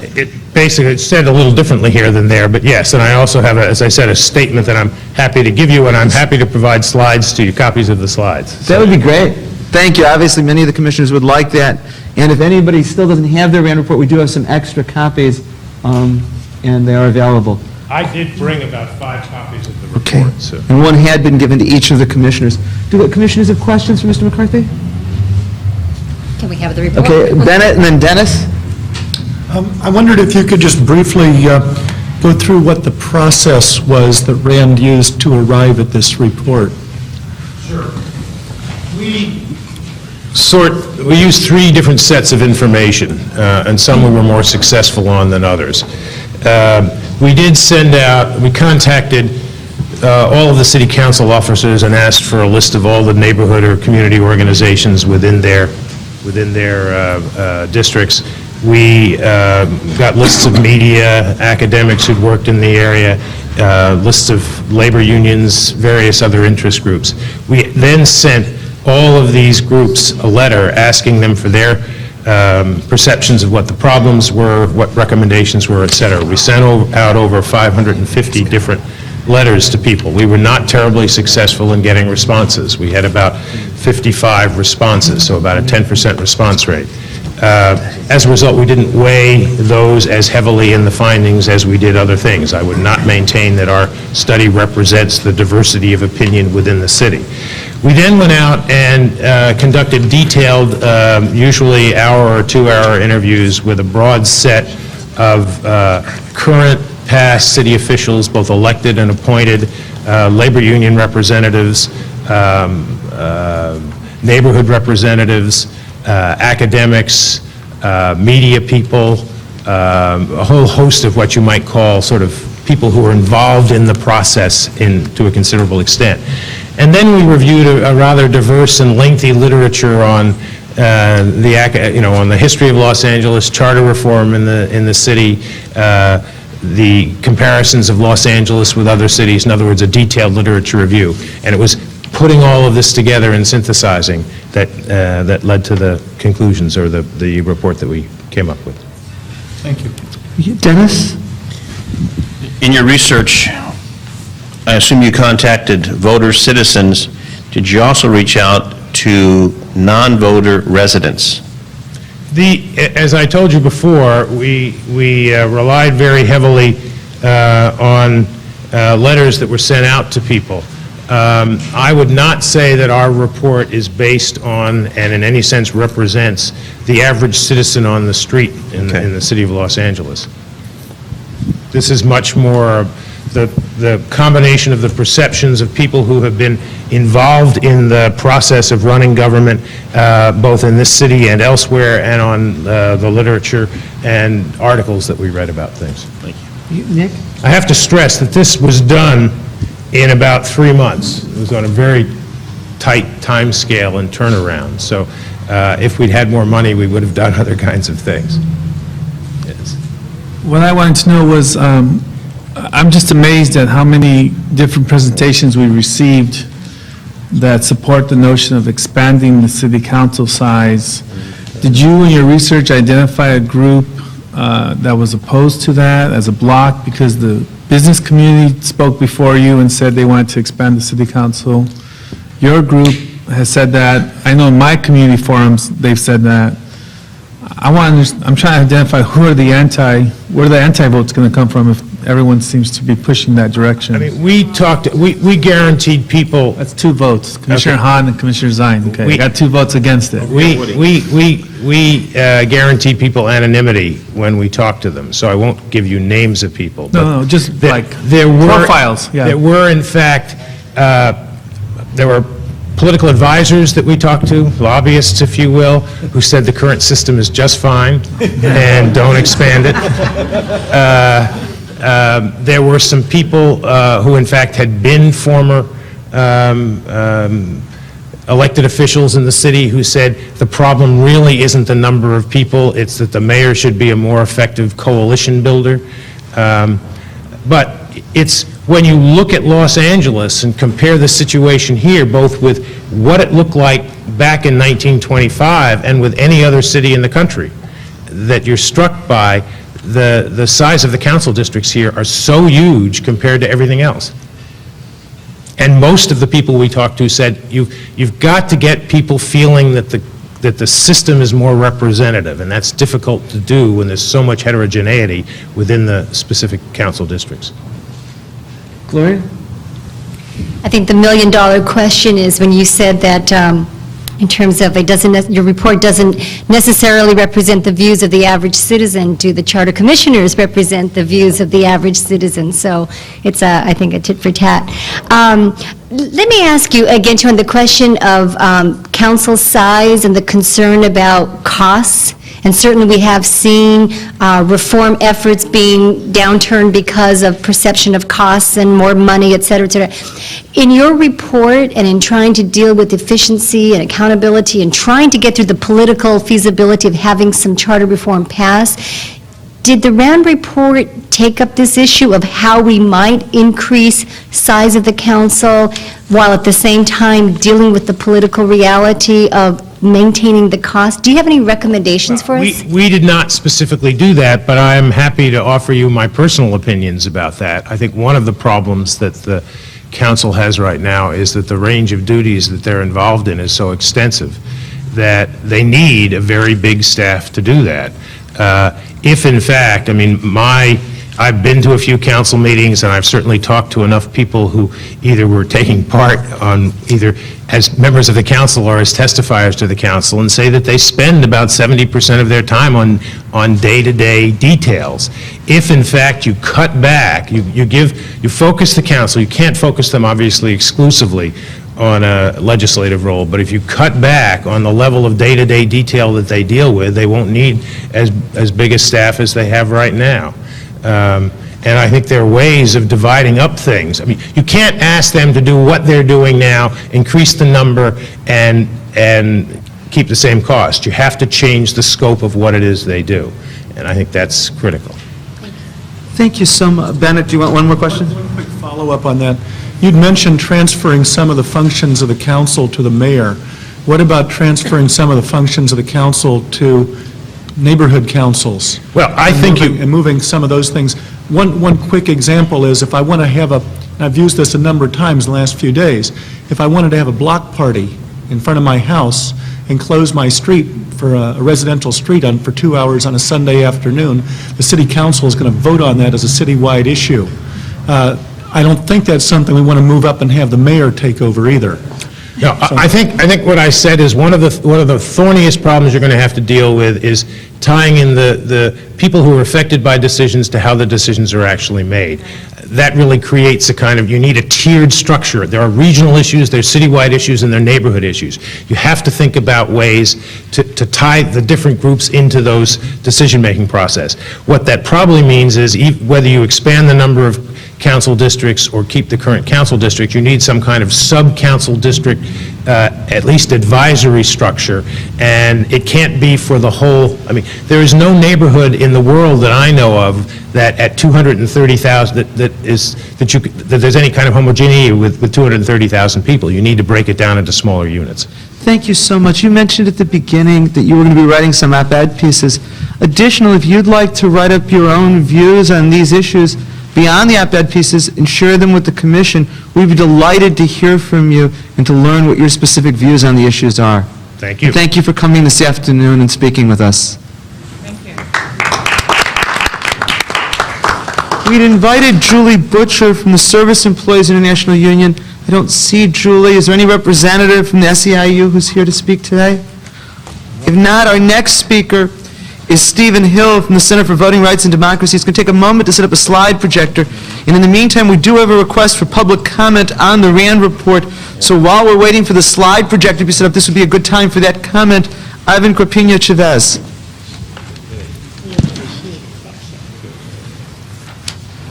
Good afternoon. My name again is Ivan Corpeño Chavez. I'm with the ASME 2626 Librarians Guild. And I'm a little concerned about the RAND report. From the questions that the Charter Commission has been asking and from the questions that the appointed Charter Commission asked, it seems to me that more is being made of the RAND report of what it is. From his answers to the questions, we gathered that he just went out, or his people just went out and gathered some information. They had some focus groups, some one-on-one interviews, and they just gathered opinions from self-selected group of people.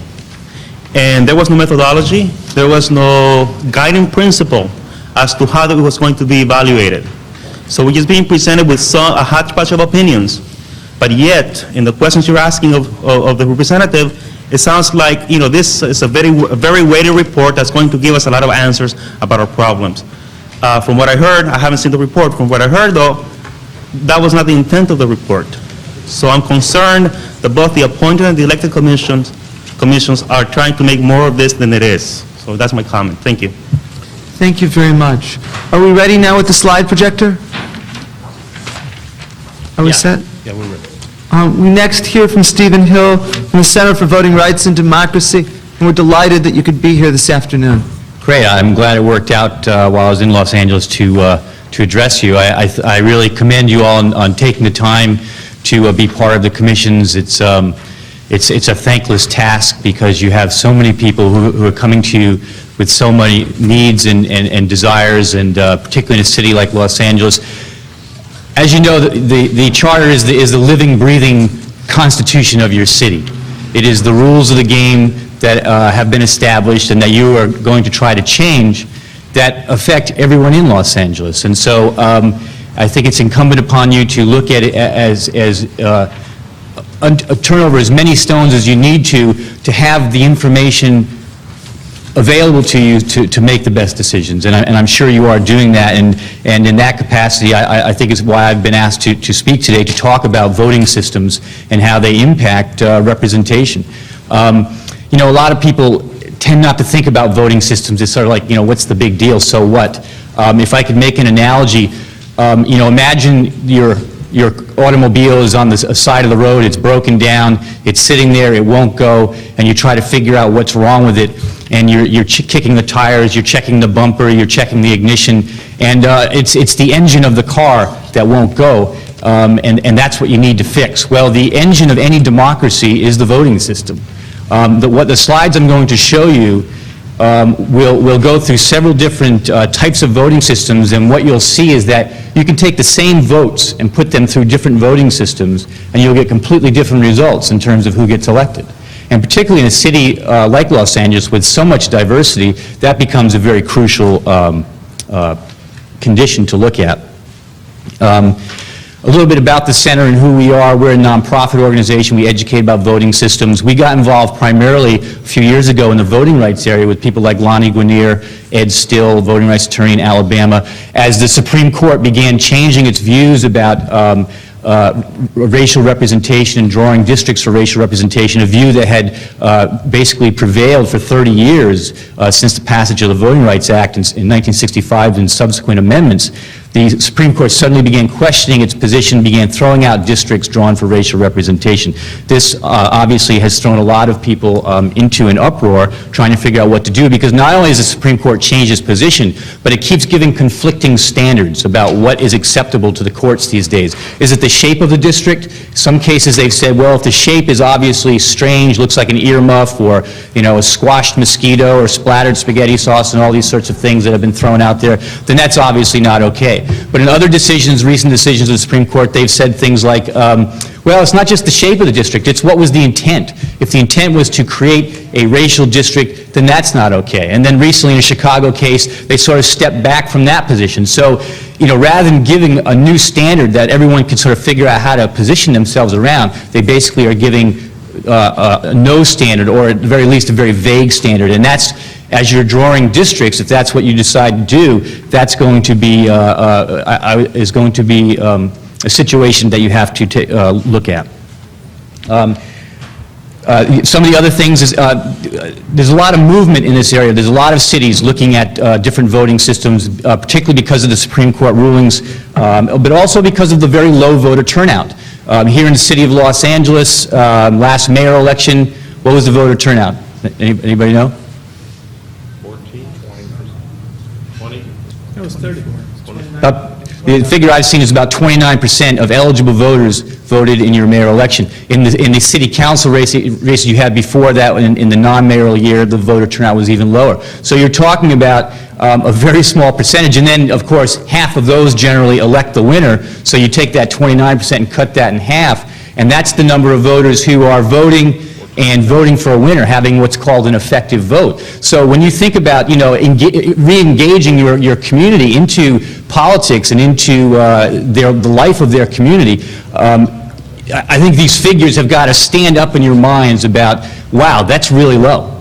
You know, when you compare it to, for instance, you know, many other countries around the world, that's appallingly low. And I think what we'll see as I show you here is that the voting system has something to do with that. So just before I turn on the slides, just imagine, for example, if you had a voting system in which some of the voters had 2 votes and one of them had 1 vote, okay? Now, that would be pretty obvious that it's not only not fair, but the voters with 2 votes are going to probably elect more people than the voters with 1 vote, okay? Now, what if you had a voting system in which some voters had 1 vote and others had no votes, which we had in this country for many, many years. You know, women, people of color did not have a vote, and basically, you know, white and mostly property males had a vote. So there again, you can see that this is a situation in which it would very dramatically impact who gets representation. And in fact, women and candidates of color didn't get elected up until just the last, you know, 30 years or so. So thinking of that, we don't have that anymore. But what we do have in this country is a voting system that basically weighs things towards majorities, okay? And it weighs it so that the majority wins representation, and so the various minority groups have to sort of figure out which majority they fit into, and often you end up voting lesser of 2 evils. And so what we're looking at in these other voting systems is actually reducing the number of votes it takes to win a seat from a majority or a plurality down to, say, 10% of the vote. Cambridge, Massachusetts, using proportional representation, you need 10% of the vote to win a seat. That's what opens it up to these different minority groups. So with that as just kind of a pretext, let's move into the slides. What we have here is basically a majority perspective, the B voters, and 2 minority perspectives equal in strength, the A and the C voters. So now if these 50 voters were going to elect representatives such that they would elect the 5 representatives at the bottom in proportion to their voting strength that they exist in this election, you would expect that the 30 B voters would be able to elect 3 out of 5 of those B representatives. That would be 60% of the seats. You'd expect that the 10 A voters would be able to elect 1 out of 5 of the seats, and the 10 C voters would be able to elect 1 out of 5 of the seats. And that would be considered a fair election by all these various standards that have been established by political scientists and such things. So, keeping that in mind, let's go to the next slide. Now, this is a slide that, it says at the top there, winner take all at large. And what this is it's a voting system that's familiar to many people in this country. Let's say you have 5 seats that are being contested. All the voters have 5 votes, and they can put 1 vote for one candidate, 1 for another, a 3rd vote for a 3rd candidate, and so on. Santa Monica uses this system to elect 7 seats. Cincinnati uses this. Seattle uses this. San Francisco currently uses this. Lots of cities use this. The defining characteristic of this voting system is that because all voters have the same number of votes as there are seats, and that's the key factor here, it means that each time that B perspective steps up to the plate to vote, they have more votes than the A and the C perspectives. And so they can outvote them for every one of these seats. So what you see in these types of voting systems is basically the majority prevails, wins all the representation. Now, occasionally, you know, a minority perspective will sneak in, but this is the tendency you have in here. And this is, in fact, the voting system, the at-large system, that's been sued throughout the South in voting rights cases, because you have in the South situations in which you have a sizable minority, black minority, Latino minority, 30–40%, but because of patterns of polarized voting, the white majority can always outvote them for all the seats. So the courts have stepped in and ordered things like district elections and others, and also some of these other voting systems like cumulative voting and limited voting. So, and also some of the other characteristics of these at-large systems is that they tend to take a lot of money to run. You've got to run over a very large area. You've got to win a lot of votes. Voters tend to engage in certain vote-wasting tactics like bullet voting and other things. There's a lot of calculation that you have to do, and so voter discipline becomes very important in organizations being able to do things like slate cards. These are all the tactics that go along with this type of voting system. So what can we do instead? Well, district elections, of course. This is the predominant election system that's used throughout this country at both local, state, and federal levels. Now, using the mock election that we've been using, what happens if the A and the B and the C voters are pretty randomly distributed throughout this jurisdiction? Let's call this a city. Well, of course, the B voters, again, can outvote the A and the C voters for every one of those seats. So again, if depending on how the lines are drawn, the majority wins these seats quite handily. So what do? It's kind of hard to see from here, but what this slide has done, it's drawn the lines in such a way to go up higher to capture an A voter up near the top, capture an A voter off to the left, off to the right. And in doing this, by drawing the districts in certain ways, we've managed to now get representation for the various minority groups, okay? Now, of course, this is the practice that's currently being challenged by the Supreme Court. So what the Supreme Court has done is put cities in a straitjacket. It's basically, you know, we're used to using a voting system that gives representation to majorities.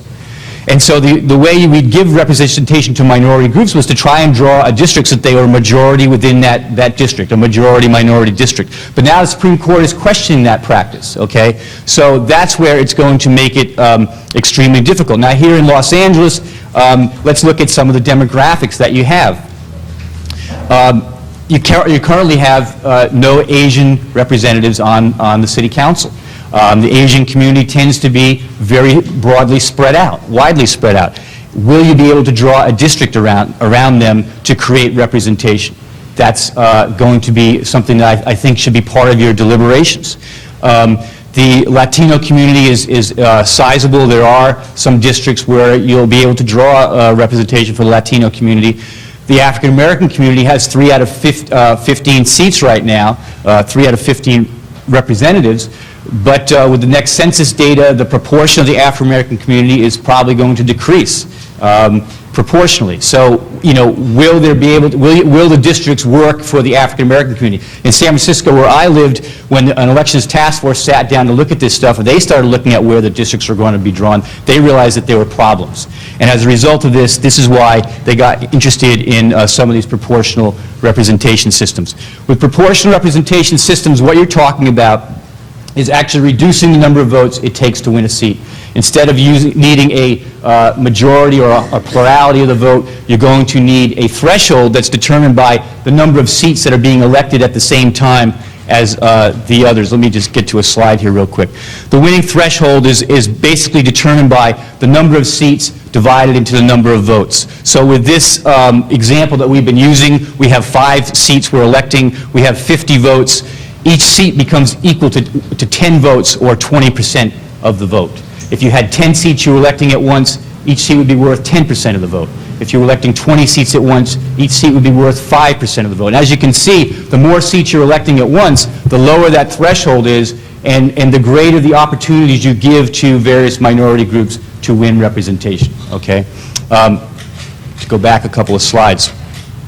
One of the systems that's used in places like Cambridge, Massachusetts, and New York City for the community school boards, it's used for the Academy Awards to select the finalists in the major categories. They've been doing it for about 50 years. And various other organizations use it. What voters are asked to do is to rank their candidates. So this is one ballot, and this voter wanted Maria Fernandez as their first choice, Sam Johnson as their second choice, John Smith as their third choice. And what happens with this voter's ballot is if Maria Fernandez does not win, their vote transfers to their second choice, Sam Johnson. If Sam Johnson doesn't win, their vote transfers to their third choice, John Smith. Now, what you've done by doing this, a couple of things. One, you've gotten rid of voters having to vote for the lesser of two evils. So often in the system now, voters will think, well, I like this candidate over here, but I know they don't stand a chance of winning, so I'm going to vote for the candidate who's my lesser evil candidate because I don't want my vote to contribute to the person I like least winning. We have this mental calculation. So this type of system gets rid of that. You can vote for who you want, knowing if your first choice doesn't win, your vote is going to transfer to your second choice. The other thing it does is it keeps candidates from, competing candidates from the same constituencies from knocking each other off. So let's say you have a district, and you can use these transferable ballots within a district for electing a single winner if you wanted to. But let's say you have a district in which you have 3 Latinos running and 1 white candidate, and the Latinos split their vote amongst the Latino voters in a Latino majority district. And as a result, you may end up with the white candidate winning a Latino district. I mean, you could use other scenarios, but basically you end up with a majority perspective splitting its vote amongst competing candidates. With these transferable ballots, that doesn't happen. In fact, those 3 Latino candidates could support each other in running by saying, look, rank me first, but in case I don't win, put someone else over here second. So it allows for coalition building to happen around the vote that often doesn't happen in a district election system where people have to it's a zero-sum game in a district election. If I win, you lose. That's how it goes in district elections. So, this can have a positive impact on the quality of the debate and how candidates treat each other and how constituencies build coalitions around each other. Now, the other thing that was a quick run-through on some voting systems, but more qualitatively, something I'd like to pass on to you. Recently in San Francisco, we had a debate about, some of you probably heard about it, about literature in schools, and whether, we should have quotas for writers of color, or at least have more of them on the list and these sorts of things. And I thought the debate was really fascinating because what stood out to me was particularly the students saying, I want to read something by someone who I can relate to. And, that sort of resonated, I think, at least in the San Francisco coverage, over and over again. And I think there's some truth to that for students that they want to have something that they can relate to. I think you can make a similar case for voters. If you want voters to turn out, you have to turn out a different type of candidate than the system that we're currently getting can turn out. When you have a system where only the majority can win representation, it's going to pre-select the types of candidates that can run and win office, okay? And so that's going to pre-select the types of candidates that are out there, whether they can talk to the various communities around Los Angeles and be able to turn out the voters, because the voters are seeing someone out there running who they feel reflects who they are. So I think that this is what the voting system discussion is really about. It's about the voter and the types of candidates that you are turning out, and whether or not the current system that you have is going to be able to do that. Thank you. Can we take questions now? Yes. That's great, thank you. Nick, and then Bill. Nick and Bill so far? Yeah, I just want to make sure I got this right. First of all, I I'm familiar with the transfer voting system because when I was in student government at Berkeley, Right. we used that system. Right, Berkeley And- uses it for their student government. Yeah, for our student government, for our all offices. Right. My question to you is this: the transfer voting system, is that the same thing as on the yellow sheet of the instant runoff voting? Are they sort of the same but different labels? No, they both use transferable ballots. The instant runoff is for using a single winner race. So if you decided to keep districts, for instance, but you don't want to do runoff elections because they're so expensive, candidates have to spend more money, all these sorts of things, you could simulate a runoff with one vote by using the instant runoff. The system that I was showing you, which is called choice voting, it's a proportional system that has to use multi-seat districts.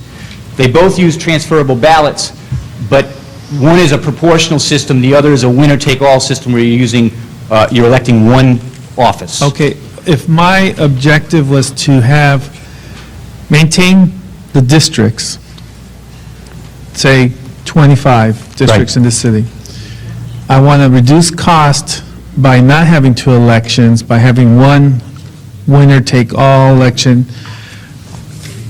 The instant runoff voting system would be the one I would be pushing for? Is that the Yes. avenue? And that way, the representative, every vote counts, right? Right. Every person's vote is going to have some effect on the results. Right, and also some of the other advantages you get over traditional runoff is that you have the vote at the same time as you have usually greatest voter turnout, so Right. it's a more decisive decision. There's a lot of cities that are actually looking at this right now because they're looking at trying to get rid of runoffs. The two-election cycle causes problems, whether it's primaries or runoffs. Okay, thanks. So the instant runoff would be the way to go. Yellow sheets down at this end of the table. And all the benefits I talked about earlier of transferable ballots, of candidates not knocking each other off from competing candidates from the same constituencies, that would apply to the instant runoff. If you use that within the districts, it would allow competing candidates from the same constituency to be able to run and not knock each other off. Bill? What's the largest city in the United States that has some kind of proportional or choice voting system? New York City uses it for the community school boards. What about on the city council level? Cambridge, Massachusetts would be the city, the largest city that uses it. And how large is Cambridge? It's about 100,000 people. Okay. And I know two city council members on Cambridge, and they say it works very well there. Yeah. My concern is, however I feel about proportional voting or choice voting, that to sell it to, we heard from the, people who were involved with charter reform in other cities this morning, successful charter reform, and one of their points was, you got to be flexible and you have to propose something that's going to work. Right. I mean, you can have the greatest charter, and if it's not voted in, Right. it's on the shelf. So my question is, what has been your study or experience in actually selling this to voters? And my concern is going to be so complicated and so different from traditional voting in the United States that you put it on there and it's a red flag for people either who don't understand it or who might be against charter reform. Right, it's an excellent question. In San Francisco, there was actually a ballot measure in 1996 to implement this system for Board of Supervisors. It got 44% of the vote. I think it's fair to say that there was definitely some confusion on the part of people. It was only a 3.5-month campaign. There needed to be longer time to explain it.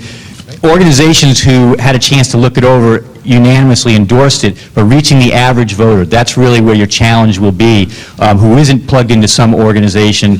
And also getting the media to cooperate. In the San Francisco campaign, the media focused a lot on the transferable ballots and not so much on the merits of the system, giving representation to diverse communities, allowing communities who are not concentrated in one geographic area to vote as an aggregate to win representation, all these sorts of things. So that's and one of the things you might want to consider if you don't want the success or failure of charter reform to hinge on something like this, is that one of the recommendations that you could be is to set up an elections task force that over the next year or two would look specifically at voting system reform and perhaps some other related things, odd even years, and some other things. And that could be part of the commission's recommendations that then, therefore, that would be less controversial than actually recommending it. And I think one of the concerns, of course, is one of the things you might want to look at is like instead of just electing them all at large, which I'm sure there would be concern about, because you do need to have multi-seat districts, is using small multi-seat districts. So, having 5 districts with 5 seats in each district and sort of portraying the 5 districts like boroughs, like New York has boroughs, and so the Valley could be a borough, and that may help to meet some of the secessionist tendencies that are out there in the Valley and other parts of the city, because they can see themselves as their own unit within a larger unit and maybe even decentralize some of the services out to those boroughs. But within the borough, you would have 5 seats that are elected by some sort of choice voting system, limited voting, cumulative voting, that would give representation to the diversity within that district. That would be the key. Were there any other questions by the commissioners? If not, I thank you for your presentation and for all the literature you brought. You may very well be back in touch to ask more questions, get more explanation. Best of luck with your deliberations. Thank you so much. Hey, Dennis? I have no other requests from the public for comments. Are there any other requests for public comments? Having none, then we've completed. I just want, before we adjourn, to thank all of the speakers who came today, those from out of town who made the trip so as to be of assistance to us, those from within Los Angeles who took time from their Saturday to speak with us.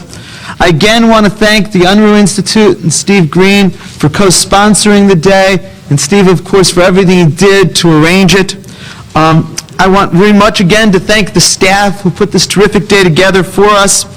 And unless there's anything else, we're adjourned to Monday night at 6 o'clock. You should note that the packet for Monday night's meeting is at your place, so please take it with you. And we'll meet Monday night in Dennis's district. Thanks to everybody for a terrific day.